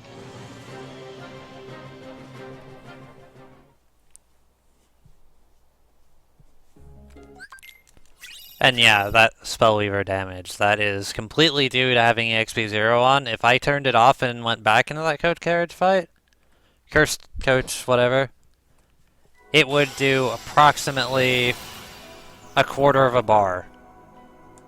Yeah. Basically, that damage that you saw Reverser Slash doing in the Vanitas fights.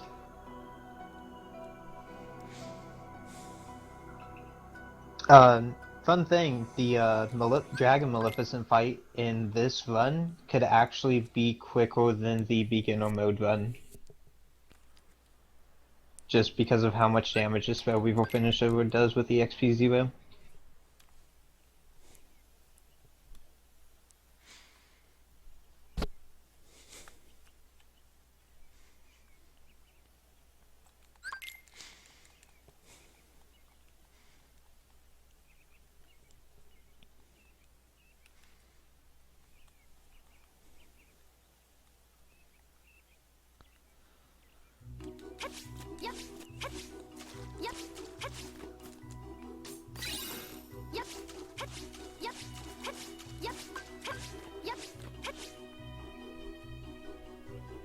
Alright, so my deck right now has 4 blizzards and a slide dash on right now. I have the slide dash for the sole purpose of movement. Basically, anytime I'm running through a screen and don't have an enemy HP gauge on screen, I can use it to go forward. And I can also use it for a bit of platforming in this world. But first, what we're going to do here is we're going to fill our command gauge to ready the Magic Wish finisher.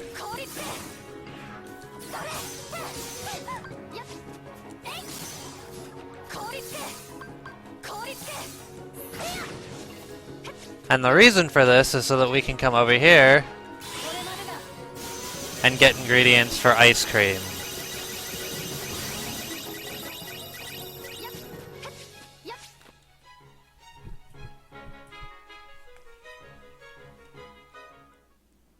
Yeah, the Aqua Run is basically ice cream percent.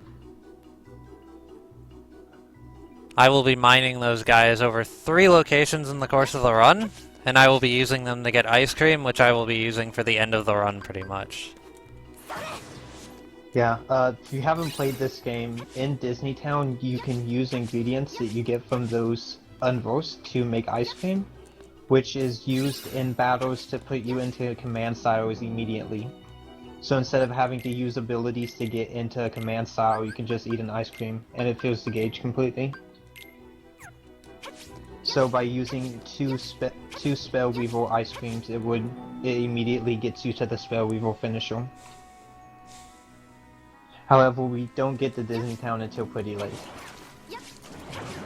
It's not that we don't get to Disney Town until pretty late, it's that I actually moved Disney Town because the other 2 locations are in the other 2 worlds in that ring. Yeah.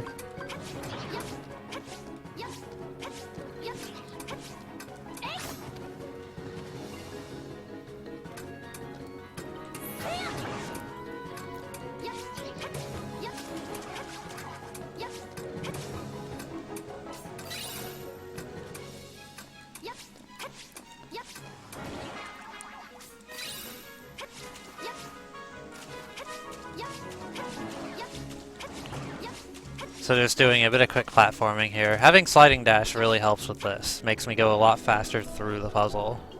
Without it, you're typically not able to pick up both that chest and before the gate and get through the gate.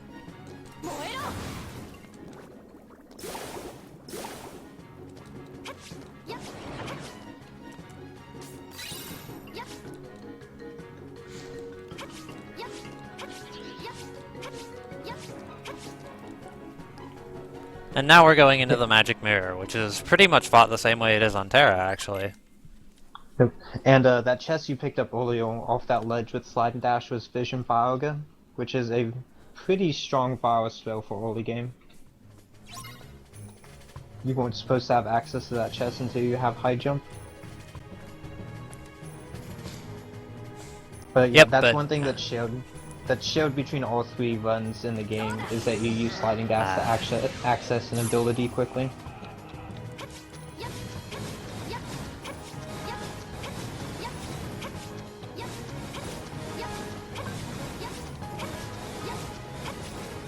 There we are.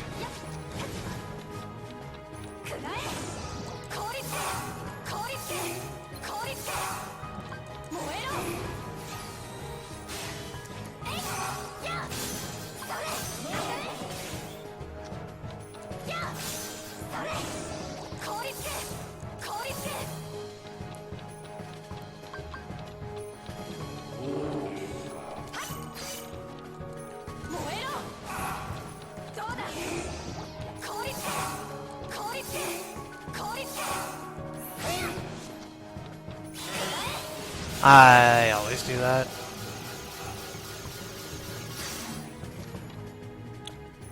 Yeah, sadly we really can't use the Spellweaver finisher too much in this fight just because he moves around a lot. And he moves around pretty much immediately if you leave him open, and the delay on starting Spellweaver is pretty much enough time.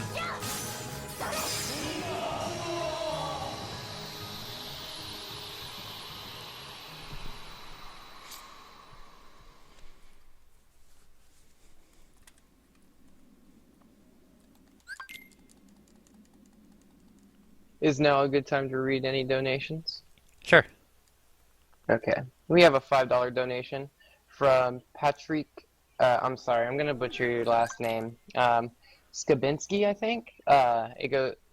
$5 towards blindfolded Sephiroth. Respects from Poland. Also experience 0 OP. When's the EXP-OP emote? Thank you for the donation, by the way.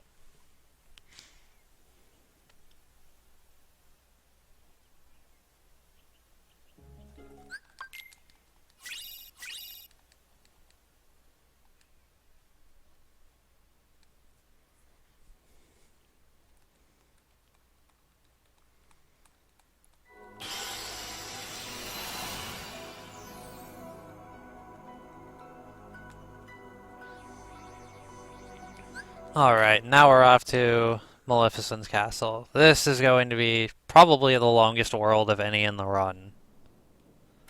Lots of stuff goes on here. We get a bunch of commands here, lots of long fights.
Silver, if you're not going to go over any strats anytime soon, would you mind if I said the incentives? Go for it. Things are about to get pretty intense, so now's the best time. Alright. I'm going to say the main important ones only. We have $50. If you donate $50, or get a total of $50 from donating to the stream, Kiwi Justice will draw you a picture of any Kingdom Hearts character. We have a bidding war between seeing TehRizzle's face or having Cyberman65 sing during his recoded run. And right now, TehRizzle Facecam is about $36 ahead of Cyberman. Then we have, of course, the bidding war. I'm going to say this one because it's next. The KH1.5 cutscene percent. You actually get to donate to name the gummy ship. One of these four names: Sly Rebel, SS Dude Nice, Kevin, and TehRizzle. TehRizzle is right now ahead of everybody else. And then we have BB's fight Sephiroth during his Gold Crown run. If his total gets to 150, and we're at $65 right now. Ooh. Then we have, if we get $100 to this incentive, Biscuit047 will do a level 99 data organization run. Oh, that's not good. And then at the start of the bonus stream, which happens at the end of the main stream at around 2 Eastern Standard Time, if we get a donation incentive towards it for about $100, myself, Karakov1, will be doing a blindfolded Sephiroth beginner fight, and if we raise $200 for it, then I will change the difficulty from beginner to proud. And go ahead, Silver. So, I kind of started to explain this in the Ven run, but yeah, goons. They're a lot more of a problem on Aqua than they were on Ven, because Aqua fights a lot of them. If you guys are familiar with the Hades escape fight from KH2, especially on higher difficulties, this is very similar to that. In that it's an escape from a castle, dark, evil place, in which it's very easy to die.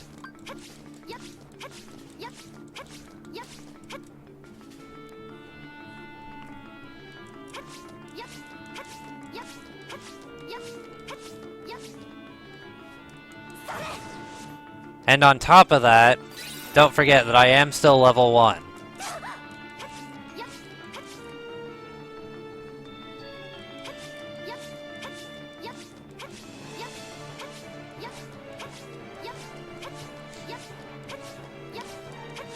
Also, in the same way I did it on Ben in the last run, I just picked up a chest I'm not supposed to be getting right now that contains Ice Barrage, which is a really nice command that we'll be using for a good portion of the run.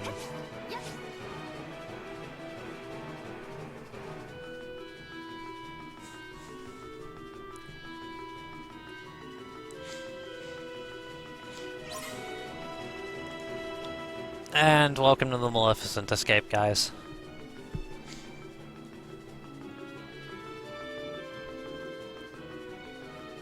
We're gonna be here a while.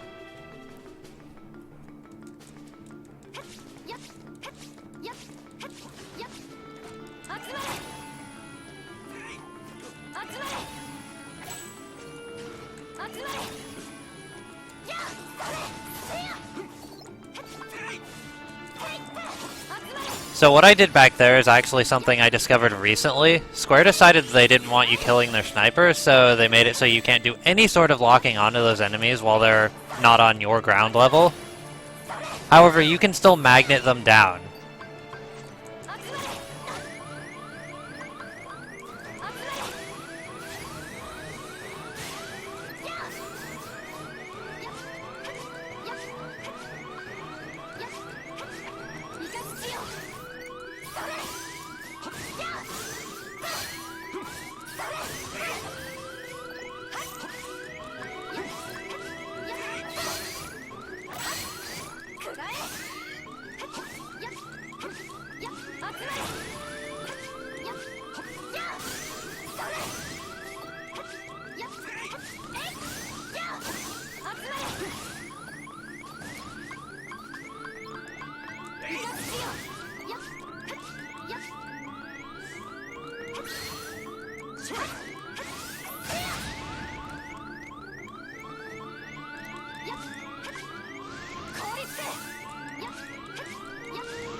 And that also serves a dual purpose because it's very important that I kill enemies up here in this section.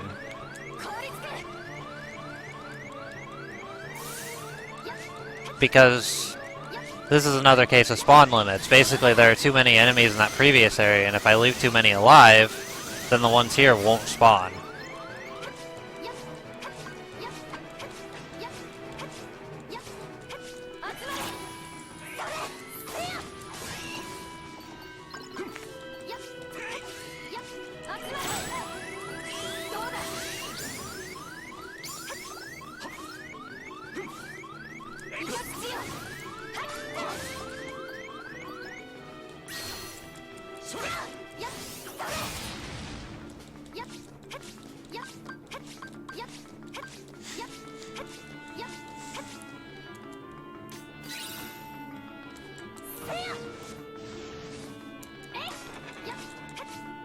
Alright, serious time over. That was amazing.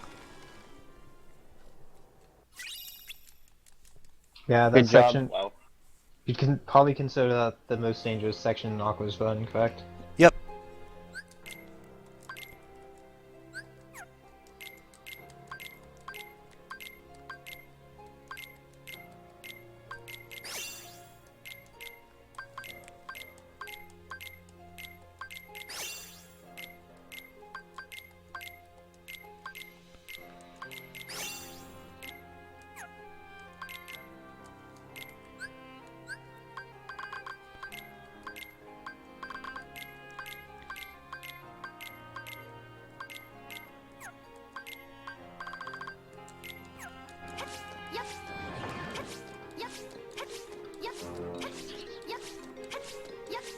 By the way, once I'm done with Dragon Mal, can I get spammed with Equip High Jump?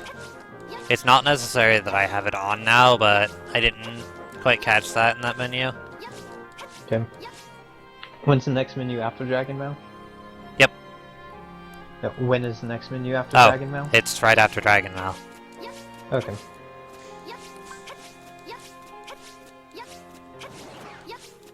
Yeah, next menu is world map stuff before Radiant Garden.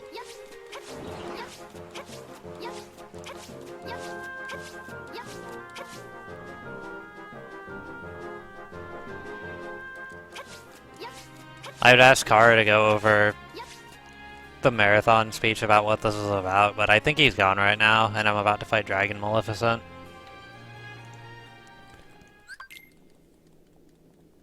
Rip Rebel.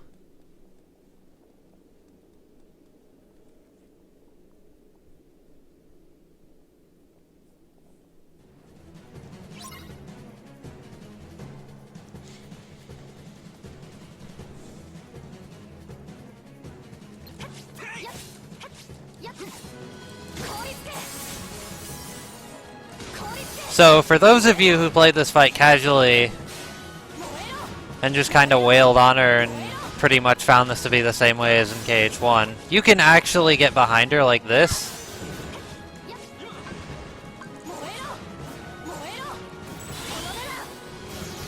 And pretty much just destroy her.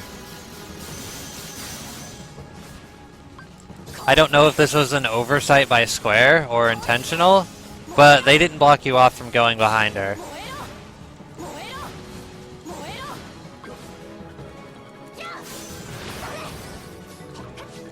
Also, that was really bad. Yeah, I think you were just a bit too far back, so Spare Weeple missed.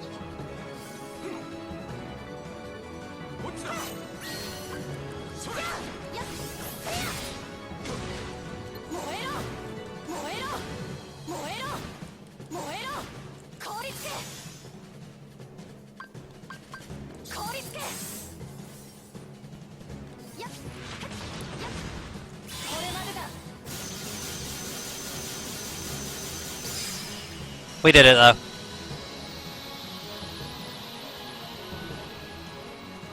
The power spell weaver.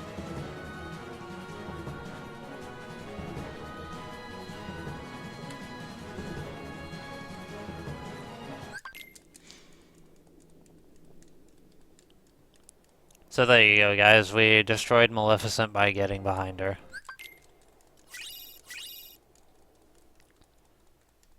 Yeah, Cyber, it's pretty good. It's actually typically the finish I get whenever I don't put enough damage out, but because most of Spellweaver missed, that ended up a bit longer than it would have normally.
Also, like we did on Ven, we're going to farm the Mandrakes here real quick with the Snow White D-Link for the sake of getting an Abounding Crystal so that we can make EXP Walker.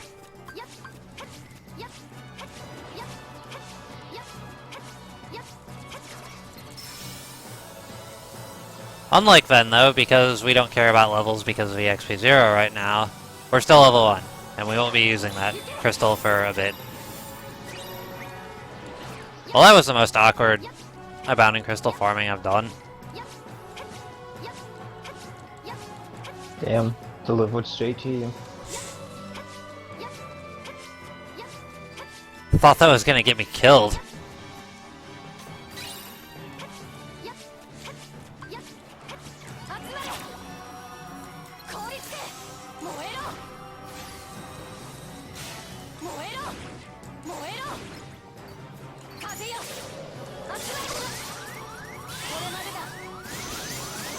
And now I'm just killing a few enemies here with the Spellweaver finisher that I can get a bit more CP, so that I'll have certain abilities leveled up after the Mickey fight.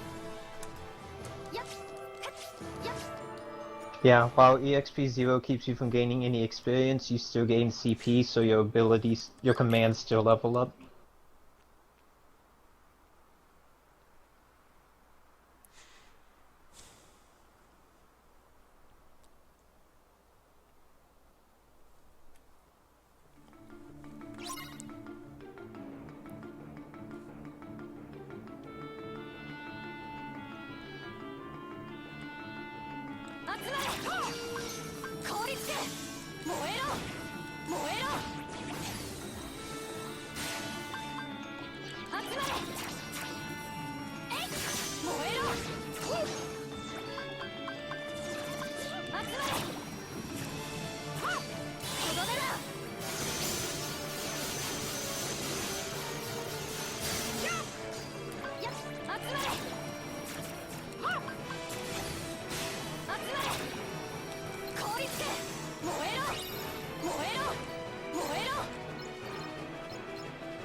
That finish though? Nice.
Alright, and now we're heading over to Trinity Armor, which you guys might recognize from the other two stories as one of the biggest train wrecks in the game.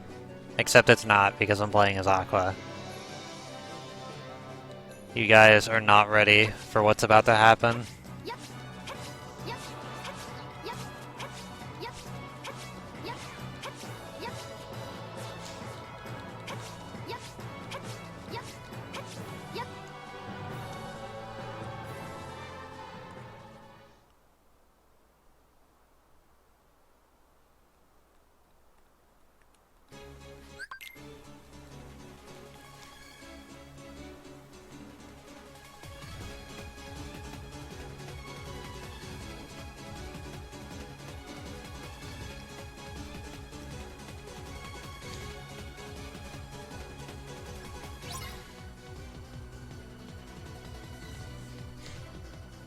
Alright, so now that we've acquired a bunch of stuff, we have a bunch of overpowered abilities we can use to both raise our command gauge and completely destroy Trinity Armor, so we're going to do just that.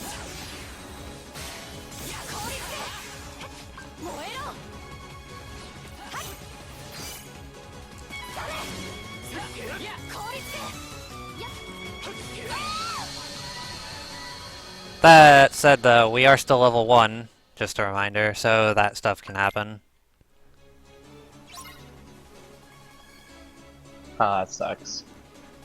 Don't know how he hit me through my cartwheel, but whatever.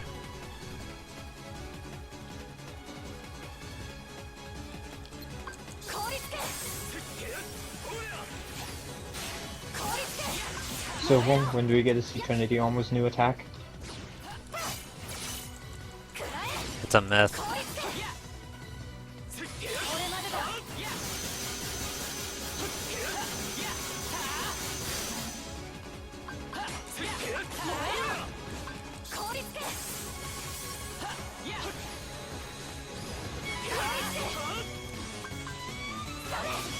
I didn't play mines there. Oh my god.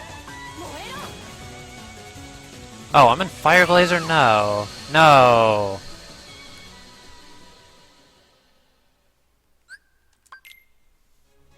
Yeah, that is one of the big issues with the whole idea of just using Spell Weaver on everything. As you gain more command styles, it's a bit more difficult to always go into Spell Weaver. You have to manage your commands a lot more carefully as the run goes on. Yeah, and I'm too used to it being beginning game.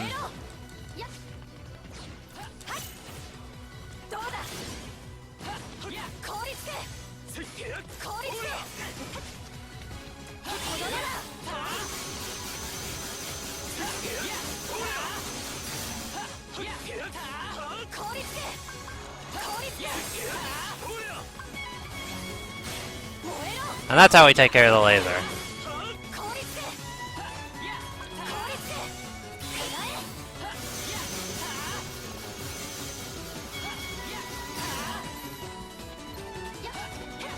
What was that? He just kind of tried zapping me. He'll do that if he is attempting to use his laser move with the arms as you destroy them. Because he'll try to do the zap, but it'll disconnect and then he'll move on. Huh.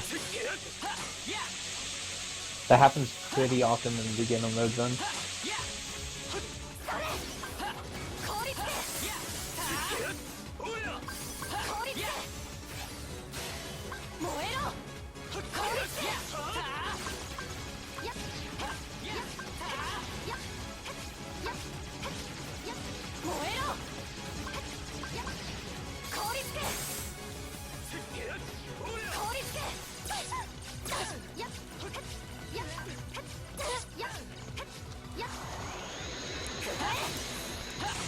It was Mikoto who mentioned using Ice Cream Forest, correct?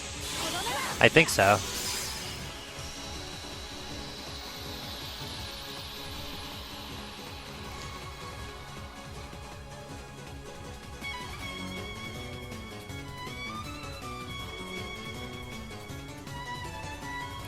And yeah, that's Trinity armor on Aqua, guys. A bit more risky just because getting hit by pretty much anything kills you. But you just destroy him.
Alright, and if you guys remember me explaining how Vanitas won in both Ven and Aqua's stories is pretty much susceptible to any status effect in the game because Square decided that's how they wanted to design their boss. This is Aqua's Vanitas one. We're going to be abusing it a bit differently than the sleep strats before though because we don't have Mickey to destroy him for us and we don't need Mickey to destroy him for us.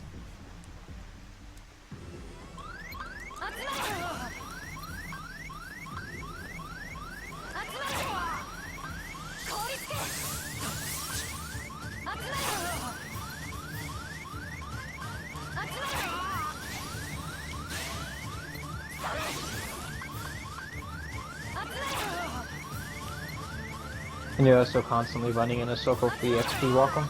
No. Oh wait, no, you still have the XP for armor. Right. So you're just doing that out of habit then? Yeah. Okay.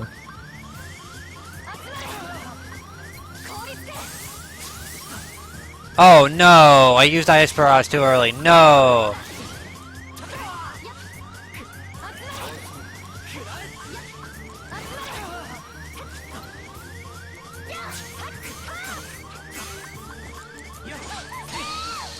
Ah. Well, you guys get to not hear the sound anymore.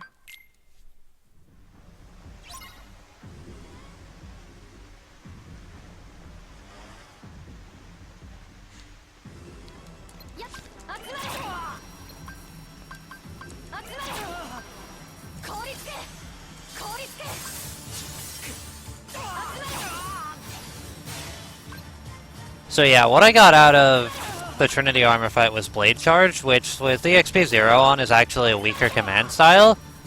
So I have to make absolutely sure I use no fire or ice elemental commands while I'm in Spellweaver until I max the gauge and get the finisher out.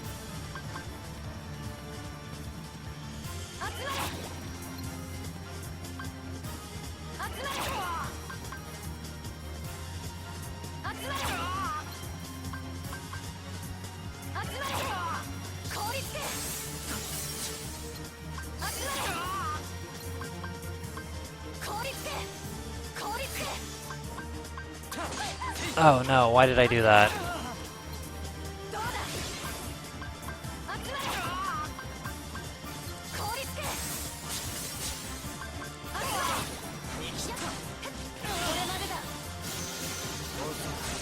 Ah, he got loose. No, that's not good.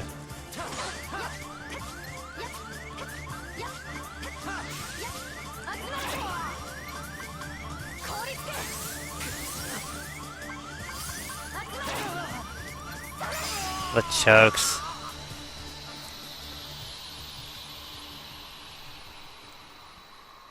Yeah, unfortunately Ventus is one of the few bosses who are kind of immune to being destroyed by Spellweaver by default, because you can instantly teleport out of it if he's not trapped by something like Magnet.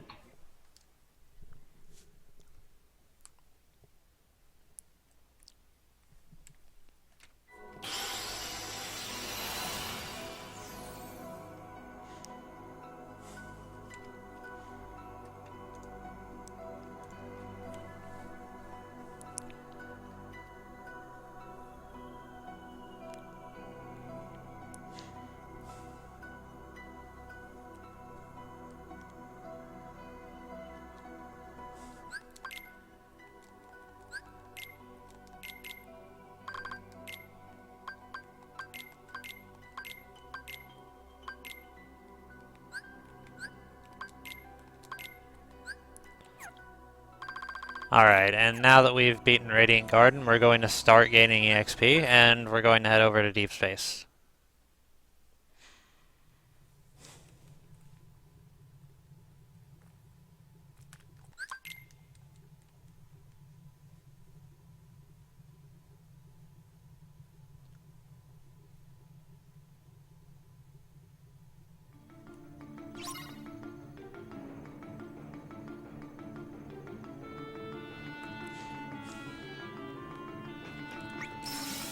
Ah, wow, why did I use a D-Link? So guys, this is Ven, we're not gonna use him. Ven really is the hardest boss in this game. Ven wanted to have one last cameo.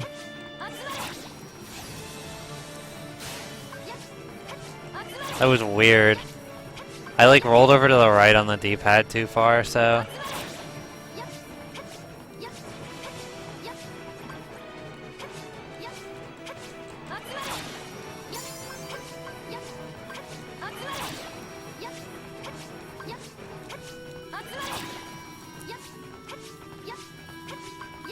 Alright, so for those who haven't been around for the other two runs, what we're doing here is we're using Magnet to kill everything, since Magnet does percentile damage every damage tick, and we're not high enough level to actually deal normal damage to anything here.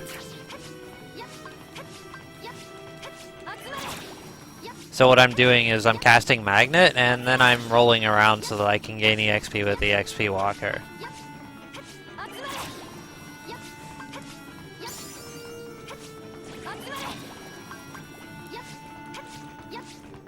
The other thing to note is I don't have EXP 0 on now, so this is Spellweaver now.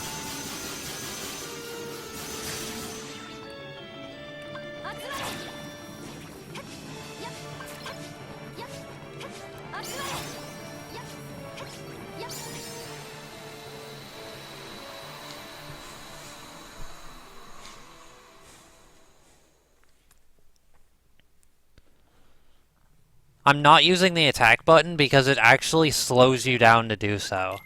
If you attack them, it will push them out of the magnet far enough that they won't get all the damage ticks and slow down the fight.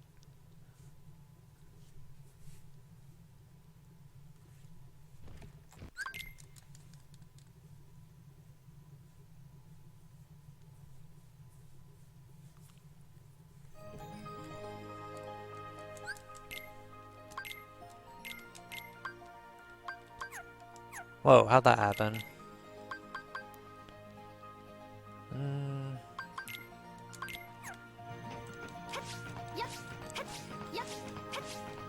Bit of a problem with how things are getting leveled this run, but I'll just go ahead and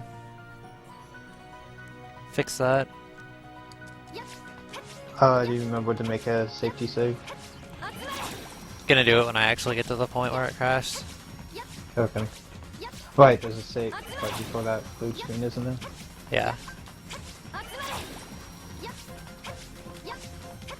Killing a couple extra things here because apparently I missed a menu somewhere. I'm not entirely sure what happened, but I need another fire leveled right now or I won't be able to get abilities. Did you have whatever it was equipped back at the Mickey fight? Because it could have been that Mickey stored too much experience in that fight. Nah, it was a fire not getting put on. Because it was at 0 EXP. Anyways. Yeah, fire. Fire.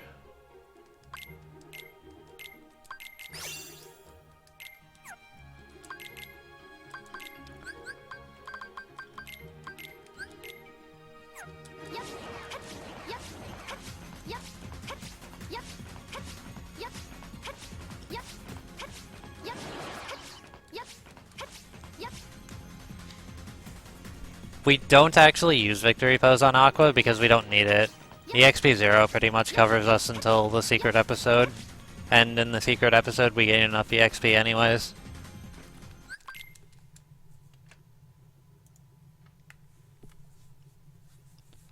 Alright guys, it's time. Oh man.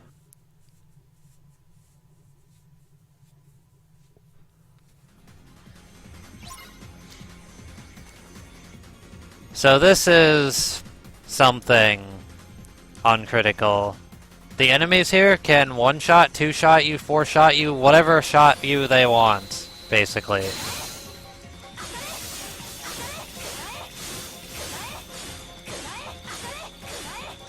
And there's a lot of them.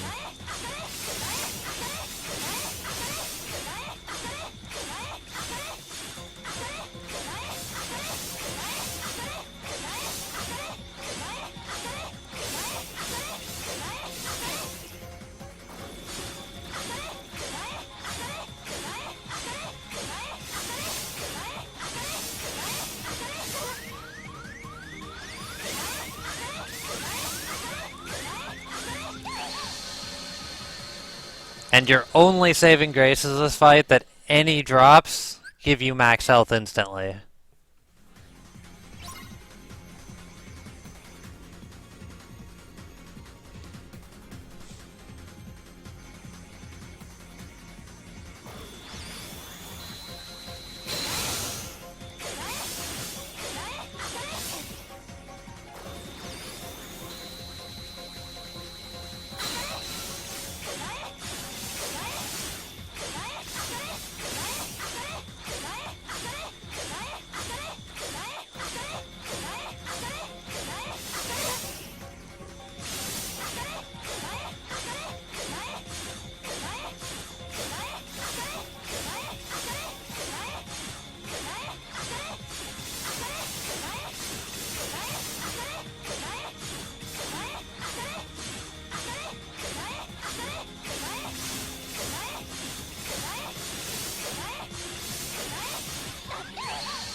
Marathon luck.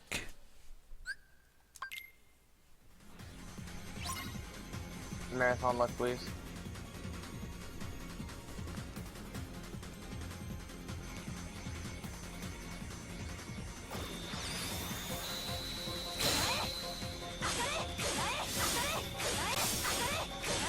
It's not necessarily that I have to stay level 1, it's that it's faster to stay level 1 and have Spellweaver available to one-shot normal enemies in forced fights than it is to get the XP from the forced fights. I only end up about 2 levels under what I would with the XP 0 on the first half of the run. In the end anyways, so...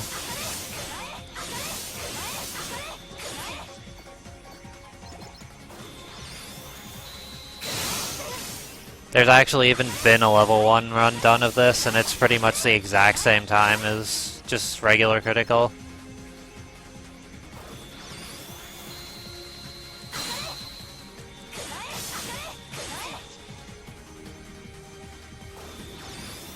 Oh my god, the luck is so bad this time. Did I get a good position finally?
Wait, how did that not complete? Where's the last one? Oh, there he is.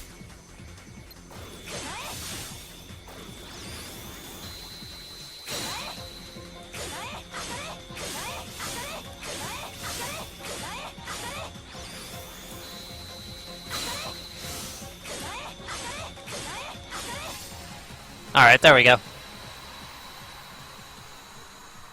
Nice. Yeah, big RNG moment on level 1. Or not even level 1, but critical rather.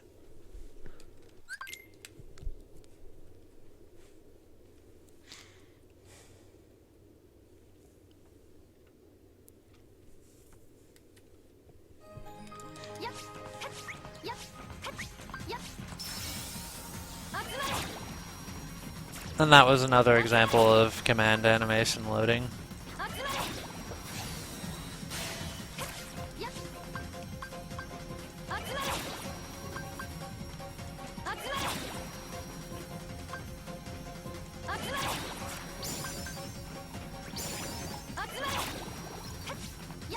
So this isn't the forced fight I'm doing right here, but it is required that I kill these enemies because otherwise I won't be able to use the warp in the middle of this.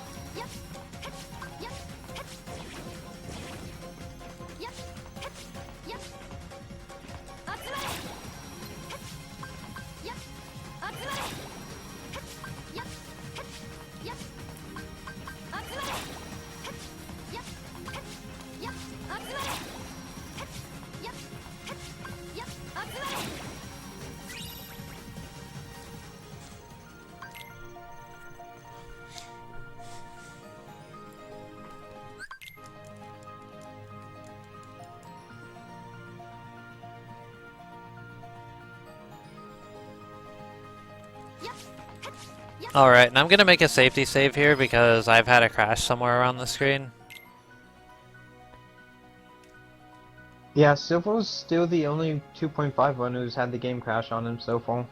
And I've never had it happen again, so...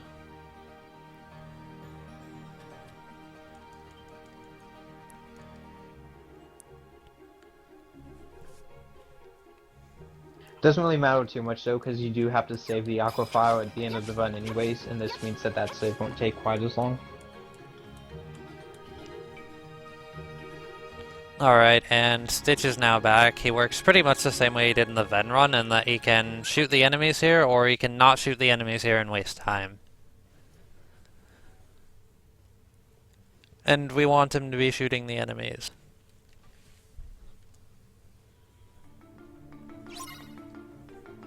And it is complete RNG. He can trigger the RC at any time, or he can shoot. He's also got this pseudo DM that he likes to use every so often.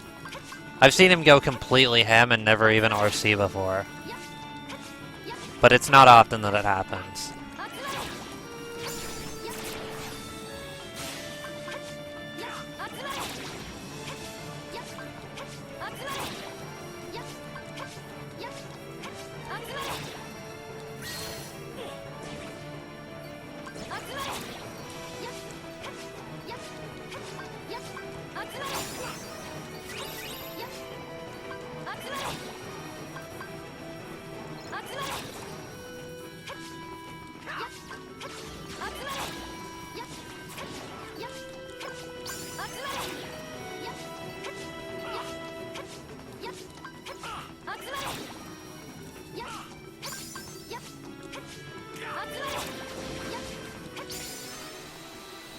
Good job, Stitch.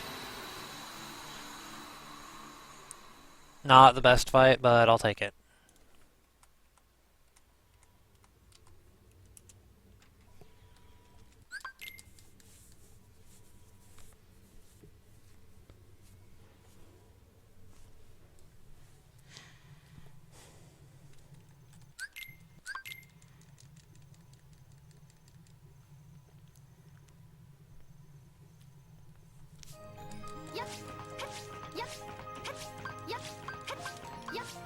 Alright, here we have a bit of fancy platforming to do in order to set ourselves up for the end game.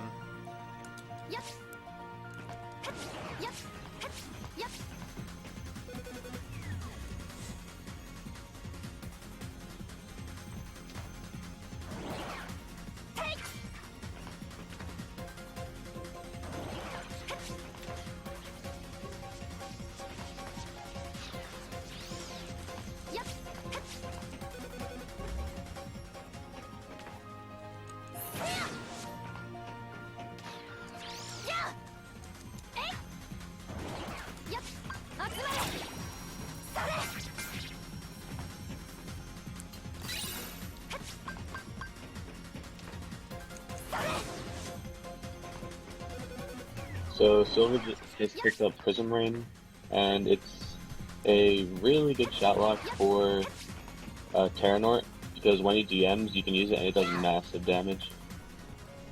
That's actually not what I'm going to be using it for in this run, though. Well, I am, however, Yeah, going to be using it at the end game. Yeah, it's 2.5, so spell people.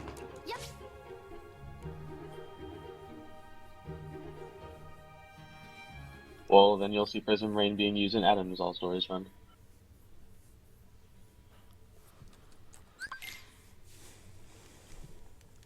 Okay, so now we have Gantu, which is pretty much the medium between the two things you do in Deep Space. I'm going to be wrecking him with Spellweaver, and I'm going to be praying that Stitch gives me good RNG.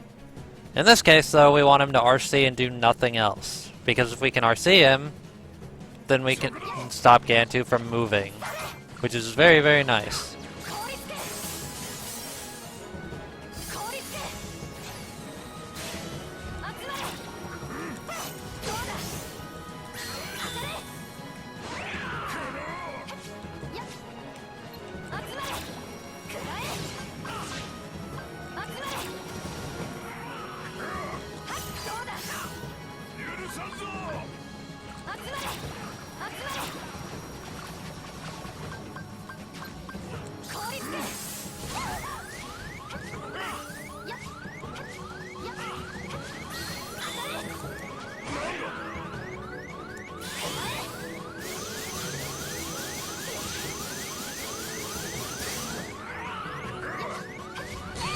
Wow, what was that?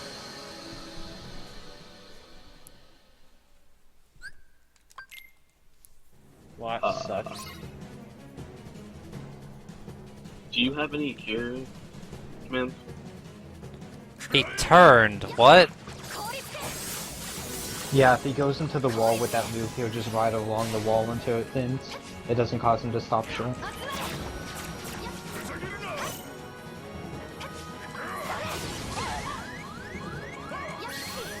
Why do I keep living at 1 health?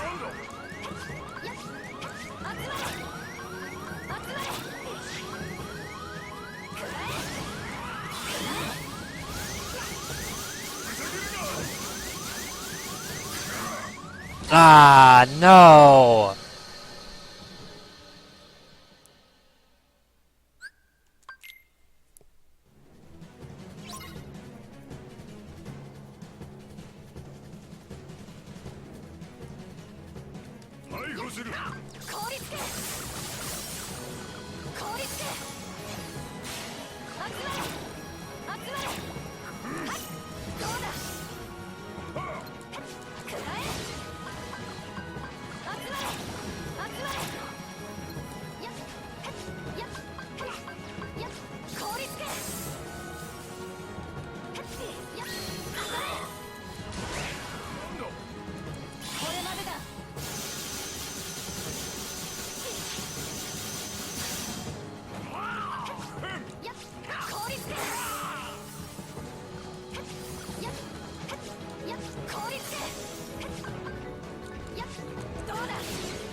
There we go.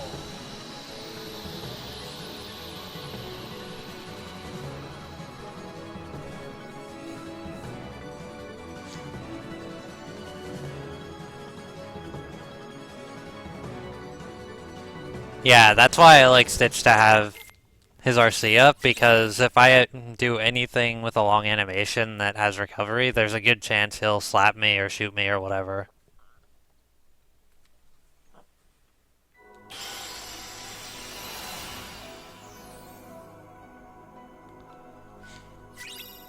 Alright, now what we're actually going to do, rather than going to OC, is re-enter deep space.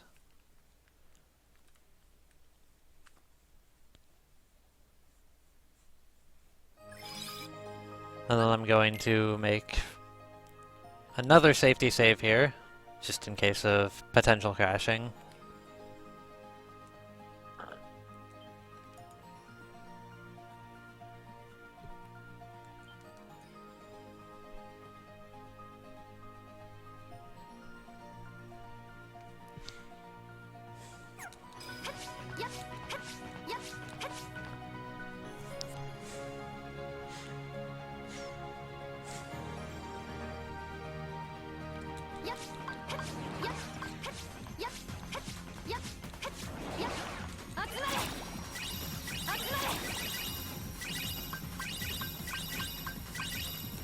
And then we're going to milk these guys for their ice cream.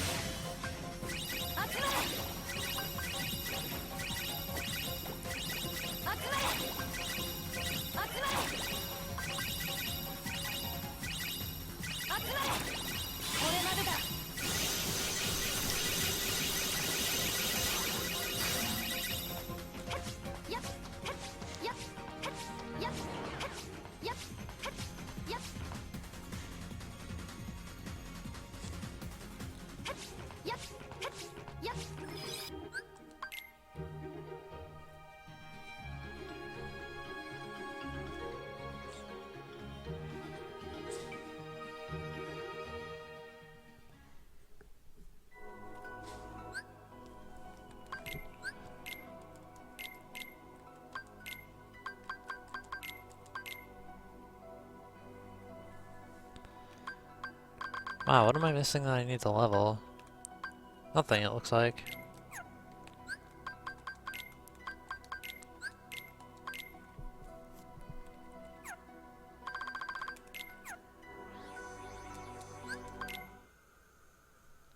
Now I'm worried.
Ah, yes, Cyber brings up a good point. That's actually one of the major changes to 2.5 that a lot of people will probably notice if they use Magnet or any sort of lingering spell frequently in the original PSP version.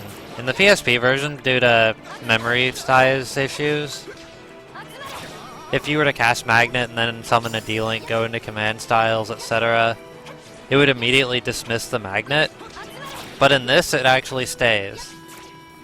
I actually abuse that in a few places too. I'll Magnet something and then summon a D-Link. Mines are another good example of this.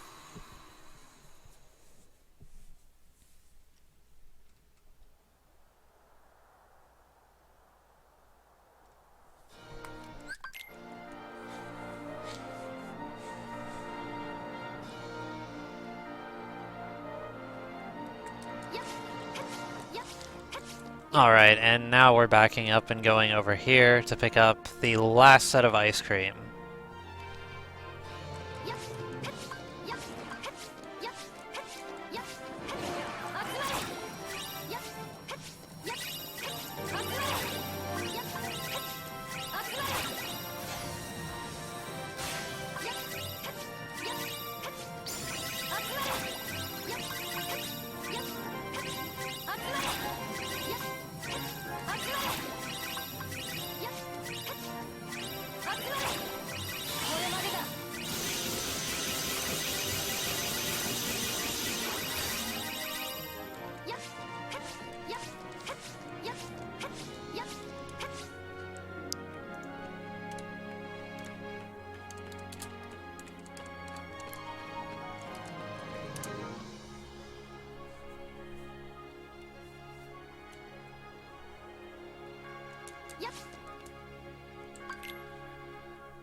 So while you're doing this, now that I have everything reloaded, because like everything on the computer died, should I go over donation incentives while you're doing the arena? Sure. Alright. So, for $50, Kiwi Justice will draw you a picture. If you donate $50, I'm so tired, I'm sorry. She will draw you a picture of any Kingdom Hearts character of your choosing. We still have the bid war between TehRizzle's Facecam and Cyberman singing during his recoded run. Right now, TehRizzle's Facecam is still $36 ahead of Cyber singing. We have up next is KH1.5 cutscene percent between Rebel, J-Hobbs, and Zetris. There's still a bidding war going on for the Name the Gummy ship, right? We have 4 entries, Sly Rebel, SS Dude Nice, Kevin, and TehRizzle. TehRizzle is still winning.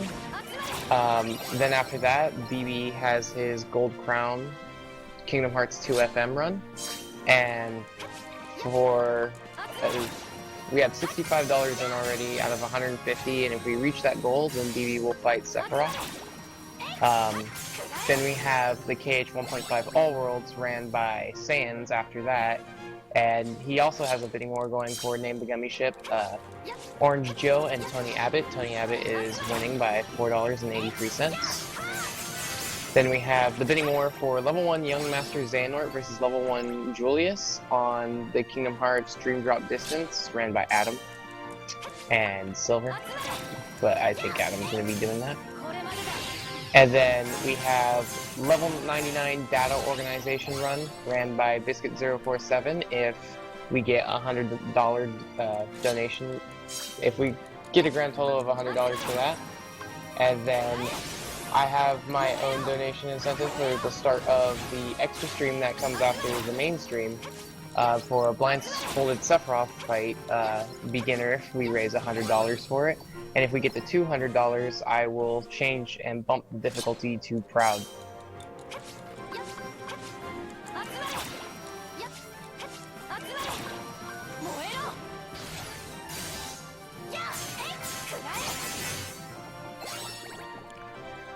And you guys should totally donate to his face cam because his parents would very much like to see his face. Exactly.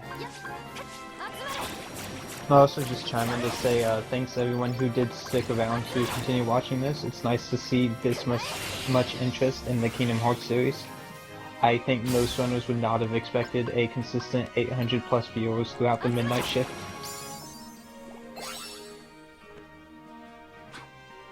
Yeah, it's really amazing. Thank everyone who's here.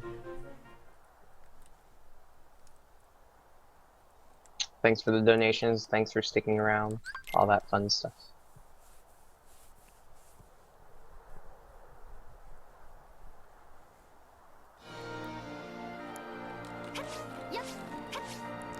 Forgot what I was doing for a second there. OC tournaments are so engaging after all.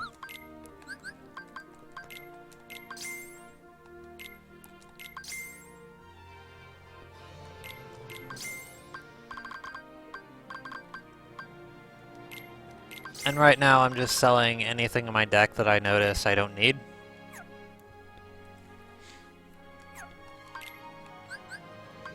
And we are going to be buying 3 Ignites, a copy of Guard so that I can meld it, and Asuna, which I will be melding with Guard to make Restore Guard.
Ooh, that was a long menu.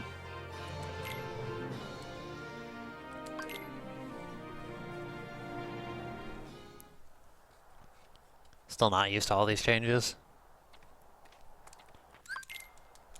Okay, so after that very lengthy menu, we now have everything we need pretty much to complete the run. Second chance once more, damage siphon, and EXP chance for later in the run when we actually start gaining levels.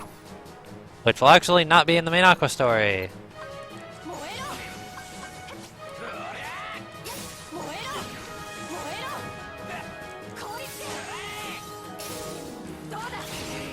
Yeah, Aqua's story is the only one that changes a pretty decent amount between an any percent run and all stories because you have to set up for the final and secret episodes on her as well. Ventus and Terra, you're essentially just doing an any percent run.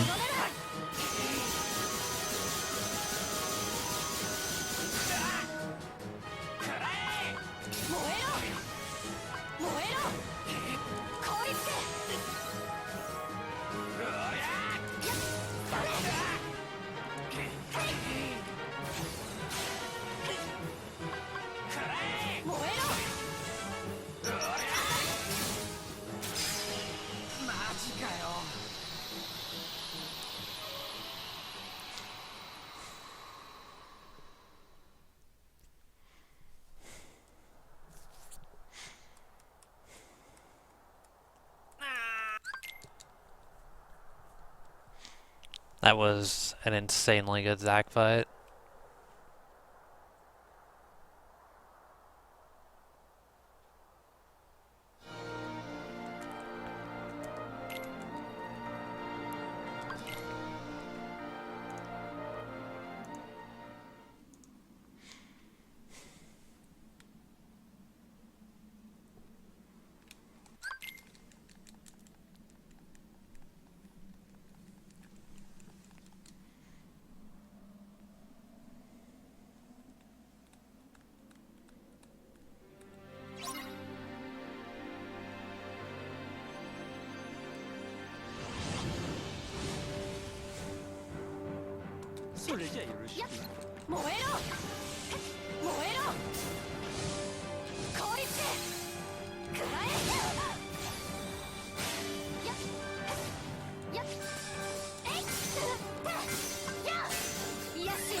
Alright, so what I'm doing here is initiating a loop on Hades, done by doing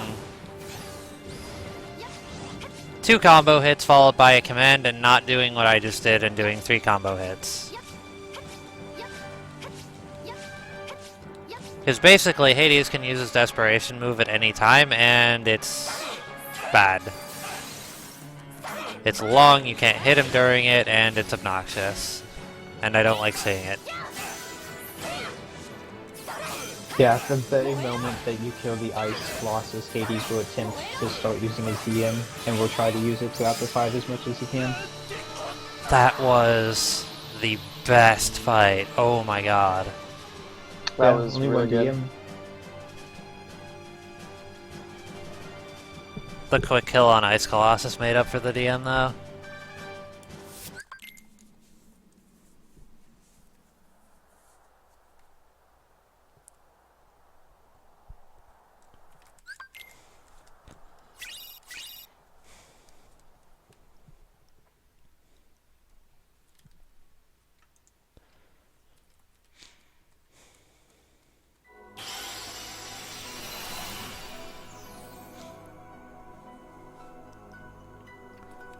Alright, so at long last we get to go to Disney Town.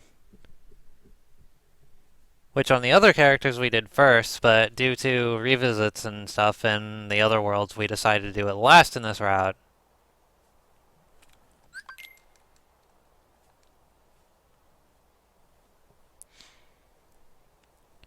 And the reason for that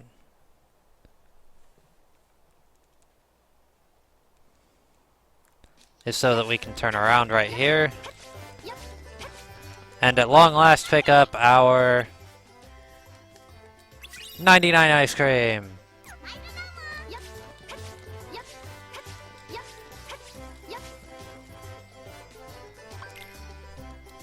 Now let's play some mini games. Hype.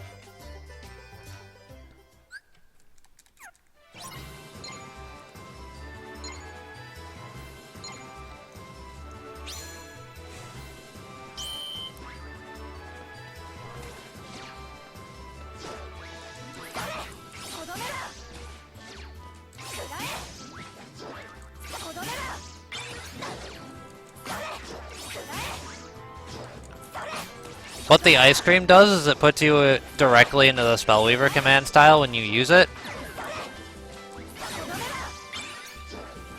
And then if you use it again while you're in the command style, it will instantly fill the gauge. So basically 2 ice creams equals free Spellweaver finisher. Unfortunately, this game does limit how much of an item you can carry on you into a single fight. So it's not like you can walk into a fight and spam through 99 ice cream items.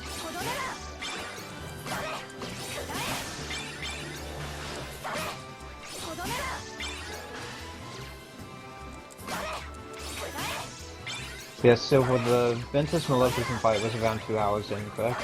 If Terra was like 130 something? Terra was 150 something. Oh, 50. Okay. Yeah, So it was probably like 220 then. Yeah, somewhere around there.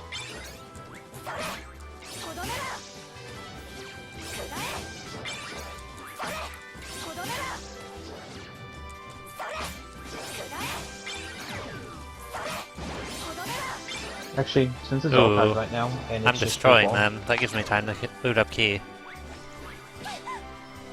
Yeah, football's the best mini game out of the 3 characters because once you have a decent lead, it gives you over a minute to just take a break from the game.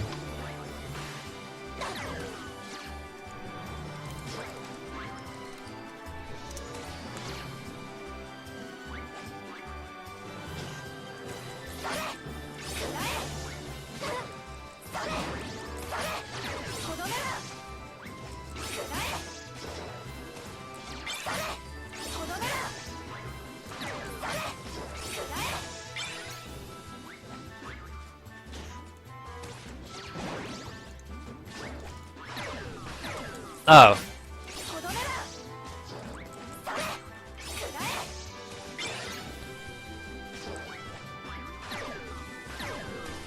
Ooh, no. Don't do this to me, game. Are you getting Hercules? It's trying. I'm too good for that, though.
What's its replacement? The recoded task. Oh, right. I was wondering how that made its way in. Yeah. If Saiyanz can still do his run, he will. However, if it does need to get replaced, Grandpa Glasses is giving us commentary to go with the recoded tasks, and we will play that instead.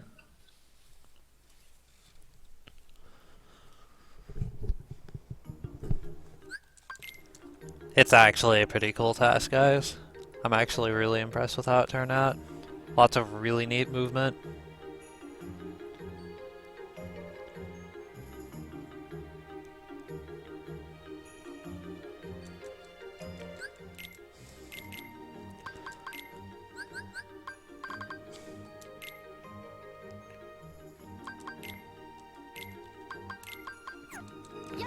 Alright, so we're gonna be using these 6 ice cream on the boss of this world.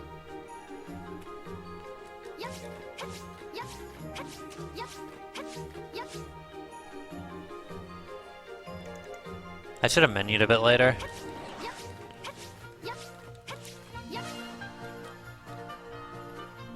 What's the timer at, by the way?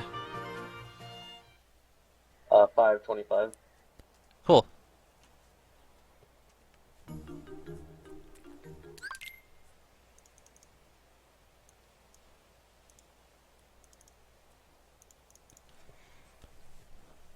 So yeah, easy record pace.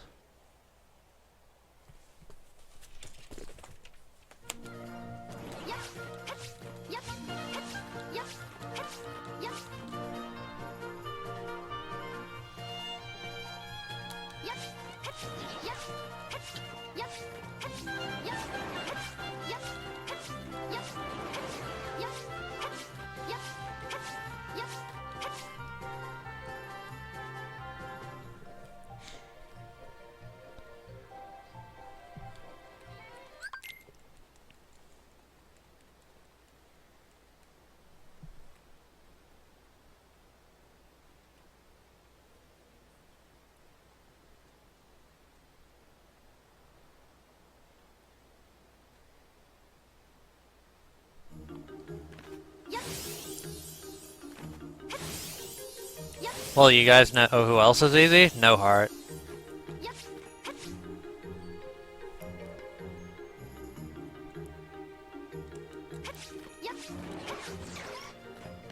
Alright, so we're just doing a bit of scaling the mountains here. Gonna be grabbing a couple things up here because we can get a total of about 300 money worth of stuff to sell, which is really nice for buying materials for the end game.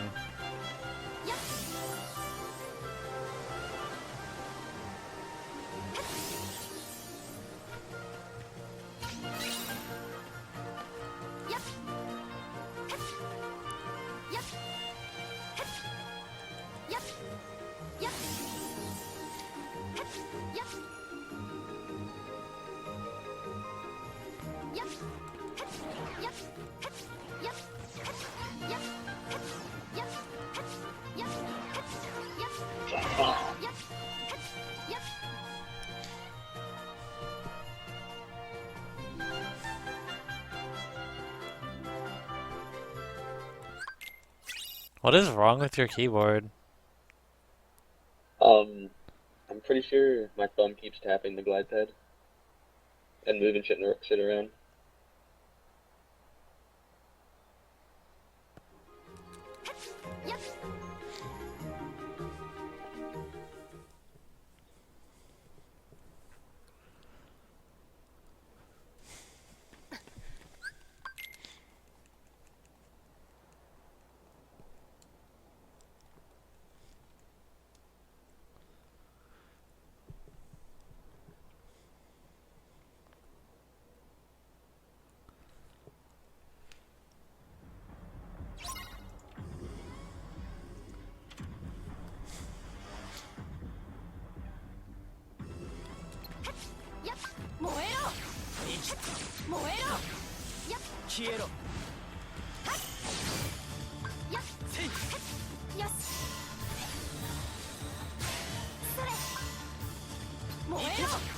So Vanitas is fought a bit differently this time around because he's not susceptible to the likes of Magnet, and we don't really do any damage to him.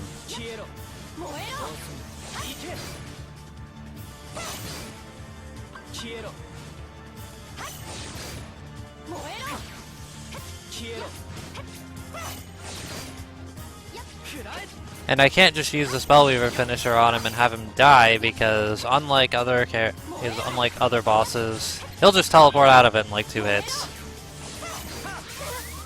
Yeah, this boss's strategy is pretty much the same across all difficulties and platforms. Just use Ignite. There is a reason I did use the ice cream, though.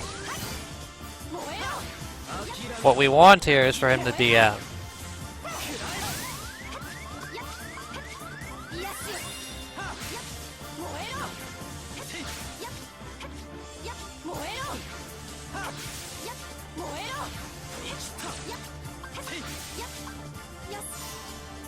Oh, I didn't mean to use that.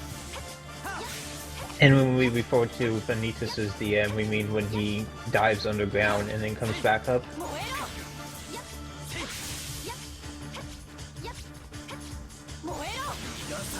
There we go. Yeah, it's a shame it took him that long into the fight to finally use it.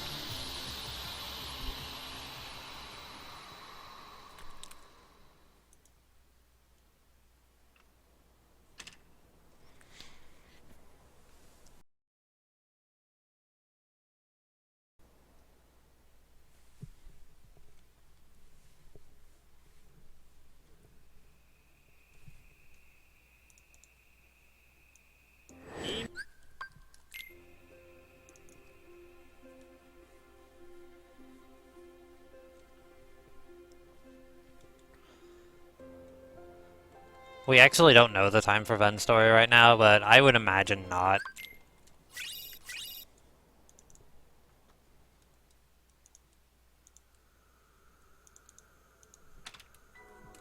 Well, we did see the in-game time, and it was like 1:57.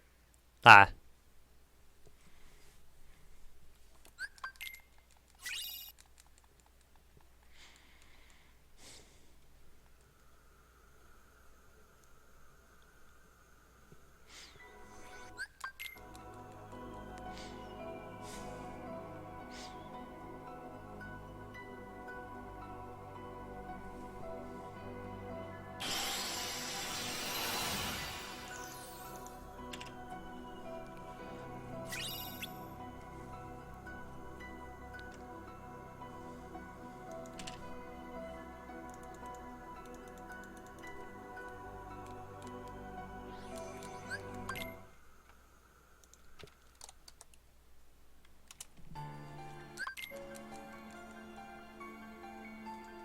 Alright, so now we're grabbing the Magniga.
Alright, and now we're dodging more tornadoes here. Unlike Ven, though, we don't have sliding dashes, so we're gonna have to do things a bit differently. I'm actually not that practiced with the strat, but I've never failed it before, so... Let's fail it, So guys. this is the time to do it. Yep.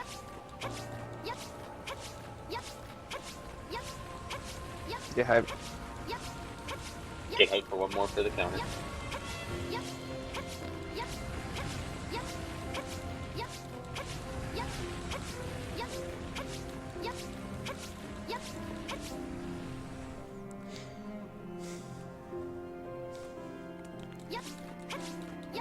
Okay, nice.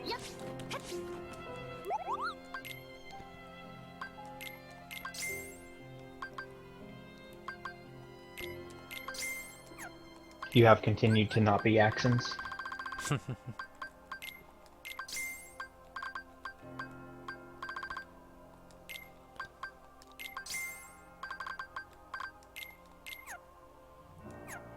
Only one cure.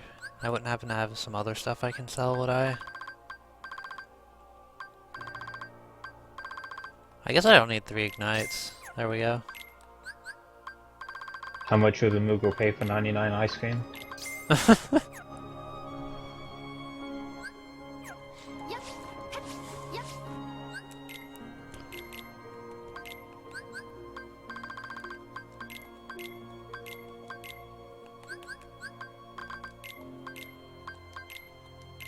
Oh yeah, I'll explain it again. For the tornadoes, only one of those tornadoes can be following you at a time.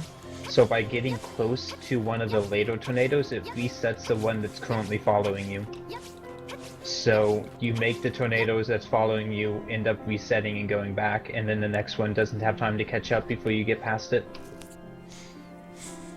If you just stay in between all the tornadoes and try to go straight through, the very first tornado will catch up and hit you every time.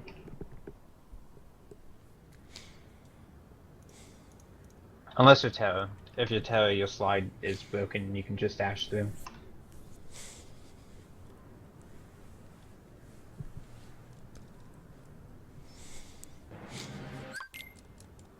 Yeah, Terra can just kind of make the Keyblade Graveyard his bitch, and I believe that's $4 to the swear jar? Yep.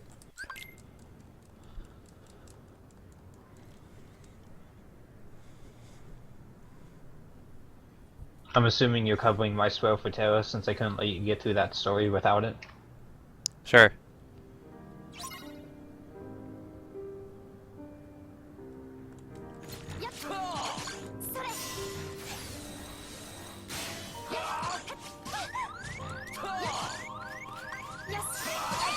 Ew. Bad start. Oh. Zigbar sucks. Well, frig. Lol, too busy typing there. Cyrex. Good job. It's okay, Ylf, you're worth every death. Oh my god. Ugh.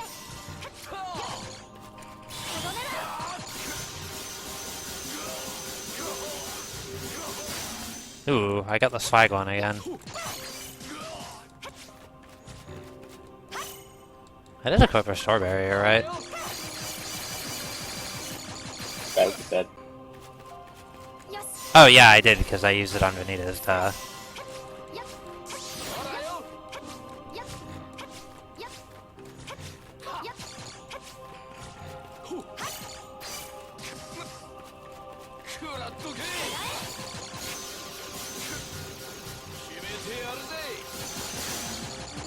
Ooh.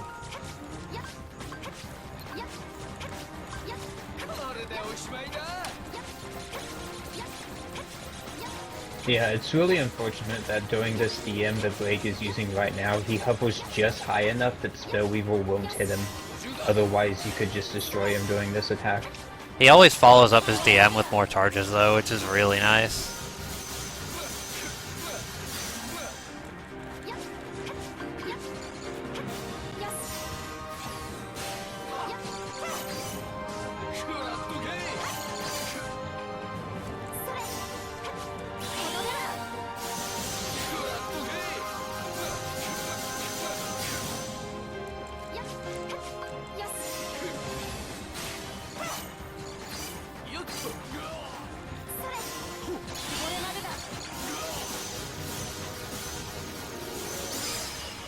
And there you go, that's Bragg.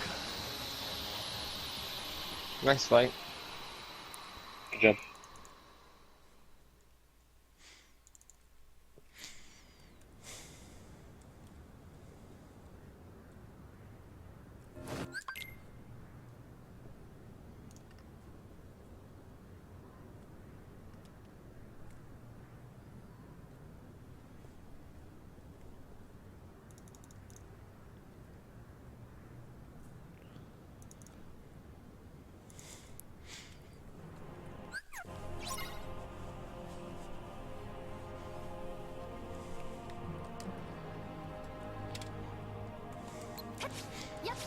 So yeah, now we have Aqua's final boss, Vanitas, aka what happens when someone at Square got their 5-year-old son to make an overpowered boss.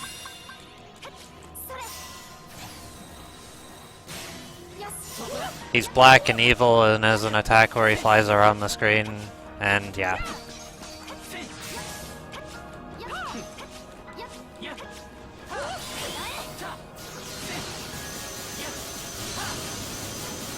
We're going to ice cream the Roxas face right off of him.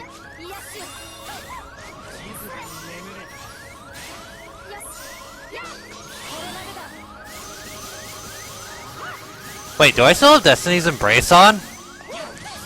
Yeah. So you forgot to equip a Keyblade or two. Oh god. No, no, this is the proof I've been looking for. It doesn't matter. It doesn't matter.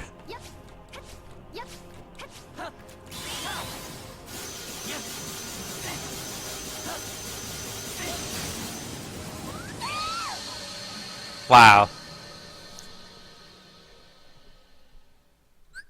Oh, Whoa. wow. Oh, I took out Firaga. That's pretty Mistakes. unfortunate. Well, this is gonna be interesting.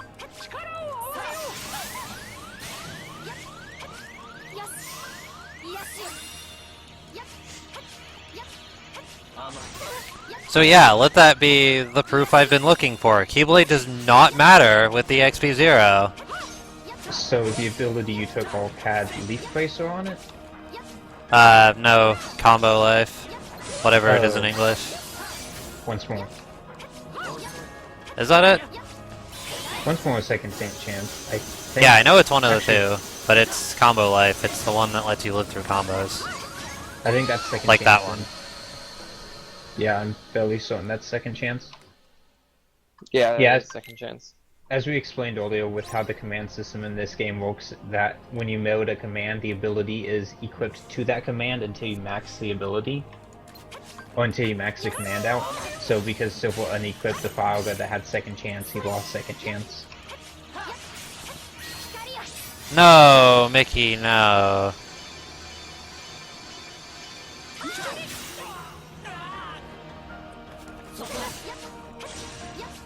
And yeah, that was the wonder of the Mickey RC. I was so hyped that I thought this run was going to end, but then I completely forgot about Final and Secret episode. I know, and we still have incentives too. Yeah. Yay! It's about another hour and a half. Nah, it won't be that long. Well, not Secret episode, Final episode isn't long at all. I don't know. Secret episode. Oh yeah, you were pretty hyped for that, weren't you? Yeah. I haven't seen how the speedrun of Secret episode is. There's the only legitimate sequence break in the entire Kingdom Hearts series and Prism Rain. Oh, that would make perfect sense. There we go.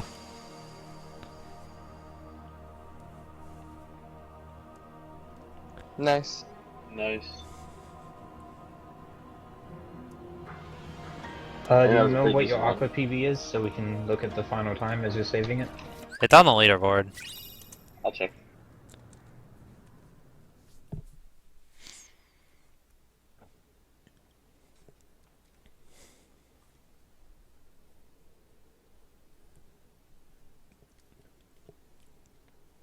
The fact that I managed to do that without once more is actually pretty amazing. It truly is.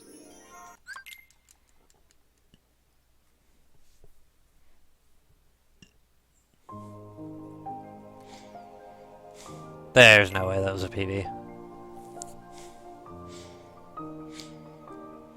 Yeah. Your PB is a 142. Not too bad then.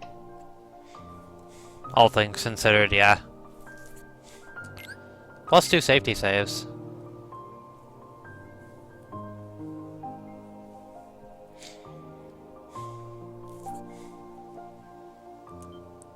Okay, I'm actually going to step out for a minute to brief our next donation video on how to take care of everything. So Okay. good luck with the Final and Secret episodes. I'll probably be back in a few minutes.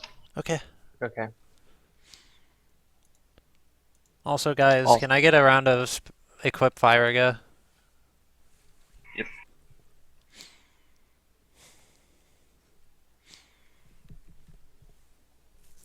Also, you gotta get that shout out to the 915 people watching Birth by Sleep Final Mix. Whoa, are we really up to 915? Yep. I don't think that's quite the reminder. Thank you, KH fan. Again, I don't know how that happened. Yeah, I wonder how that happened.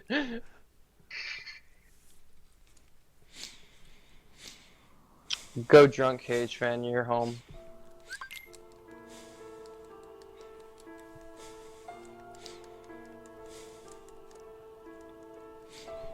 That should be a bit better.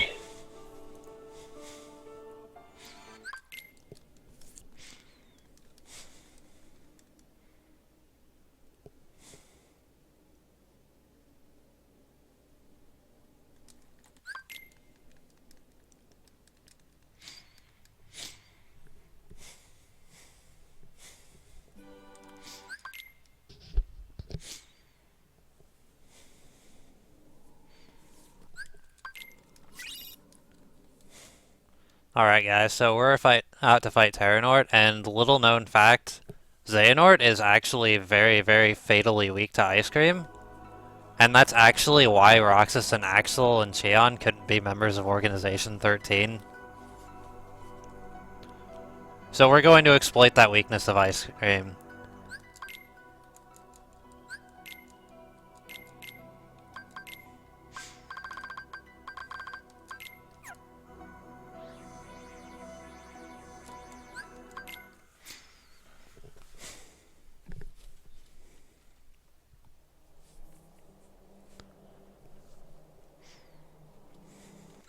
Also, if you don't mind, I may as well read the donation incentives real quick and see if we have any donations. Wait until after the final boss. Sounds good. Let him hear the magical remastered dismiss as I Oh yeah. give Xehanort all the ice cream. This fight's good.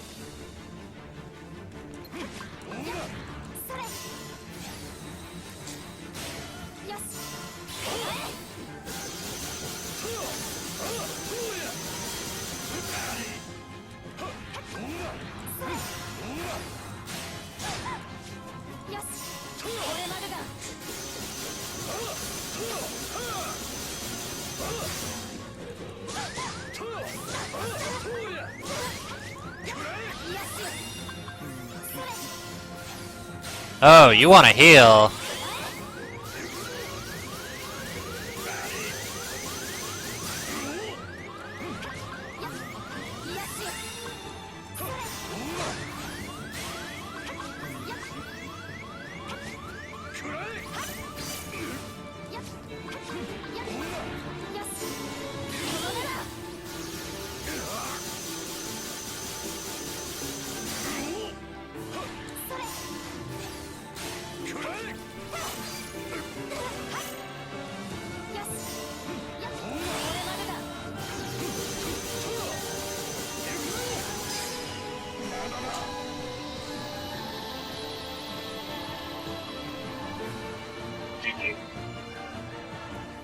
GG.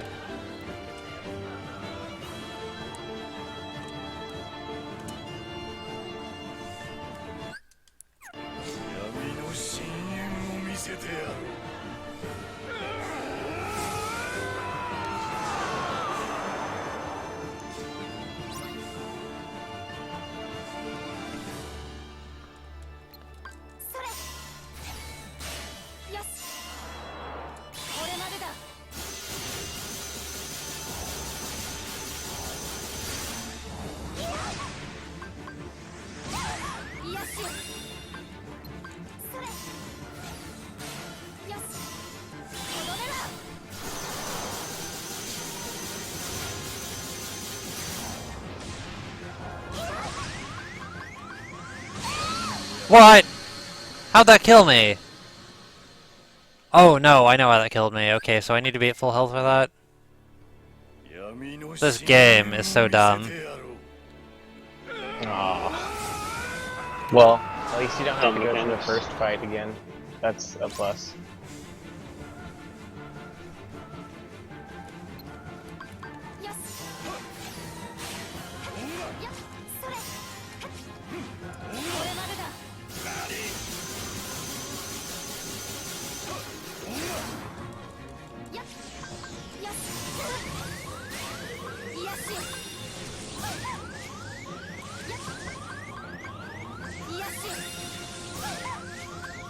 Can I guard that? No, of course not.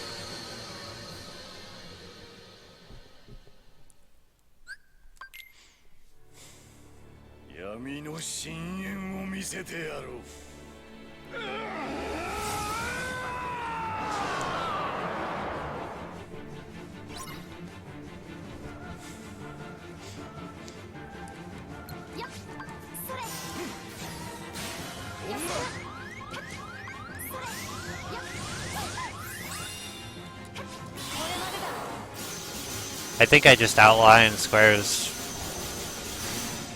development team's way of developing bosses in this series, in this game as well. Can I guard that? No, of course not. Oh my god. Okay, I'm just gonna stop trying to do that. I don't know why once more is randomly failing on me.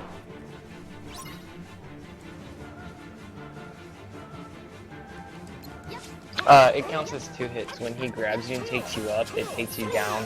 And then when he brings you down, it counts as a whole new combo. That's why once more doesn't help.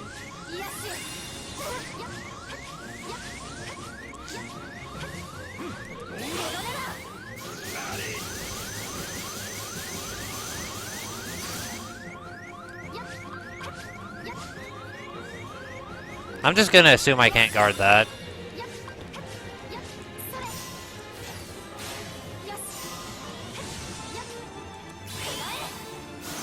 I've never tried. Those things always scare me.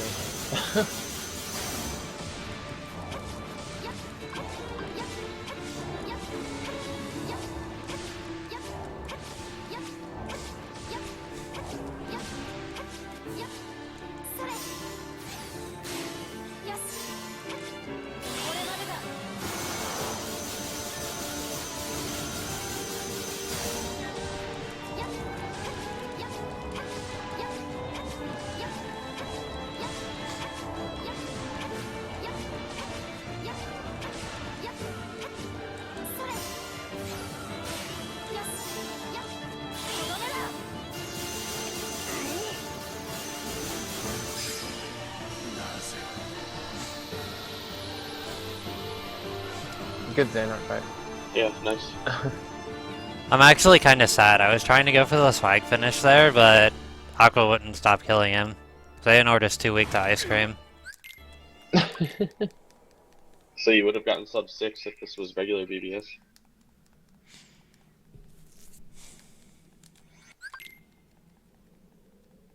I guess real quick, before you go into secret episode and explain all that fun go for stuff, it. We have no new donations, but we do have plenty of donation incentives. If you donate $50, whether it's in one payment or throughout the whole marathon, you get to have Kiwi Justice draw a picture of any Kingdom Hearts character of your desire. We have a bidding war that goes until Monday for TehRizzle's face cam versus Cyberman singing during his recoded run. And right now, TehRizzle is His face cam is $36 ahead of Cyberman Singing for Recoded. We also have, for the next run that is coming up, the KH1.5 cutscene percent. It's a bidding war to name the gummy ship. We have 4 choices for the names. It's Sly Rebel, SS Dude Nice, Kevin, and TehRizzle. Then, after that, we have the Kingdom Hearts 2 Final Mix Gold Crown run that Bloody Biscuits is going to be doing. And we have $65 out of $150 incentive for BB to fight Sephiroth during that run. And then if Saiyanz during his KH 1.5 All Worlds, if he doesn't drop out, if his internet's still having problems, there's also a gummy ship name as well between Orange Joe and Tony Abbott. And then after that, we have Tojimaru and Chrono 23 webcams for the KH 1.5 comedy percent race that I think you guys will enjoy for $420.69. You guys will get to see some old school runners' faces. And then for $100 at the end of the marathon, Biscuit047 will do a level 99 data.org RTA. And then at the start of the extra stream, which comes after the main stream, of course, that starts around 2 in the morning Eastern Standard Time, myself, Karakov 1, will do a blindfolded Sephiroth beginner fight for $100, and if we are able to raise that incentive to $200, I will change the difficulty to a blind Sephiroth fight on Proud.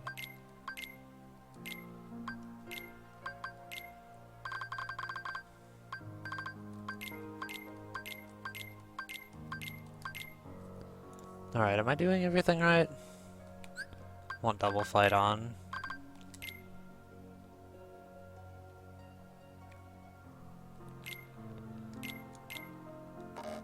Just gotta remember to turn EXP 0 off because that would be silly if I didn't.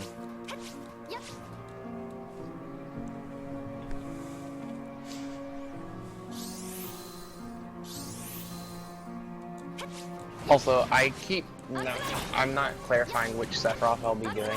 Sorry to interrupt you and stuff, Silver. But the Sephiroth fight I will be doing is Kingdom Hearts 2's Sephiroth.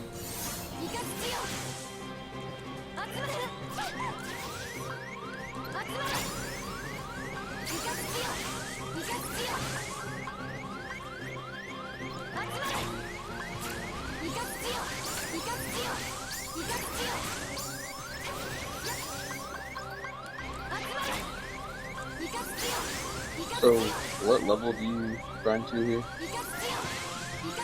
Whatever the story leaves me at. Oh.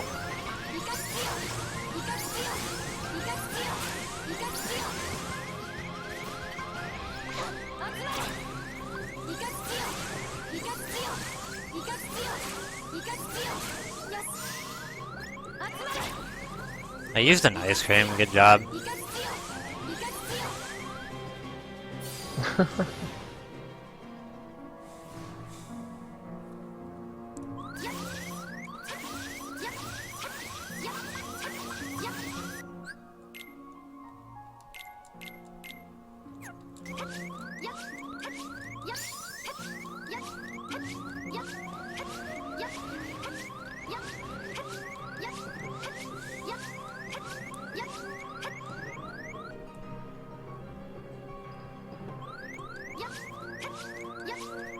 Also, going to be staying at critical health for most of this run because it gives me boosted EXP here.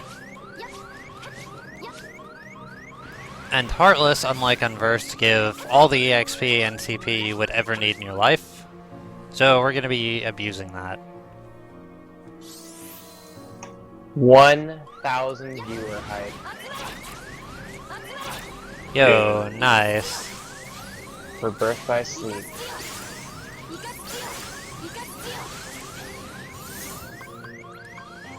This is really hype.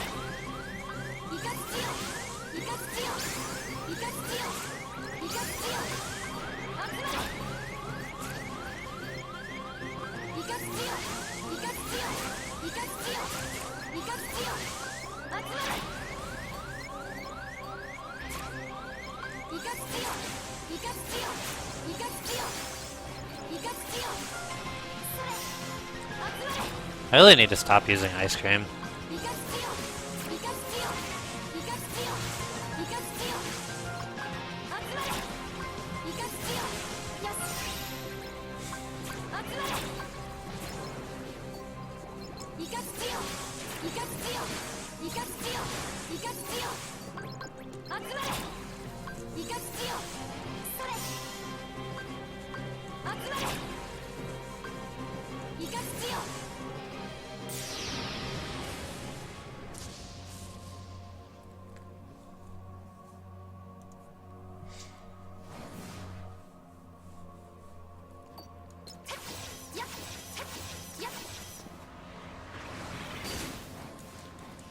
Alright, so this place is mostly straightforward. There are a couple gimmicks to it though, namely these little portals, which will send you flying in the direction you impact them at. Which means if you jump on them, they'll act as springs. If you run into them, they'll send you flying backward. And in order to progress, we need to be busting up the forced fights in these portals in order to spawn platforms to take us further on. However, this is actually a bit different because there's these two portals here. Square intended us to bust up both of them to actually get through. But we're just gonna not do that. And sequence rake our way up there without having to do both of them and skip an entire forced fight.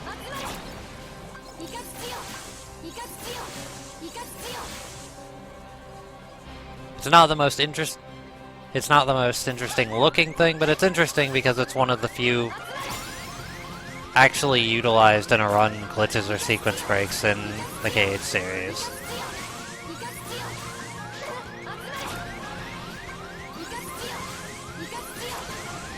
Also, this is the only time you get to see Heartless in Birth by Sleep. So hype for that. So yeah, instead of busting up that other portal, we're just gonna make a slightly precise jump over here. That's gonna allow us to grab onto that, and not even have to do that.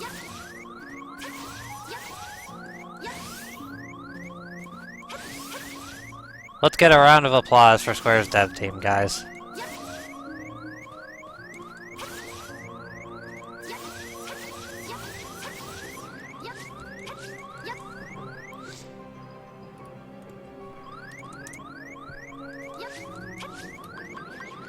So, please.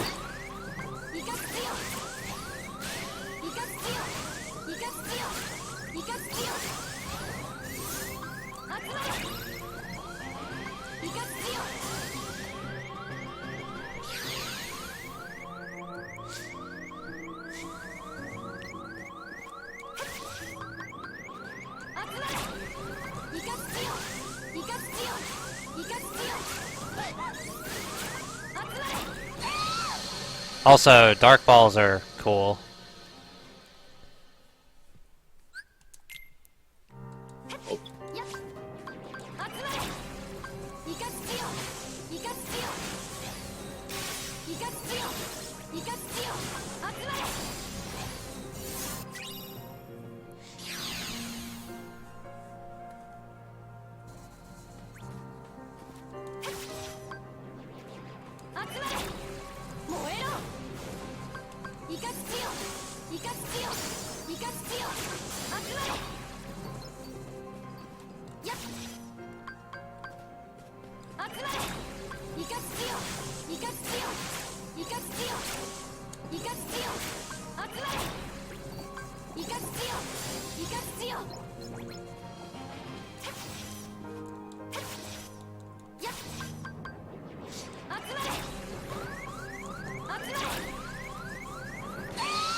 Dark balls are so amazing.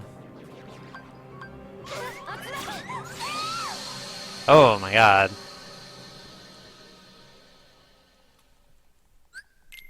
Oh, wow. Oh, wow.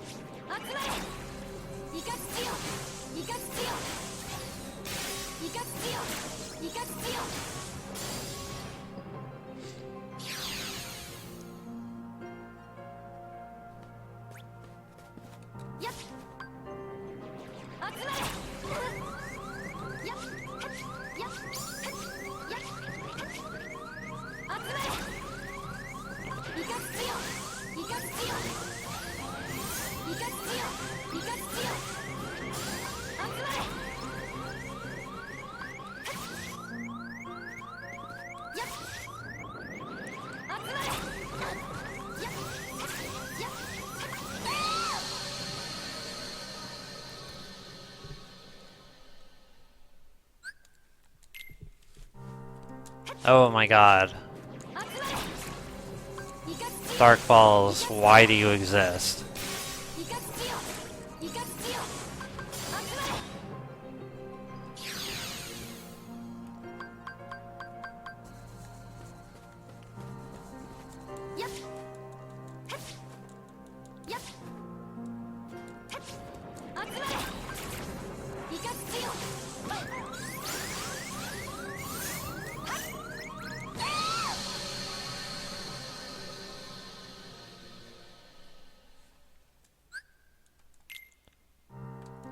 Oh, is that Ghost Drive that's causing me to not get invincibility on Cartwheel? Pretty sure. Yeah, I think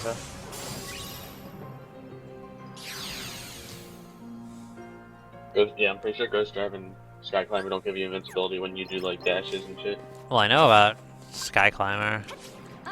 Oh, that's one for the square drive.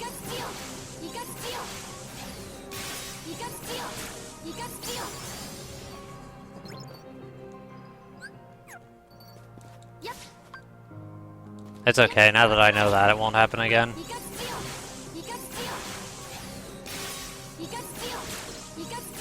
Guys, please, we already fought the light balls 3 times.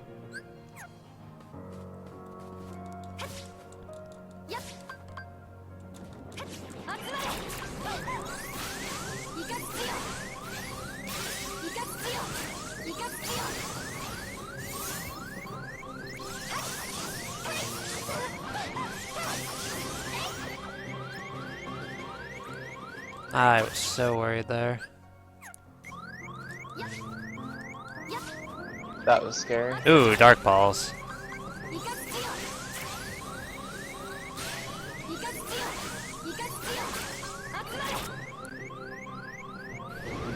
I would just like to take this moment to give a big shout out to Dark Balls. I appreciate you.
Also, for those who haven't noticed, the Heartless here give a million EXP, so I'm pretty much already caught up to where I need to be here.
And now on to the final boss.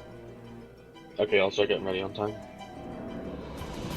Oh yeah, I need to be calling that, don't I? Yep. I mean, I'm sure I'll die 50 million times, because that's my specialty.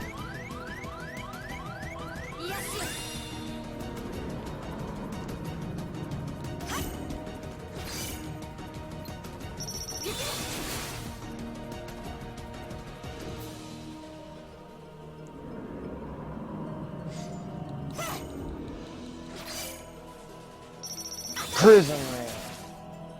Yeah, and this is actually the first appearance in the run of Prism Rain, which is that shot lock I picked up way back in Deep Space. What? I've never seen him do that attack in this phase, but what?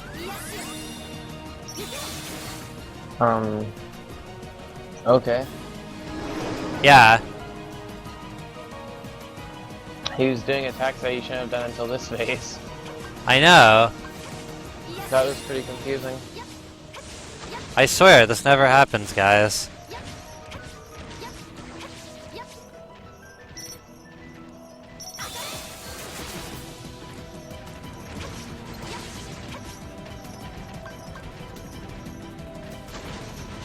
Come on, hit me. You know you want to. Oh yeah, that's another one. Oh, did I never get That damage happened siphon? before. No.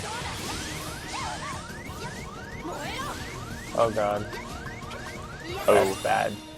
Yeah, That's really bad.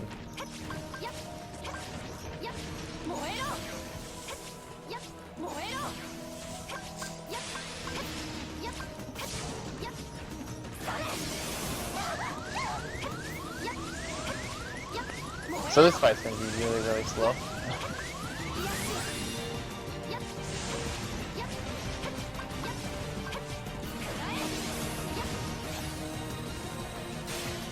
He's not even taking damage from the mines.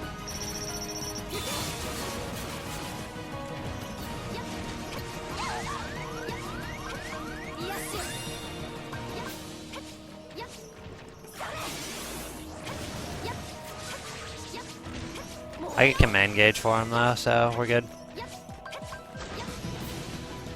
Yeah. And Ignite still deals wonders to him.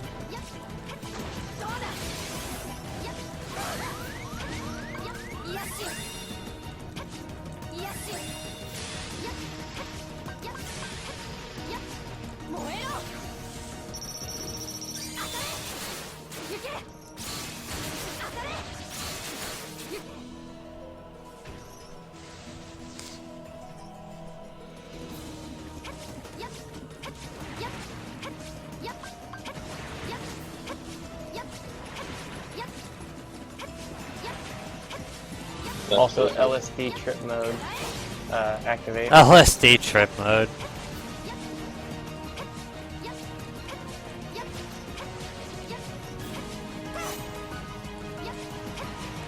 Yo, this double DM though. Wow, that's rare for him to do that quick.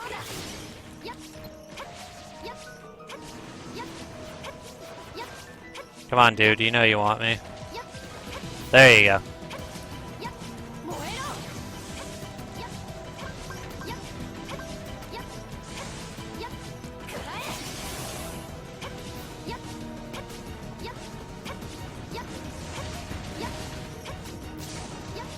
Ooh, I nearly have a full gauge.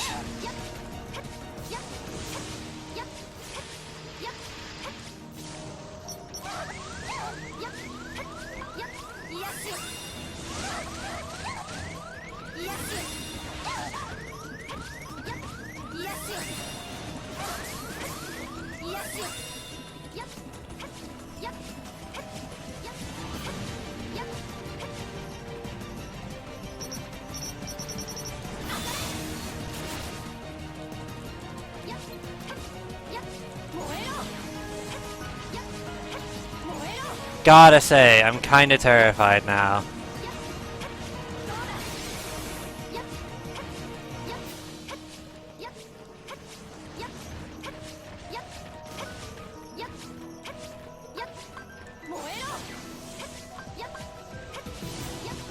This fight is so scary if you don't have the right abilities equipped, especially at your level of silver.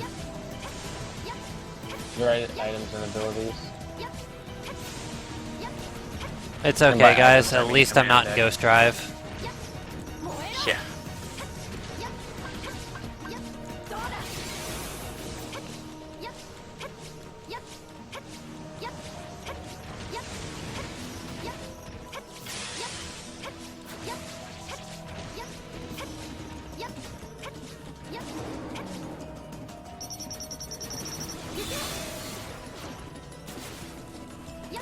Ooh, nice.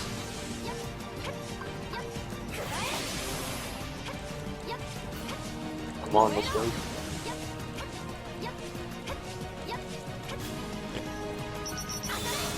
Time. Dude, nice. World record, world record, world record. 6:15:42. Nice. And that is world record by about 15, 16 minutes or so? 17? Nice. Also, I think that puts us ahead of schedule. He's still got his donation. Not with my incentives to go incentives, it doesn't. Yeah, I forgot.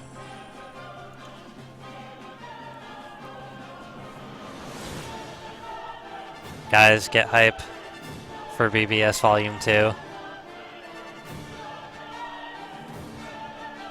through. And this basically confirms that there's going to be a BBS Volume 2 sometime in the future.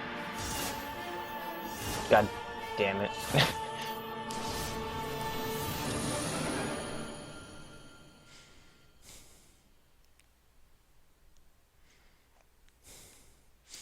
Oh my god!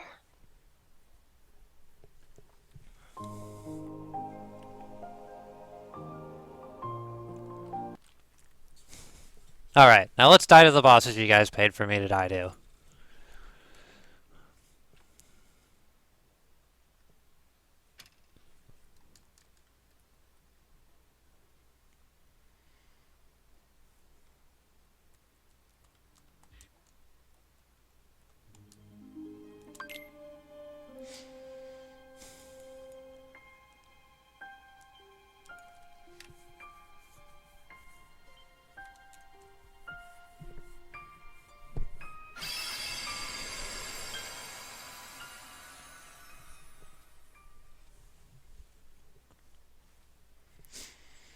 So based on chat, I heard that went pretty well.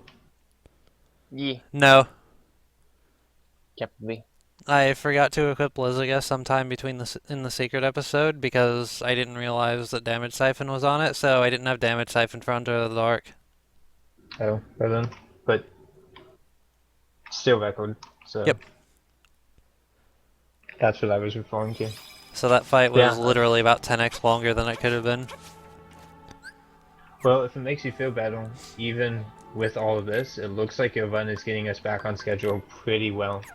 Because before your run, we were almost an hour behind. Okay, so I want that. Alright guys, let's see some Armor of the Master.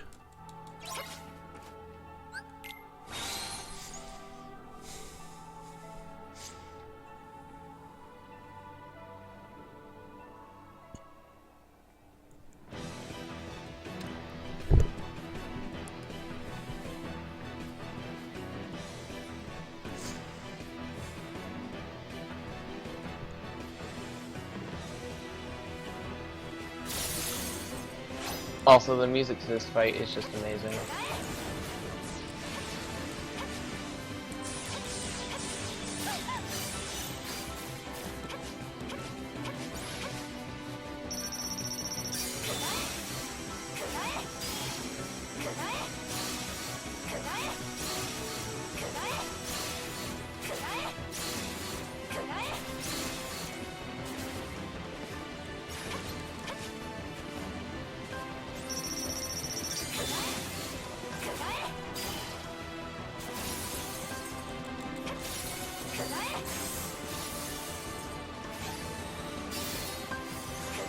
This might get me killed.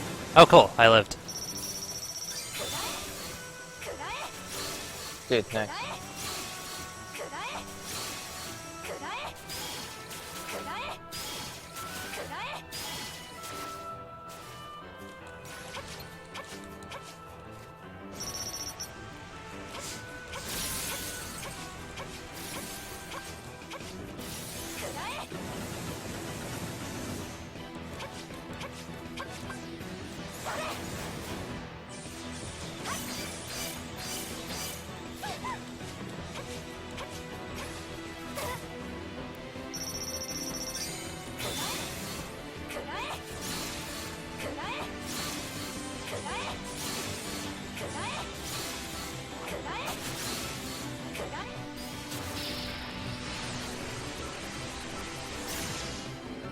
Yeah, something to note about this fight, it's actually different based on the character you fight him with.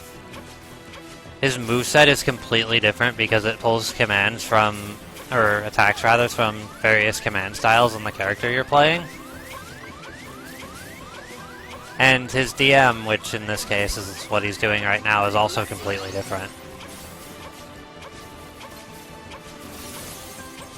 When you fight him as Ventus, he sends tornadoes after you. Yeah, also of note is he uses Ven's reversal. Yeah.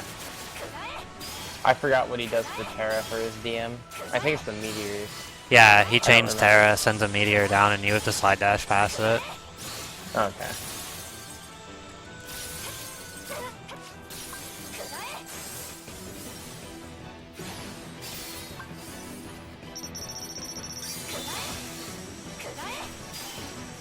Also, that attack where he keeps trying to chain me up, I have to be very careful to not get hit by that, because it puts him in another mode where he's not as guard heavy, but he'll likely kill me.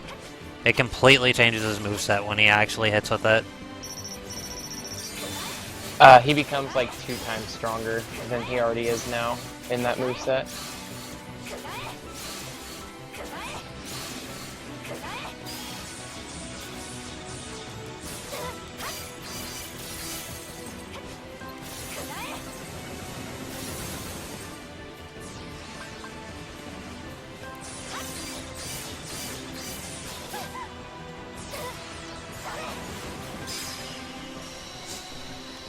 And there you go. Dude, nice first try. Good job. Now it's time for no heart first try. And now it's time for no heart.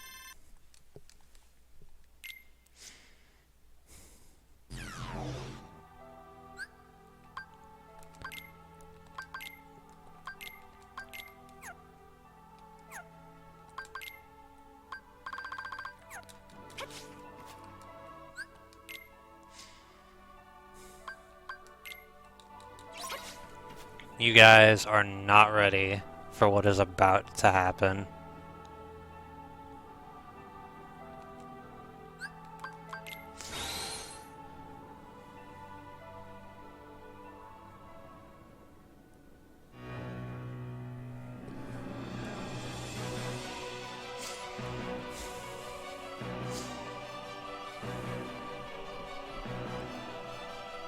Also, this has good music as well, this fight.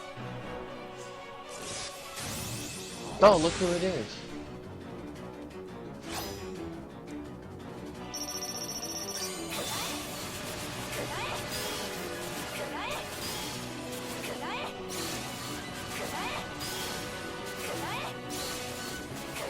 Prism Rain does that much damage to the shield, oh my god. Ultimate Cannon does as well. I didn't realize it did that much damage. So the shot lock alone almost finishes it all.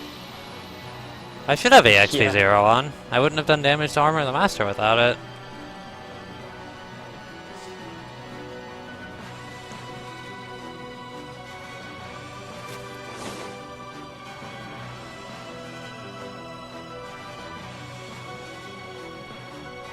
And this is what happens if he would have stood up while fighting Sora. OP.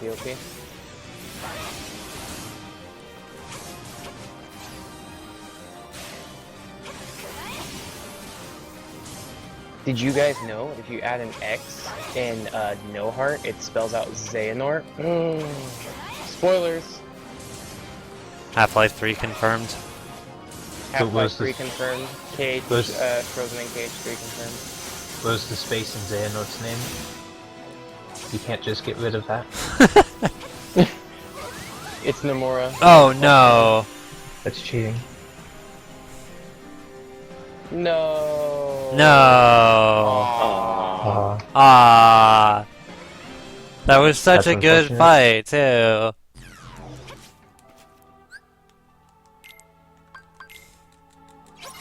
Yeah, being in the O when he chose to use that meant that there was essentially nothing you could do. Yeah, it's all RNG. Unfortunately, Aqua's not broken enough to use barrier while in Neo. Actually, she is. I'm just Well, dumb. not like not in under that amount of time. Yeah. Like if you were on the ground, you could have used it in between those hits. Yeah. Well, at least we get to hear the badass music when we start again.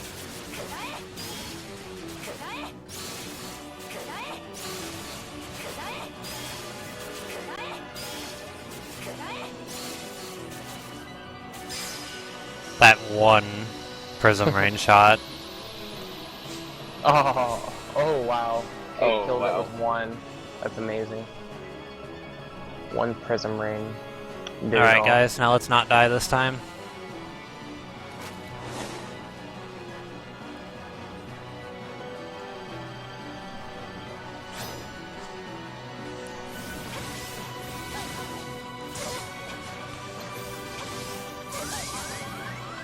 Oh my god.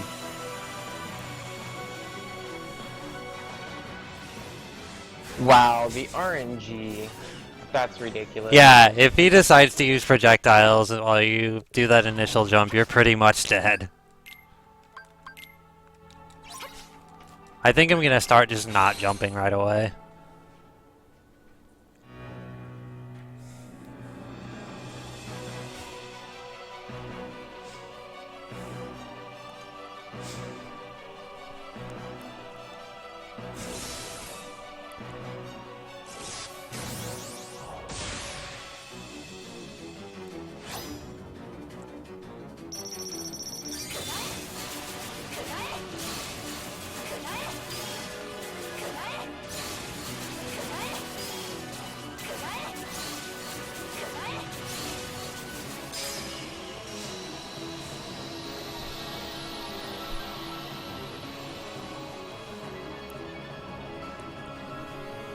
No hard is easier now, guys.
Oh god, this phase is. Oh god, this face!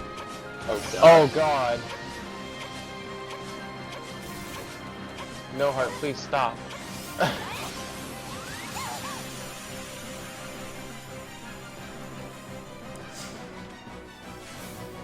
No, son of a. This boss.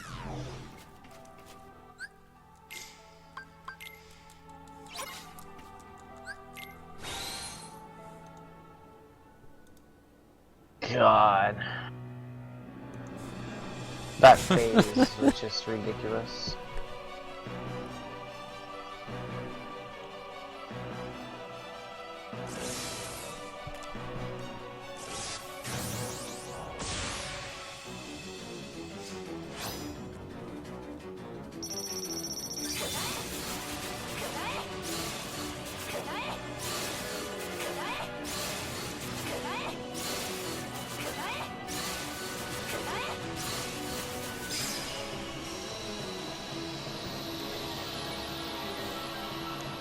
There's a reason, guys, that I added this donation incentive after the marathon started. I wasn't even sure I could do it until afterward.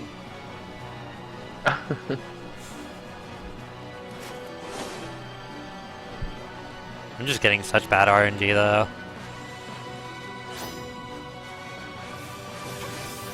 Yeah, no heart, this isn't what we agreed on.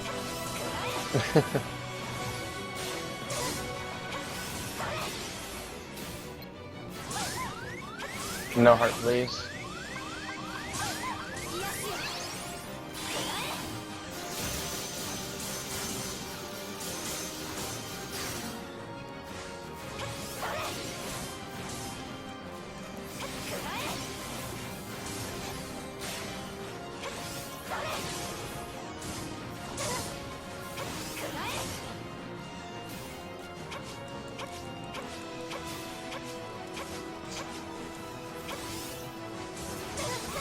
Oh. Come on. Dude, he tried to grab me. Oh good god. Oh my god. Oh my god, will you Oh my stop God. spamming?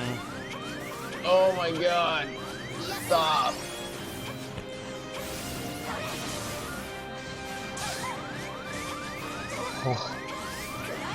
Oh my god, no, no, no! Yes! Yes! Oh my god. We did it. Oh my god. Jesus, that was so close. The clutch.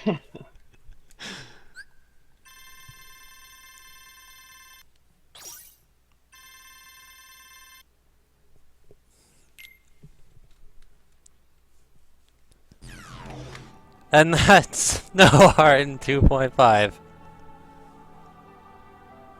Yeah, boys. Alright, now while we're still on schedule, I should probably hand it over to the next run, so get hype for Rebel, Hobbs, and Zetris, I believe?